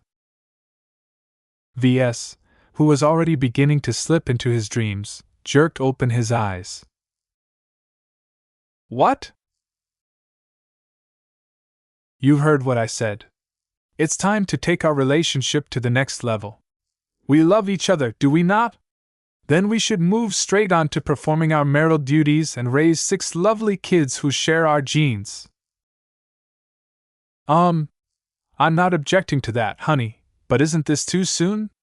We have plenty of years left ahead of us. Our clan is still undergoing rapid growth, and I don't think the current state of our fleet is good enough to provide the best growing environment for our kids. We can still do better. It's enough for us to be their parents. She smiled and rubbed her stomach. A good growing environment is important, but my mother succeeded in raising me back in the hexadric hegemony. Our fleet isn't much worse in comparison. With the superior mother's help, I am confident that I will be able to raise the most beautiful, clever, and diligent children in the galaxy. That was a considerable boast. Though Ves wanted to argue about the validity of some of her assertions, he was still caught up in how soon she wanted to take their relationship to the next level. We should at least wait until we have reached the Red Ocean and gain a footing over there," he argued. We will both be swamped with design work and other duties before that time. How can we spare any time to pay attention to our children? We'll manage, she dismissively said. Work is important, but family is also important. Plenty of mech designers have managed to balance these two necessities. I don't see how we'll be any worse. Right now, the main reason why we are working so hard to complete the expert mech designs is because our clan urgently needs to cover its deficiency in top-level strength. After we complete the current round of design projects, there is much less urgency to rush through our subsequent projects. She was right. The projects that they would embark on next were still important, but it wasn't a big deal if they had to spend an additional month to complete them. Besides, as long as the design department continued to expand, the lead designers were able to delegate more work to each other and to competent assistants. These were just a handful of the methods that married mech designers employed to cope with the increasing demands of their time. Though Ves felt tempted to make the most out of his early golden period and work hard to close the distance to senior as much as possible, he could not ignore his emotional need to start his own family. He sighed. If you think that we can handle it, then I'm not as opposed anymore, but don't you think we should at least postpone this decision until we have departed from the Milky Way? No. I want the opposite. I want our first child to be born in the galaxy where we were born and raised. I don't know what the future holds, but if we never go back, I at least want one of our blood to carry the mark of our home galaxy. This was a sentimental notion that probably made no practical difference. As far as he was aware, there was no meaningful difference between children born in the Milky Way and children born in the Red Ocean. Yet Ves became swayed by the sentiment. As nonsensical as it sounded, Gloriana's argument resonated with his emotions. Suppose I agree with your suggestion, he said. Having kids is not simple for the likes of us. Both of our genes are so altered that the chance of natural conception is too small. Even if we manage to conceive a child through a natural process, my messed up DNA will likely result in biological product that is better off dead. Ves. Have some care. Don't ever talk about our potential babies like this. Gloriana angrily slapped his chest. I am aware of the risks. I have already discussed this issue extensively with Rania. We have picked up plenty of lifer doctors and geneticists who are specialized in developing designer babies. I have already booked an appointment with them. We just need to visit the Dragon's Den a number of times over several months in order to perform inspections, conduct tests, and proceed with the fertilization procedure. A weird feeling ran through his body. You've already made an appointment. Of course I did. We need to make sure that the doctors do the best possible job. I don't want them to spare any expense or withhold any good ideas. Didn't our clan borrow a lot of money recently? Please set aside 1 trillion hex credits for me. The MTA offers a suite of very potent augments, and I must ensure that our designer baby enjoys the best that we can offer. 1 trillion hex credits? Are you crazy? A pair of scorching eyes pinned him down. Crazy? Are you sure about that? Don't you want to set our first child up for our success? I don't want her to fall behind our subsequent children. 1 trillion hex credits won't even allow us to afford the best that the MTA can offer. I'm depending on our biotech specialists to add their own contributions to our future firstborn daughter. This was getting crazier and crazier. Though Ves also wanted his children to gain a head start in life, this was starting to get overboard. There was nothing wrong with raising normal kinds as far as he was concerned. Was it really necessary to go through these extreme lengths in order to design the perfect baby? Chapter 3095, The Firstborn Design. Since the distance to the Beyonder Gate was constantly shrinking, Gloriana wanted to start right away. She freed up enough time in their work schedules to shuttle over to the Dragon's Den as soon as the fleet emerged from FTL travel. The half-biological research vessel had become a bit livelier since the last time he visited her. The crew had increasingly turned the dragon's den into their home and workplace by modifying the interior and putting up more banners and other symbols. Perhaps inspired by the four aspects of Lufa, the resident biotech experts put up small statues in many compartments and corridors. While the craftsmanship of the lifers lacked the spark of life that characterized his own work, Ves appreciated the intention. Even if he thought the living statues looked kind of creepy. The lifer biosculptors created lifelike approximations of the Golden Cat, the Superior Mother, Kalankso, Lufa, and other known design spirits. Their interpretation of how all of them looked was directly affected by the existence of previous images of their subjects. For example, the statues of the Superior Mother all looked remarkably like his mother back when she was alive. Ves modeled his own initial statue after Cynthia, and the subsequent creators accessed archival footage of her back when she was alive. Of course, these statues also happened to unnerve him the most. He had the weird illusion that his mother was constantly monitoring him through the judgmental eyes. The other living statues disturbed him in a different way. For example, the lifers didn't possess a solid impression of how Kalankso looked like. They could only gain a description by listening to the eyewitness testimony of some of the Vandal veterans in the fleet. Though the dinosaur-like statues largely reproduced Kalankso's distinctive features, the proportions were all wrong and the vibe they exuded did not match the majesty of the former sacred god.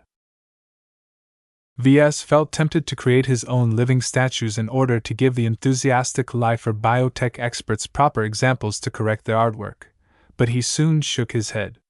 This was a trivial issue and not a matter that needed to be fixed. His design spirits weren't there to be worshipped. They were there to assist the pilots depending on his mechs. Anything else was just extra. When he and his wife reached the research laboratories, they separated in order to undergo separate checkups. "We have actually laid the groundwork for this project a long time ago, so we don't have to keep you indisposed for long," Dr. Rania said as she supervised a team of lifer doctors going about their work. "The main reason why we need to conduct additional examinations is because our situation has improved. The new hardware that we have gained along with the lifers joining our department has substantially upgraded our capabilities and opened up new opportunities. Also, you can design a better baby, right?" Ves sardonically asked. "Designing babies is one of the most expensive industries in human space, sir. You cannot imagine how many wealthy people throughout the galaxy are willing to pay to conceive of a genetically and biologically upgraded descendant." Though Ves did not intend to give up on this route, he was still unaccustomed to this process. "What's wrong with making babies the old-fashioned way?"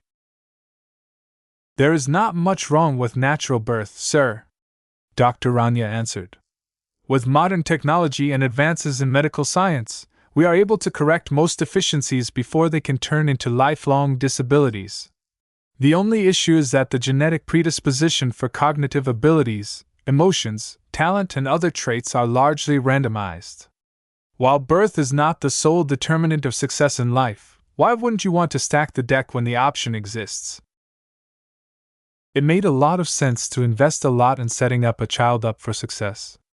He even understood the market dynamic after Rania clarified the designer baby industry. While the number of rich people in the galaxy was just a fraction of the total population, the net worth of these individuals was insanely high. There were much wealthier people than Ves in the Yena and Bardo star clusters, and they were probably even more eager to obtain high-quality designer babies.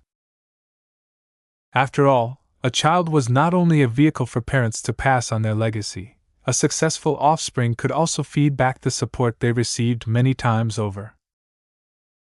In other words, children were investment vehicles that had the potential to achieve an insane return of investment. Perhaps the next generation might achieve so much with the help of the benefits they received early on that they brought back 100, or even 1,000 times more money than what their parents initially paid. Of course, love also played a factor. Humans, like many biological species, were genetically programmed to love their children and do their best to raise them well. However, this instinct never took advanced technology into account. While humans in the distant past lacked the technology to artificially boost the capabilities of their children, the current era provided countless solutions for every kind of customer at many different price levels. The cost to get started with a design baby was quite hefty, but not prohibitive. It was just that the barrier of entry was still high enough to scare away most average citizens. "What do you have in mind for my first designer baby?" he said as the examinations continued to proceed. A variety of advanced scanning equipment thoroughly inspected him from top to bottom. Ves had no idea what they were trying to observe or whether there was any point to this procedure. He already put his body through plenty of checkups in the past. "Gloriana has a very specific idea of what her firstborn should be like." Dr. Ranya's expression twitched.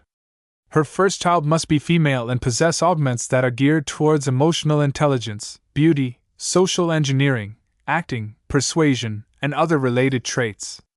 Of course, the baby must also receive at least some augments that are geared towards improving her physical condition, fighting consciousness, tactical awareness, and reaction time. This is a standard package she intends to apply to all of her children in case they develop the right genetic aptitude to pilot mechs." Ves blinked. "I thought that Gloriana would have wanted to nurture a mech designer from the start." Madame Constance did not start off with raising a mech designer, so Gloriana won't attempt to do so either. According to Hexer tradition, the oldest of the six should always become the leader whenever possible. The oldest daughter's role is to act as a guardian and a pioneer for her younger brothers and sisters. In fact, I think Gloriana intends for her firstborn to become the next leader and possibly the first matriarch of the Larkinson clan. "Does the baby have to be a girl?" Rania looked at Ves as if he was stupid. "Of course. A boy can't possibly serve as a leader and a proper role model to his younger siblings. At least that is what the Hexers think. Don't worry. Gloriana is a believer in balanced families. You will definitely have your sons." He wasn't worried whether Gloriana was willing to have sons. What he was truly worried about was her attitude to raising them. There was no doubt in his mind that she would treat their sons a lot differently than their daughters. He sighed. "If Gloriana raises our sons like a Hexer mother, then I guess that I'll have to step up as their father." He didn't believe that Gloriana would abuse or neglect their future sons. The issue was that she would follow after her mother and end up raising their little boys into slightly bigger boys. He could never forget his impression of her 5 siblings. Gloriana's older sisters were all strong and confident women. While Madame Constance undoubtedly raised them with high expectations, her approach paid off as none of her daughters were average. As for her sons, the less said about them, the better. The only outlier was Brutus Woden, and that was only because he had the double luck of possessing the right genetic aptitude and successfully advancing to expert pilot. Even then, his personality was so filled with Hexer indoctrination that Brutus was quite possibly the most pathetic expert pilot that Ves had ever met. Dr. Rania gave Ves a reassuring smile. "We have already left the hegemony behind. Gloriana doesn't strictly insist on following every Hexer tradition. She also respects you and listens to your opinions. I suggest that the two of you should come together in order to plan out your offspring strategy." She spoke of raising children as if it was a battle that needed to be won. Ves felt more and more disturbed by how unnatural it all sounded. After a lot of thinking, he finally figured out the reason behind his instinctive repulsion towards excessive intervention. His domain revolved around life. Part of his philosophy was to let nature take its course. While he did not object to stacking the deck to an extent, he did not like the way that Gloriana intends to plan out many of his future children's life choices, career trajectories, and other major decisions. Though children themselves didn't always make the best decisions, they still earned the right to choose their own course in life. What if their firstborn didn't want to become a matriarch? What if she wanted to follow the footsteps of her parents and become a mech designer.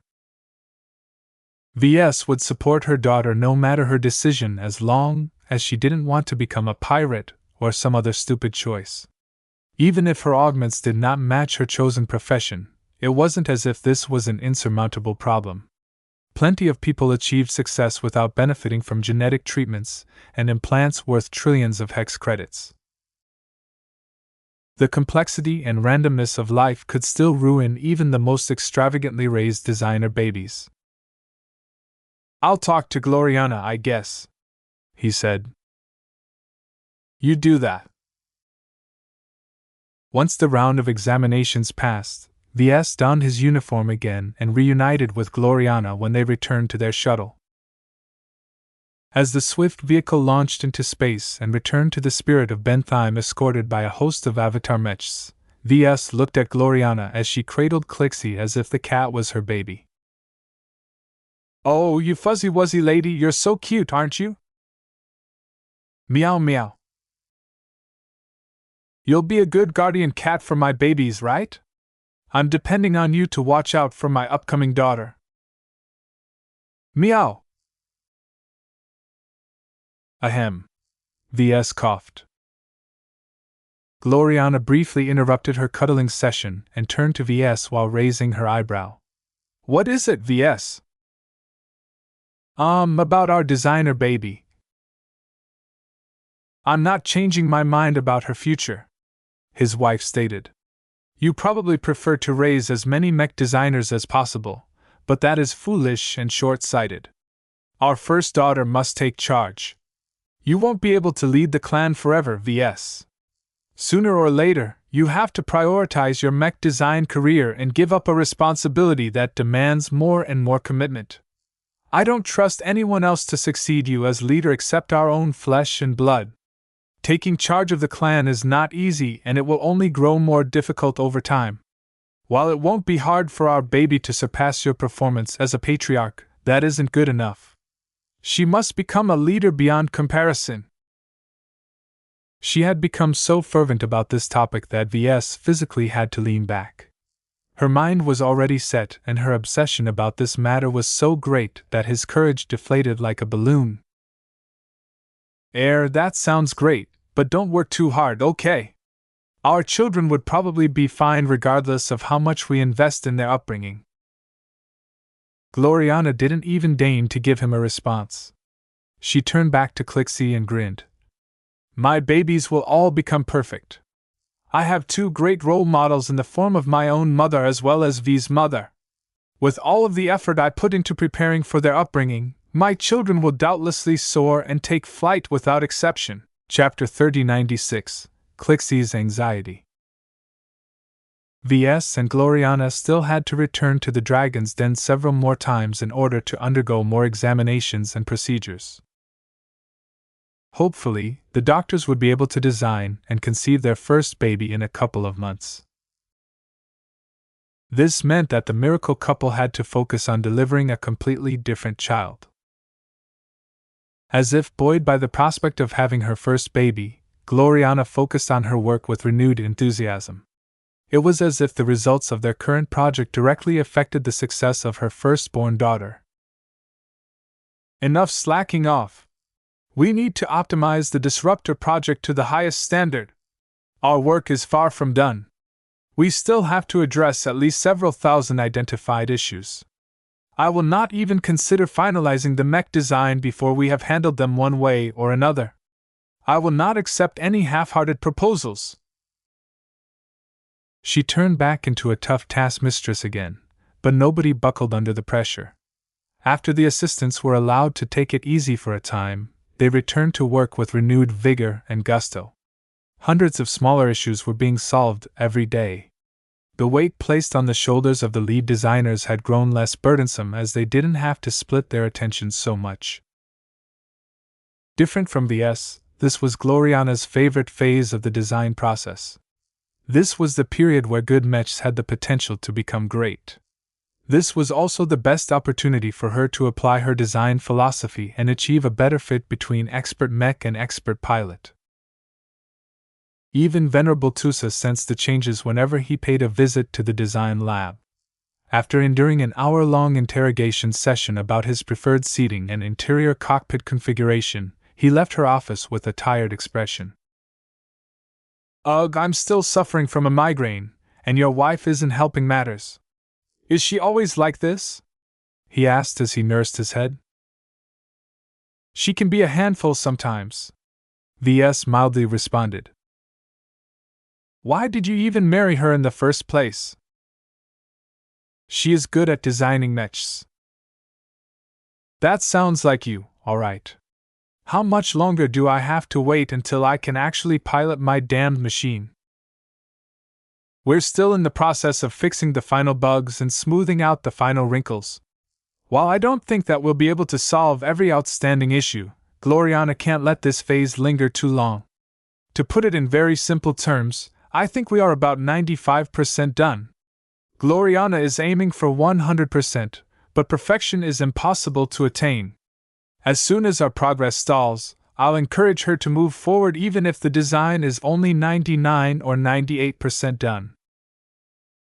This was a gross oversimplification of the current outlook of the Disruptor project, but it got the message across.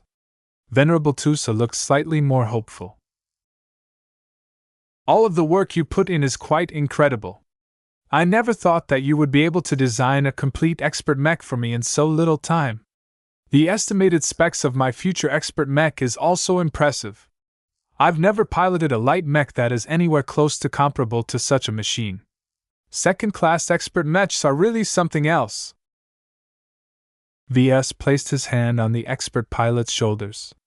"Over 50 Larkinson mech designers have been doing their best to arm you with the greatest war weapon that our clan can supply to you, but don't forget that this isn't a gift. The Disruptor project may be yours to pilot, but it belongs to the clan." "You don't need to worry about that," Tusa responded with a serious face. "I know my duty. The clan has become my new family now. Just because I like to be free doesn't mean I don't care about others. It's just—" "What is it, cousin?" "What do you think it will be like to pilot my upcoming expert mech?" "Who can say?" Ves shrugged. "Come on. You have to have an idea about it. You're one of the people who worked on it. What can I expect?" "Usually, I would be able to give you a clear indication, but we haven't been able to test any prototypes, so I don't have a solid idea as of yet. This expert mech is vastly different from any of the standard mechs that I have designed before. That detail is preventing me from making any solid predictions about the performance of your mech. I can only state that the first time you interface with your mech will be a special and unique experience. It's not a hastily modified rush job like the Piranha Prime. Your first proper expert mech is not only alive, but literally designed from the ground up to be your trusty partner in battle." While Ves wasn't able to estimate the actual performance and piloting experience of his first completed expert mech, he was definitely certain that it would be revolutionary. The combination of expert mech and prime mech was not a simple sum. Ves moved over to the work table and picked up the figurine he handcrafted at the end of the last design phase. Compared to before, it exuded a considerably stronger vibe. The influences from both Arnold and Trisk on the expert mech design had already changed the character of the scale model. Ves had the feeling that it had become a lot more slippery and untargetable than before. "Here." He passed on the figurine.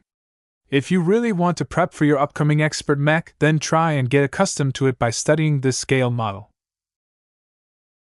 Venerable Tusa curiously received the object and held it in his hands. As an expert pilot, he could sense the unusual properties of this deceptively simple toy. "I can do that. I know what I need to do in order to grow closer to my mech. I will make sure I'll develop a good relationship with my mech right away when I pilot it for the first time." Ves provided Tusa with a couple of vague tips to put him on the right track. The expert pilot didn't need too much instruction, as the mech pilots of the Larkinson clan had already made a lot of progress in deciphering the best practices to piloting living mechs. Work on the project continued to proceed when Tusa left. Everyone was putting their all into the project, not because Gloriana was hounding them, but because they each wanted to see the culmination of all of their hard work. As Ves became increasingly more invested in finishing this project, he no longer paid attention to other matters. He was faintly aware that the expeditionary fleet was almost nearing the foreign port system where the Larkinsons were supposed to close a deal with some ship sellers and take possession of a handful of new capital ships. He was also aware that Shadarin Pruness consulted with some senior Larkinson leaders and proposed an extensive reorganization of the hierarchy of the Larkinson clan. Yet he simply didn't have any attention to spare on these matters. All of it could wait until the design department finally completed the mech design and the Larkinson clan finally gained its first actual expert mech. He did not hesitate to make full use of Blinky during this critical period. Even if depending on his companion's spirit came with several repercussions, Ves believed it was worth it to pay a modest price to achieve a qualitatively better result. Mro! You're my favorite cat now, Blinky! Gloriana beamed. That statement did not sit right with Clixie. Meow! Oh, I wasn't being serious. You're still my closest cat, Clixie. The Rubarthan sentinel cat still looked aggrieved. As cats like Lucky, Goldie, and Blinky continued to grow stronger and develop new abilities, the only organic cat in their little family was feeling increasingly more left behind. Though she possessed strengths of her own, none of them were relevant as Gloriana never put herself in a position where assassins could sneak up to her or something. Clixie padded over to V's side of the design lab and hopped onto the table next to the terminal. She winked her big eyes at him and raised her front paws in a pleading gesture. Meow. Meow. Meow. Excuse me? Ves pulled his mind out of his calculation work. Meow meow. You think you're too weak? Meow. Ves reached out and grasped Clixie before pulling her closer. He gently rubbed the top of her head in order to soothe her troubled emotions. The cat squinted in pleasure. Your family, Clixie. You don't have to be good at anything to stay by our side. We love you even if you can't phase through walls like Lucky or form a design network like Blinky. Meow meow meow. Ves abruptly froze. Who told you that? Meow. Damn Lucky, he cursed. Why can't my cat keep his goddamn maw shut?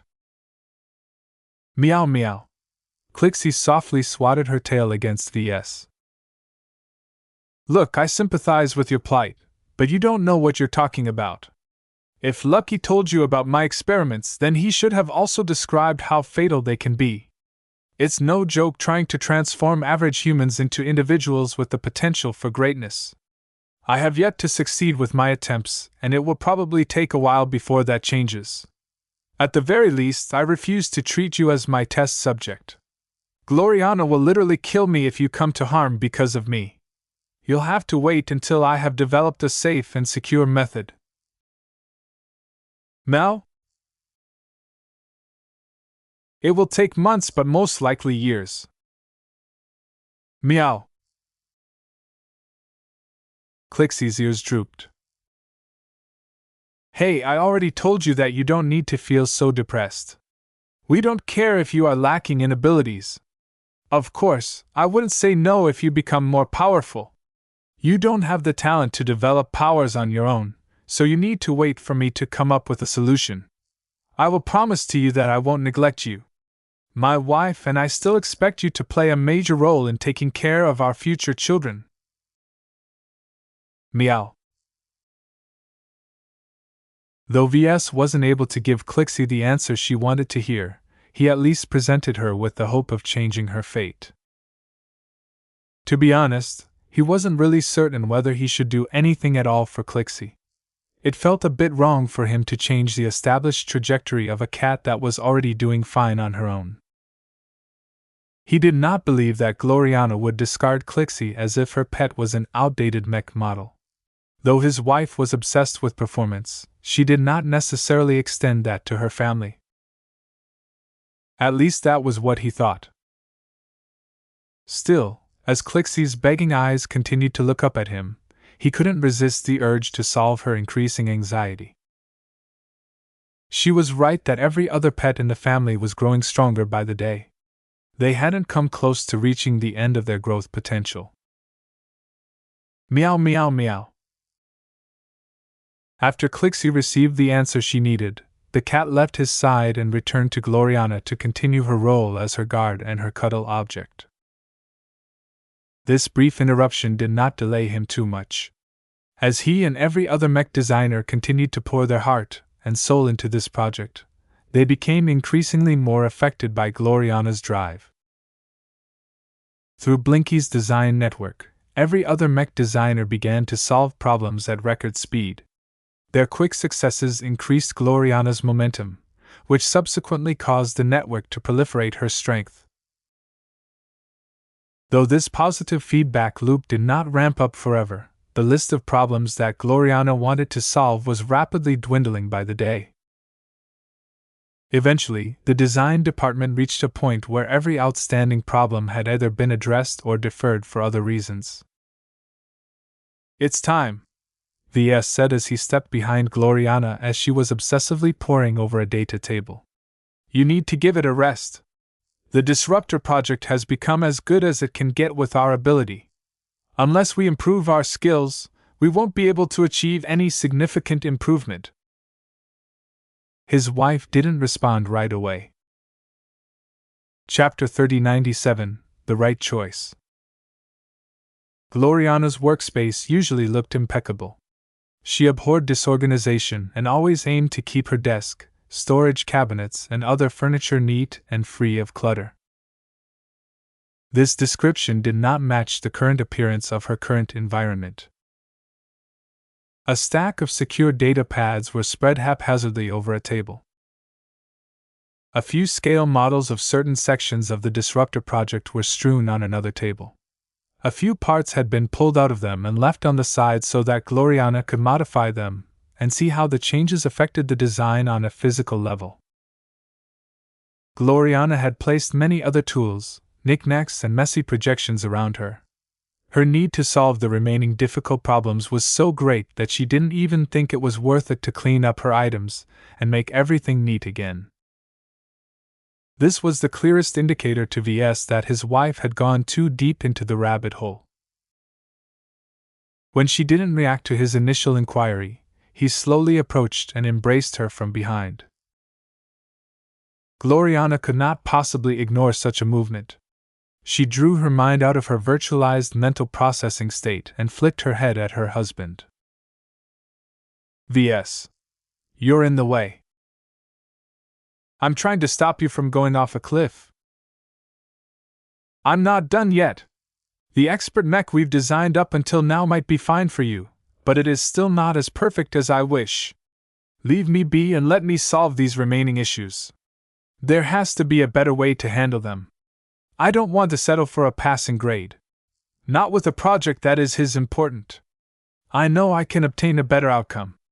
I just need to learn the right knowledge or develop a new method." Ves breathed deeply, taking in her fading perfume. She had been working for so long today that her flowery scent no longer intoxicated him that much.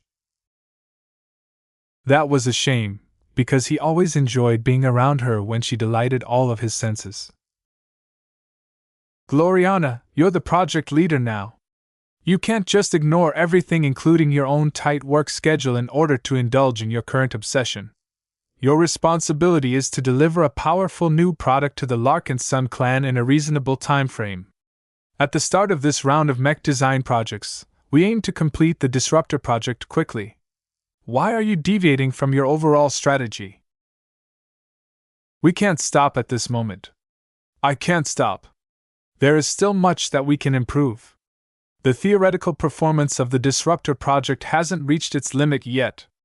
We can still do more," she whispered. This was the troublesome part about working with perfectionists. Mech designers like Gloriana paid too little attention to the good points of a mech design, far more attention to its flaws and shortcomings. What he needed to do was to correct and ground her perspective. Honey, take a step back and look at our mech design from a holistic perspective. If you no longer zoom into the details, perhaps you'll realize our expert mech design is already a great feat of mech engineering. Ves manipulated the main projection so that it no longer offered a detailed look at the waist section where his wife sought to tinker with a mechanical transmission system. Once he zoomed the view to show the appearance of the mech as a whole, he gazed at it with a smile. Do you see how powerful it looks? How elusive it feels? How difficult would it be for enemy mechs to target it in battle? All of this is a result of pouring several months' worth of love, passion, and urgency into its design. Perhaps the design doesn't come close to its absolute optimal state, but the only individuals who can attain this theoretical state are star designers. No matter how good you think you are far from reaching that level. A sense of unwillingness radiated from Gloriana. Her fists clenched as her strong confidence in her own design ability began to strain. Be realistic. You're just a journeyman now. We aren't even qualified to design expert mechs independently. Master Willix did all of the heavy lifting on integrating the resonating exotics into the mech design, installing a specialized neural interface that is customized for Venerable Tusa, expanding the programming in order to enable the activation of resonating abilities and more. If she wanted to, she could have fixed or optimized all of the areas which could be improved in her eyes, but she didn't. Do you know why? Gloriana frowned. Why? Because we are still on a learning journey. We are nowhere close to reaching our ambitions. Our best work is still ahead of us, so don't be impatient and try to reach for the sky when you can only jump a meter off the ground. What we can do is work hard to improve ourselves so that we can jump a little higher. No matter how much progress we make, as long as we keep breaking our personal record, we will be one step closer to attaining our goal. His wife leaned back against his chest. Her hair nestled against his neck and clean-shaven cheek. She let out a tired sigh. I'm not satisfied with my gradual progress. I have improved a lot in recent years as I became exposed to more wonders. I've been breaking my limits so often that I am not satisfied with accepting my current ones. I know I can break them. I just have to find the right approach. Ves frowned for a moment. You can do that, but you don't necessarily have to do so now. No matter what kind of meaning you ascribe to the Disruptor project, in the end it is just a product. The Larkinson clan needs to get its hands on an expert mech quickly. It is one of our greatest shortcomings, and the lack of any strong machine that we can pair with our impatient expert pilots has long been one of our sore points. What are you trying to say? Remember our creed. We exist to serve mech pilots. The moment we step out of the confines of this principle, we no longer practice the true meaning of mech design. Our job is not only to design the most appropriate mech within our ability, but to deliver our work to our client in a reasonable time frame. There is always an expectation on the delivery time of a mech. We are service providers, Gloriana. Our place in society is to meet the needs of others, not ourselves. What you are currently doing is pure self-indulgence. Have you asked the clan and Venerable Tusa whether they even care about the work you are doing at the moment? Though so. Ves stopped embracing his wife from behind and straightened his back. He moved over to the desk and leaned against it in order to face Gloriana properly. I don't want to be the adult in the room, but you really need to set your priorities straight. To you, the perfect expert mech is one without flaws, but you are not the one who sets the requirements. The client does. Right now, our clan would rather have a functional expert mech now than a minutely better expert mech months later. We can't wait that long. We are about to enter a port system where we have to conduct a lot of transactions. If our clan can show off a powerful expert mech, then that will add to our prestige and allow us to conduct more favorable transactions. The value of an expert mech did not merely lie on the battlefield. They were impressive machines regardless of their combat applications, and any private organization that was able to field one would doubtlessly become a lot more notable. In fact, this was the main reason why the Cross clan remained strong after its drastic flight. The symbolic and inspirational value of Patriarch Reginald Cross and his Bolvar rage was so great that it single-handedly propped up the clan in its darkest days. Gloriana's eyes grew turbulent. Her thoughts became frazzled as competing demands warred within her mind. She fully understood his arguments and agreed with them. However, that did not solve the contradiction between the purpose as a mech designer and her personal desires and ambitions. In her mind, designing the perfect mech was a far better way to serve her clients than delivering a lower quality product. This was the area she excelled in, and the advantage which she wanted to become known for. Anyone looking to obtain the best and most flawless mech designs should think of her before other mech designers. How could she do that if she kept settling for compromised designs? When Ves saw that Gloriana still wasn't willing to let go, he became quite frustrated. He always had a hard time convincing his wife to bring a project to completion, but this time was worse because an expert mech design project that she was personally leading. The amount of emotional investment she put into this project was far more than their prior projects. It would be a surprise if she hadn't become so attached to the expert mech design that she essentially treated as her own child. Yet all good things must come to an end. Gloriana? Yes, Ves? I don't think the perfect vessel for Tusa has to be a machine that is devoid of flaws. As long as it is able to serve him while at his current state, our work already does the job it is supposed to do. That matters the most. A mech that takes too long to complete might be a bit more sound from a technical perspective, but the opportunities that Tusa and our clan has missed because of its late delivery means that the outcome is anything but perfect. She widened her eyes. She hadn't really viewed the circumstances in this light. His goal-oriented perspective gave her a fresh look at her current preoccupation. Ves knew that he was finally making progress. Will Tusa care whether our mech design is 0.1% less efficient, or that its heat sinks heat up 0.5% faster than they ought to? I don't think so. Even if we deliver an expert mech with clear flaws, as long as they don't lower Tusa's performance, it can still be a perfect vessel for him. Every mech comes with its own strengths and weaknesses. Just because our work retains the latter doesn't mean we are doing anything wrong. Mechs and mech pilots are two halves of a single whole. When the two are put together, the resulting combination will absolutely exceed any trivial problem that we have ascertained. This was when the true magic happened. An expert mech might be impressive on its own, but it was nothing until it was put to use by its intended expert pilot. Gloriana eventually slumped in her chair. You're right. I've been tunnel visioning on perfecting our work so much that I lost sight of our main objectives. I've always been a mech designer who prides myself on giving my clients what they want. I've been doing Venerable Tusa a disservice by disregarding his own needs. I'm glad you've realized it now. Ves smiled. Besides, the development of an expert mech never ends once we fabricate the mech according to the current iteration of the design. We can continually tweak and update the expert mech over time as the situation continues to develop. In my eyes, the perfect mech for Venerable Tusa is one that can grow with him over time. Neither of them have reached their strongest point. They still have an entire journey ahead of them. Do you understand? Gloriana became more thoughtful as she contemplated his alternative perspectives. A couple of vague insights settled in her mind as her stance on certain matters had shifted. Fine, she slowly said. I will finalize the disruptor project.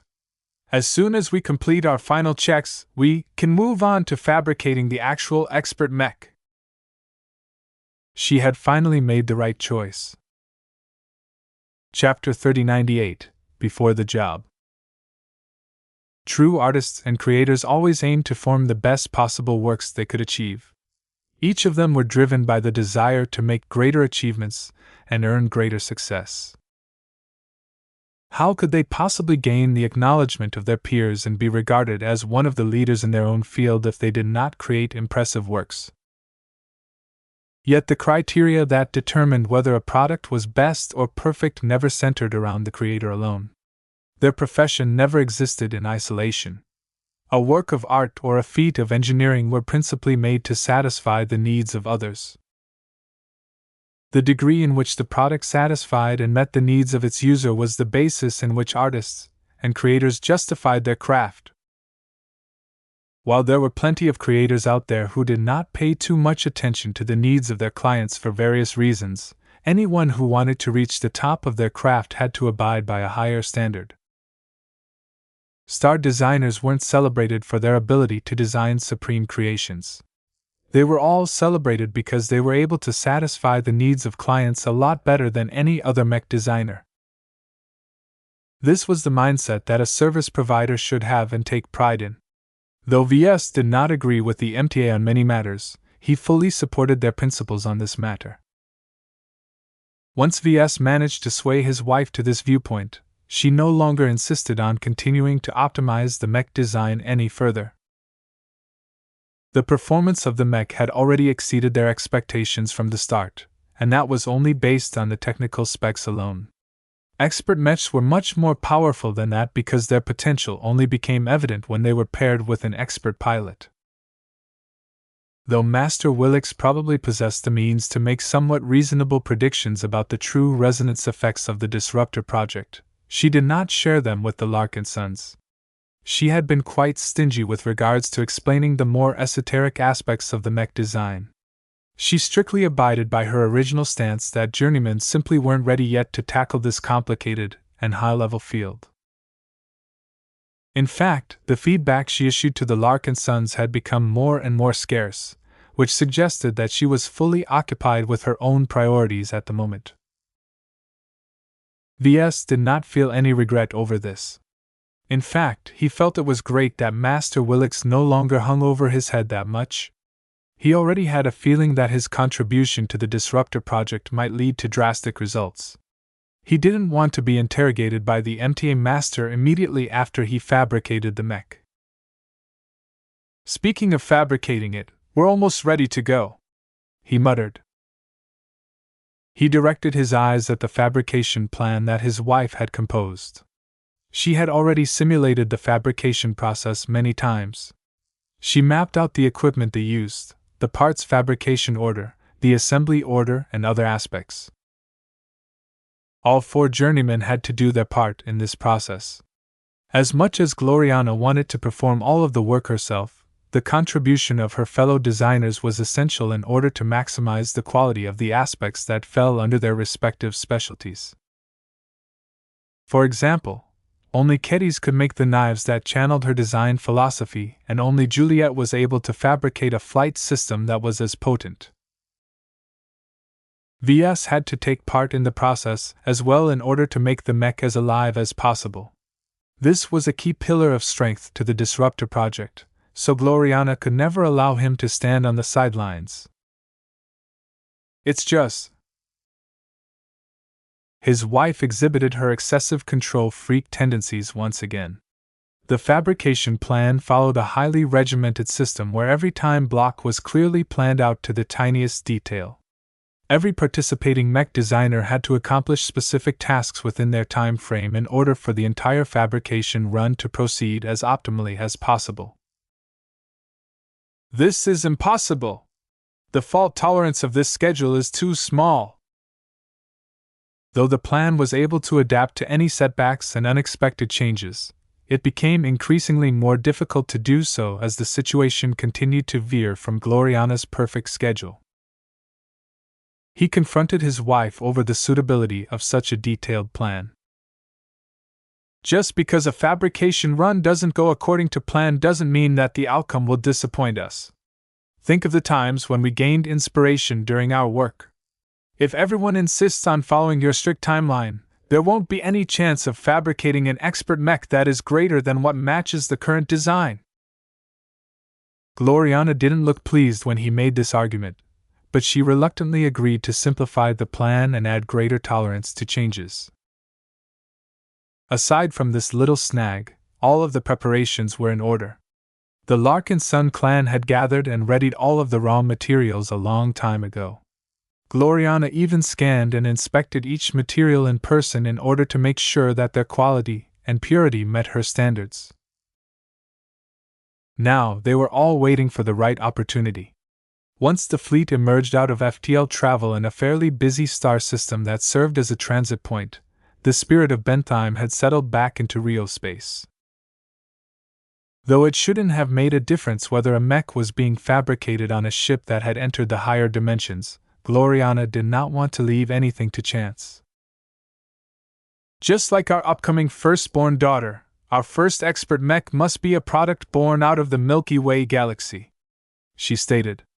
The atmosphere on the spirit of Bentheim is subtly different whenever we are traversing to another star system. I don't want our expert mech to become too detached from its origin. Ves thought it was all superstition, but he didn't bother to argue with her about that. Right now, their mood and emotions played a vital role in how their upcoming fabrication run would proceed. Anything that made the participating mech designers happier, more optimistic and more confident about their success was precious. The 4 journeymen each followed their own rituals in order to adjust their moods as best as possible and cleanse their minds of any distractions that could affect their concentration. Kedis opted to return to the Sorn Maidens and spend an entire day with them. She sparred against venerable dice. She trained a batch of hopeful girls who sought to join the ranks of the sisterhood. She also practiced and familiarized herself with several knife fighting styles with the help of Heavenswarders who partially mastered the obscure techniques. Juliet went back to the penitent sisters in order to connect to her roots and reaffirm her intent to excel so that she could provide greater benefits to her fellow comrades. She joined them in their prayers to the Superior Mother, and she also tinkered with their Valkyrie Redeemers in order to get more in tune with their living aspects. As for Ves, he did not do that much, to be honest. As someone who was constantly swamped with responsibilities, the best way for him to rest was to stop and take a long breather. This was why he was currently sitting in the office of his grand stateroom while Lucky was dozing off close on his desk. Chewing sounds escaped from his mouth as Ves had just filled his stomach with the contents of a special and emotionally significant nutrient pack. He stared at the empty wrapper and carefully put it back in his desk drawer. Eating the Yulamos special was a special occasion to him. The nutrient packs produced by a pirate plant not only possessed a unique flavor composition, but also sated him in a way that went beyond staving off his hunger. Though he felt slight regret that he reduced his collection of fine-tasting nutrient packs by yet another sample, he still considered it worth the loss. A feeling of warmth and satisfaction radiated from his stomach and electrified all of his limbs. A stream of cool and refreshing clarity entered his mind and cleansed some of the concerns that had been weighing on him. Not even drinking a glass of extremely precious wine was able to make him feel more alive. It was as if his body and mind was floating on clouds. Eating this nutrient pack was a much more pleasurable rush than injecting his body with stimulants. Those pirates may be horrible people, but they sure know how to synthesize the best nutrient packs. He ascribed this peculiarity to how extensively the Nixian pirates depended on nutrient packs for their daily sustenance. Organically grown food was a luxury in the Nixian Gap. It was simply too resource-intensive to set up farms in such a difficult environment. Since the pirates eat so much of this stuff, it shouldn't be too surprising that they came up with better formulas. Ves even thought that all of the major nutrient pack manufacturers could learn a thing or two from their pirate counterparts. The former should send liaisons to the latter in order to buy the secret to better tasting and more satiating nutrient pack formulas. Maybe I'll get into this industry as well someday, he muttered. The market leaders clearly aren't innovating enough if a bunch of regional pirates can come up with something better. Of course, this was just a passing whim to Ves. He would have never formed such weird thoughts if he was preoccupied with serious matters. In fact, he knew he had a host of matters to deal with. General Verl, Calabast, Shadarin Perness and more all wanted to reach him in order to discuss matters of vital import to the clan. Ves blocked them all. Right now, the successful conclusion of the Disruptor project was his overarching priority. Everything else can wait. Still, after he filled up his stomach, he began to grow a little bored. He was not the sort of person who was comfortable with staying still. He was always itching to do something. He had become so accustomed to filling up his time with one activity or another that he didn't feel comfortable with letting hours pass by without doing anything productive. He decided to walk around his office and admire his various trophies and sentimental possessions. My prosperity tree looks a lot better. He remembered that it looked a lot worse in the past. It even came close to dying, but Ves had forcibly intervened by injecting it with a dose of spiritual energy. Whether it helped or not, at least his grandfather's gift did not give him any grief this time. The small tree looked more green and vivid than ever, and Ves could practically smell the flourishing nature from its tender leaves. He even had the illusion that the branches were swaying rhythmically, but that was just silly. The air in his office did not circulate fast enough to have this effect. As Ves contemplated whether he should trim the leaves or something, Lucky suddenly woke up and released an alarmed yowl. Meow! Before Ves could turn around, Lucky already phased through the door and headed straight to the bathroom. V's eyes lit up. Finally! There was only one reason for the gem cat to visit the bathroom. After months of lazing around, Lucky was finally about to earn his keep again. Ves left his office and headed into the bathroom as quickly as possible. Meow! Hey, don't avoid me. I just want to make your gem alive, that's all. This will be quick, I promise. Meow meow meow. Blinky! Help me pin down Lucky! Don't let him get away! Mro! With Blinky's help, Lucky was unable to escape. Ves only had to touch his gem cat's stomach for a tiny moment before channeling a burst of his spiritual energy. Soon enough, the deed was done, and Lucky collapsed onto the bathroom floor as his body felt a lot fuller than before. Meow! Chapter 3099, Unknown Patron. Too many months had passed since Lucky produced a gem. His last one was an odd one called Supreme Comprehension. Suffice to say, his cat had definitely become affected by the environment when his bowels disgorged this troublesome gem. Ves even questioned whether it had been wise for him to perform an experiment by making it alive. If his cat ended up producing a standard gem, he might have gained one more gem that could empower an expert mech or other precious machine. Come on! Don't produce anything too vague and weird this time. Meow! Meow! Meow! Lucky was rolling on the bathroom floor as if his body was infected by an alien parasite or something.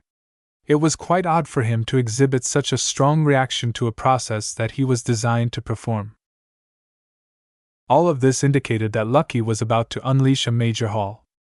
Considering that the cat had taken his sweet time to digest all of the exotics he had eaten, the gems he was about to produce should not be weak.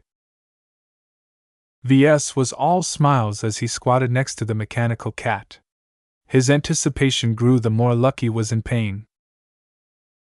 Meow! Meow! Meow! Hee, serves you right for withholding your production for so long. Exercise your digestive system more next time. This ordeal went on for 7 minutes until Ves finally spotted some activity on Lucky's backside. Ping! Ping! Ping! In just a handful of seconds, 3 powerful gems shot out and collided against the bathroom wall. 3 gems! Yes! Ves became incredibly happy when his cat gave him a triple surprise instead of a single delight. While he did not necessarily object to receiving a single, extremely powerful gem, his collection of gems had dwindled quite a lot. His pouch currently held just 4 of Lucky's products, 2 of which consisted of dark gems that had been affected by the abnormal environment of the Nixian Gap. Unstable Chaos Essence. A terrible essence of chaos is locked within this gem. The essence is stolen from a great and ancient horror that would dearly wish to regain it. Carry this gem at your own risk. The effects of the 2 remaining so-called unstable Chaos Essence gems did not instill him with a lot of confidence. He had already confirmed that they were able to release a lot of explosive energy if they sustained enough damage. There was no way that Ves wanted to integrate them with any of his important mechs for that reason. This meant that Ves actually possessed just 2 normal gems, and both of them came with their own quirks or restrictions that reduced their value to a low point in his eyes. Gems directly translated to potential masterwork mech opportunities as far as he was concerned. Each one he could use to bump the quality of a freshly fabricated mech into a machine that conceptually transcended the original scope of the design was a strategic asset. Though Ves was still afraid that Lucky had ended up producing weird gems again, the colorful appearances of the gems suggested that they likely belonged to the normal variety that straightforwardly upgraded a specific attribute of a mech. To Ves, that sounded as if he was about to receive his early birthday presents. Mio! Ves completely ignored his exhausted and suffering gem cat and moved over to the side of the bathroom to pick up the 3 gems. Despite the place where they originated from, the gems were clean and dry, so Ves did not show any disgust when he touched them and held them in order to confirm that they were all real. 3 gems, he softly repeated. Though Lucky was able to produce more gems at a time, Ves did not feel any regret that he only obtained 3 this time. He was just happy that he gained more flexibility and options now that he supplemented his depleted collection of gems. He no longer waited and employed his system vision in order to learn about their effects. Bastet's favor. The blessing of a feline patron is stored in this gem. Enhances the cutting power of a mech by 20%. Bastet's regard. The blessing of a feline patron is stored in this gem. Improves the agility of a mech by 20%. Bastet's affection. The blessing of a feline patron is stored in this gem. Increases the firepower of a ranged mech by 20%.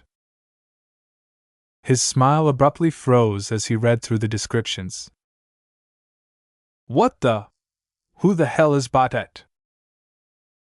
Ves retrieved his pouch of gems from his uniform pocket and pulled out one of his older gems. He quickly inspected its description. Bastet's whisper. The echoing whisper of a feline patron can be found within this gem. Enhances the acceleration of a tiger mech by 30%. There is no way that this is a coincidence.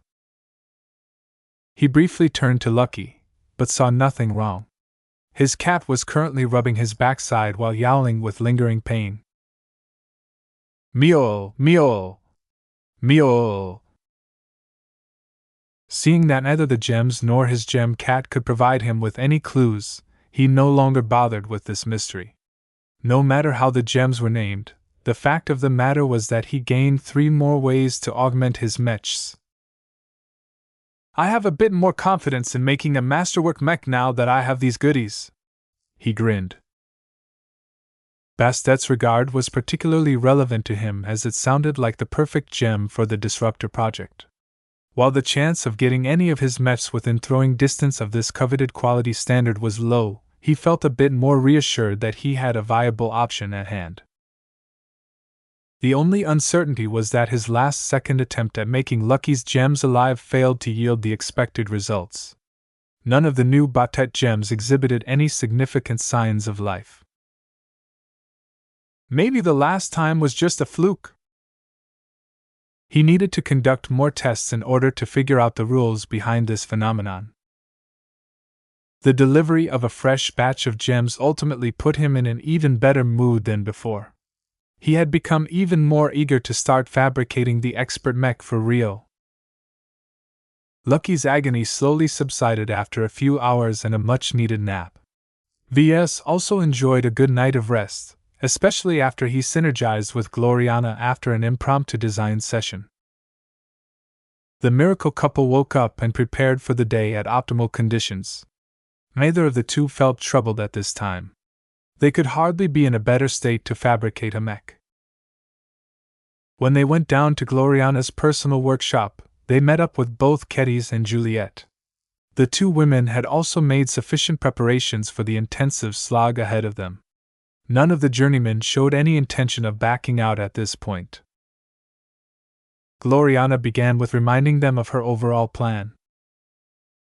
My husband and I are able to fabricate our best mechs by completing them in a single run, so that is what we will do.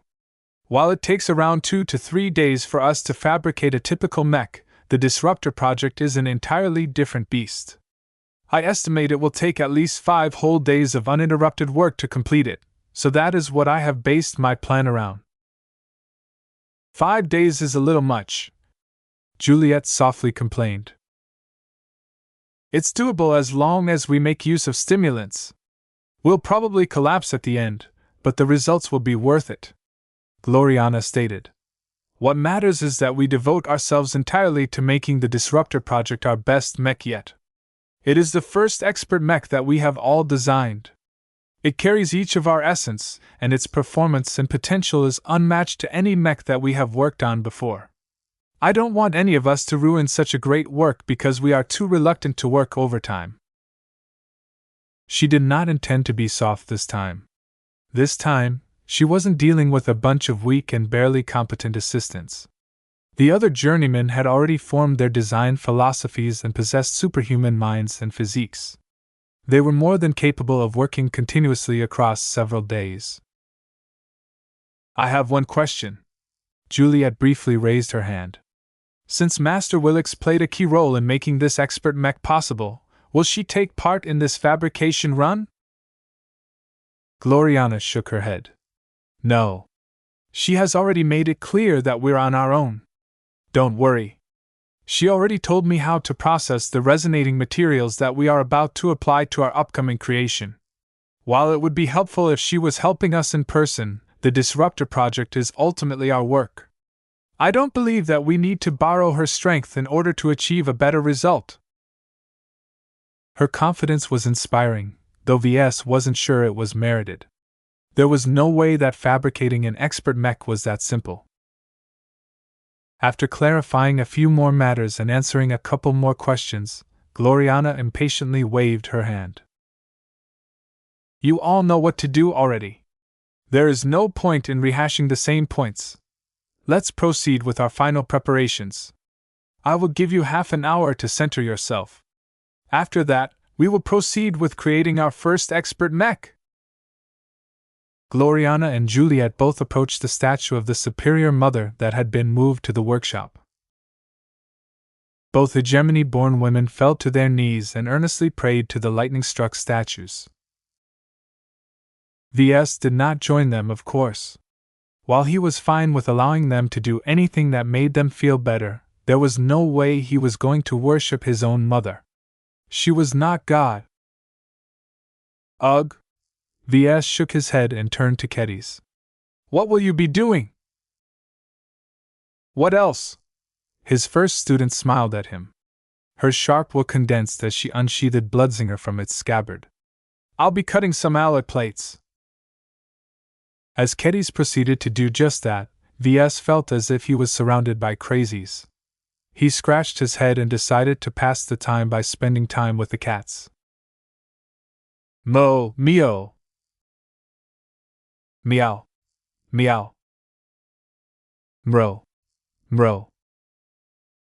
Once the half-hour had passed, the journeymen gathered yet again. Now that the moment had finally come, each of them had become a lot more driven and eager than before. Seeing that everyone was in their best state, Gloriana did not delay any further. Let's begin. All of you know what to do. We have 5 days to complete our first expert mech. Good luck and get to work. The journeymen of the Larkinson clan all split up and proceeded to work on their respective tasks.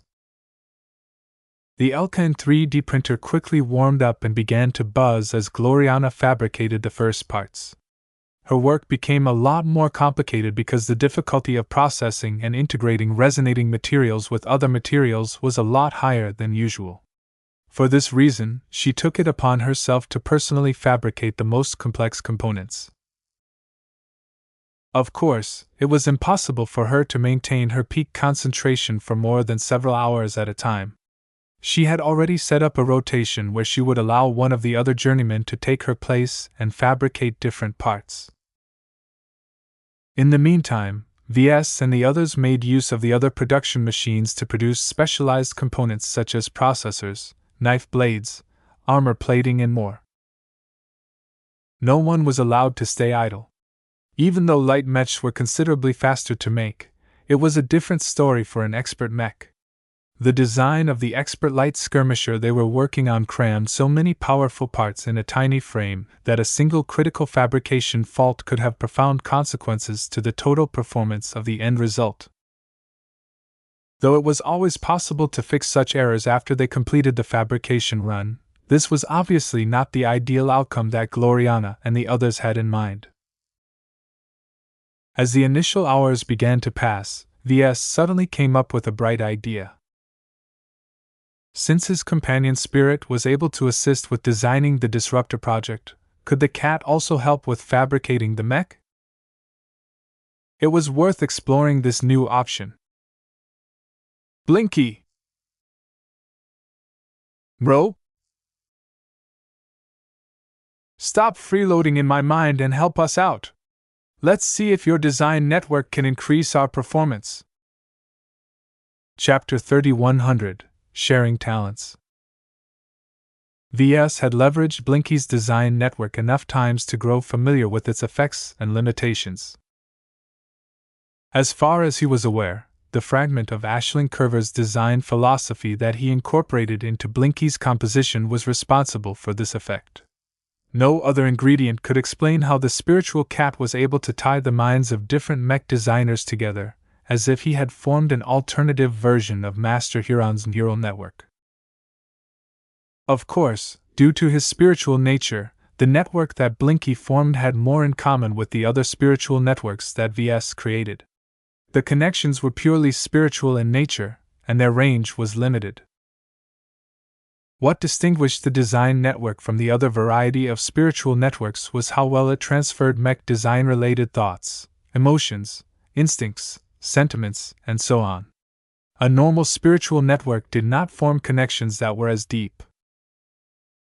Ves theorized that the fact that this capability originated from a journeyman mech designer caused the design network to excel in sharing mech design insights. The benefits that everyone in the network gained while it was active was so beneficial that it was practically a game-changer to the design department. What would it be like if I merged Master Huron's fragment into Blinky? For a moment, an intense greed overtook his mind. He felt tempted to turn his fleet around and head straight back to the Komodo Star sector, hunt down Master Huron and harvest his potent spirituality to upgrade Blinky's design networking capabilities to a higher level. Ves quickly shook his head. Damn, what am I thinking? This is not the time for me to indulge in unrealistic fantasies. He purged this silly idea from his mind right away. Master mech designers were immensely powerful and would never put themselves in a position where he and his clan could hunt one down. Even if he caught one, the repercussions of doing so were so massive that the mech industry would probably brand him a pariah. Besides, his fleet had already crossed over into the Bardo star cluster and was well on its way to the nearest Beyonder gate. It would be an enormous waste of time for him to turn around. Though Ves was attracted by the potential of design networks, it was not a substitute to being good at mech design. Its effectiveness was only as good as the strongest mech designer connected to the network. Developing his own ability and overcoming challenges by himself was the most reliable way for him to advance to master. That said, forming a design network conveyed a lot of advantages beyond the moment. Ves felt as if he was exchanging insights whenever he formed a network with him and his peers. By gaining a more direct first-hand perspective on how they approached the same craft, Ves and the others were able to broaden their vision and understood their own position relative to other mech designers.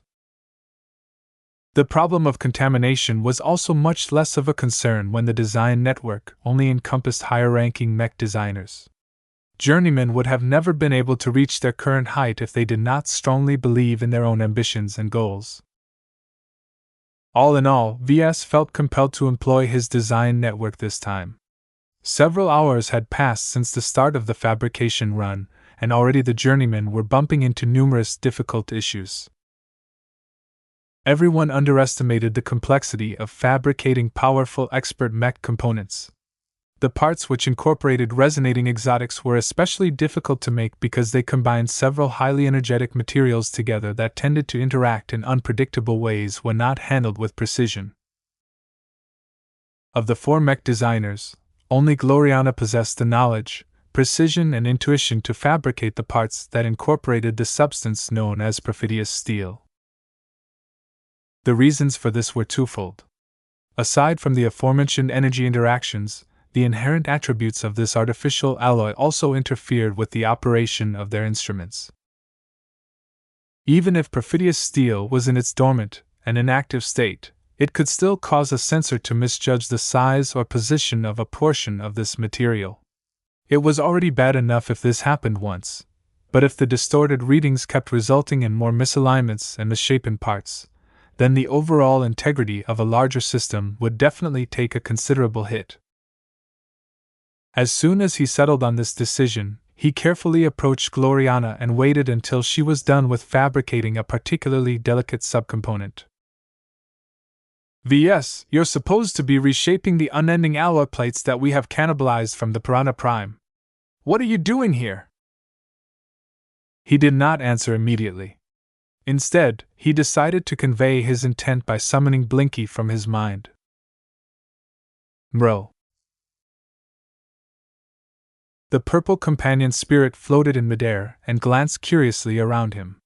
His black-tipped tail flicked with curiosity as the cat became immersed with all of the mech-related activity taking place in the workshop. Gloriana only took an instant to comprehend her husband's message. Her eyes shone with eagerness as she reached out and carefully petted Blinky's head. Mro. Can Blinky truly facilitate our work during our fabrication run? Ves nodded. Yes, but you already know about his limitations. He can maintain this state for 2 hours or so. Maybe it is longer now that he doesn't have to form so many connections, but eventually the exertion takes a toll on his mental fortitude. He will need at least twice as much time to rest and recuperate. A boost that lasted 2 hours could be extremely helpful, but Gloriana obviously wanted to enjoy this state longer. Is there any way for you to shorten this recovery period? Have you tried feeding him with more energy? It's not that simple. Blinky is not a machine that you can refuel whenever he runs out of juice. He's a living construct and his abilities wear him down on a mental level. This was one of the downsides to working with living constructs as opposed to lifeless and static ones. The latter only existed to serve their purpose and nothing more. Since normal machines weren't sentient and didn't think, mental exhaustion simply didn't apply to them. Instead, their wear and tear came in different forms. Eventually, Gloriana had no choice but to abide by Blinky's restrictions. The wheels already started to turn in her head, and she briefly interrupted her work in order to pull out the work schedule and shift around the work tasks.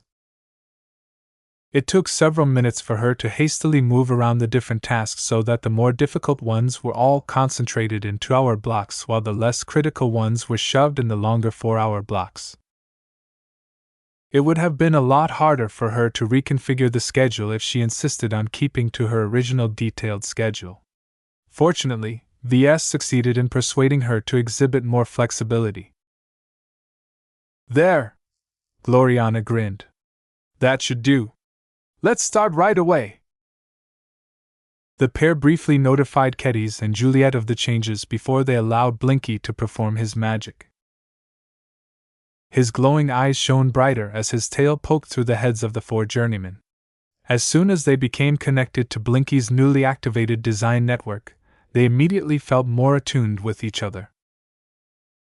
Now that the network was no longer burdened by the presence of over 50 assistant mech designers, the 4 journeymen were able to connect to each other with less dispersion and more attention. The 4 mech designers all smiled at each other as their thoughts and emotions partially blended with each other. They each donated a small but noticeable portion of their greatest advantages to each other. Ves shared his sensitivity to life and his unique perspective towards the living aspects of the Disruptor project. Juliet shared her love for speed and her affinity for the mobility aspects of the expert mech they were trying to create. Kedis shared her dedication to swordsmanship and her will to hone the expert light skirmisher into a swift and sharp weapon. As for Gloriana, she contributed the most important factor that was relevant to the fabrication run. She not only shared her sensitivity towards flaws, but also passed on her passion for perfection. These 2 elements were exactly what the other 3 needed to handle their assignments better. The difference it made was very obvious as soon as the network came online. The parts they produced at their respective stations increased in quality and exhibited much fewer issues. Their pace sped up as they no longer had to pause so long in order to figure out how to overcome a difficult issue. The solutions to these small but technically challenging issues became a lot clearer as the 3 were able to leverage Gloriana's detail-oriented mind.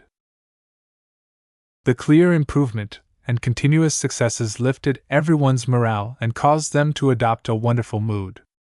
Everyone's minds gradually shifted into an indescribable zone where they were able to employ total concentration and access a portion of each other's talents whenever it was helpful.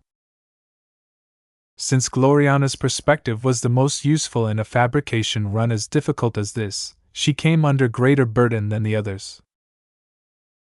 However, she seemed immune to the pressure. The added gains they made along with the reduction in problems was like music to her ears. She practically floated on clouds as she rapidly produced precision part after precision part at close to perfect quality. Unfortunately, the party gradually came to an end. In order to prevent the journeymen from crashing from their highs, Blinky slowly shrank the connections over several minutes until it faded away entirely. His glowing eyes and streaking star patterns had dimmed considerably at this time, which showed that he was not ready to activate his design network anytime soon. Mro. Ves reached out to pet Blinky's head and back. "Good job, Blinky. Take a good rest and devour as much spiritual energy as you need. We will need your help again in 4 hours. Mro. Though 4 hours was not enough for Blinky to enjoy a full rest, he was still a tough kitty. The mech designers fell into a lower mood after they no longer enjoyed the previous benefits. Gloriana had become a little duller, and the output of the other 3 journeymen declined in quality. However, this drop did not bring the overall quality levels back to the old level. Ves, Kedis, and Juliet had immersed themselves in Gloriana's perspective long enough to learn some of her tricks and knowledge. Ves was already accustomed to this due to possessing a fragment of Gloriana and collaborating with his wife on a daily basis, so his output did not vary as much. The two other women exhibited much greater lingering differences. Juliet's permanent improvement was rather moderate as her hexer education had already made her diligent. Kitty's exhibited the most improvement. She had been a journeyman for the least amount of time out of the four. Her approach to mech design was also a lot sloppier than the rest. The opportunity to see her work from a completely different perspective, if only partially, had taught her so much that she couldn't go back to working in ignorance. Now that all of these flaws are so obvious, I can't ignore them anymore, she muttered with a frown. On the one hand, this new awareness of hers slowed her down and forced her to revisit some of her old work.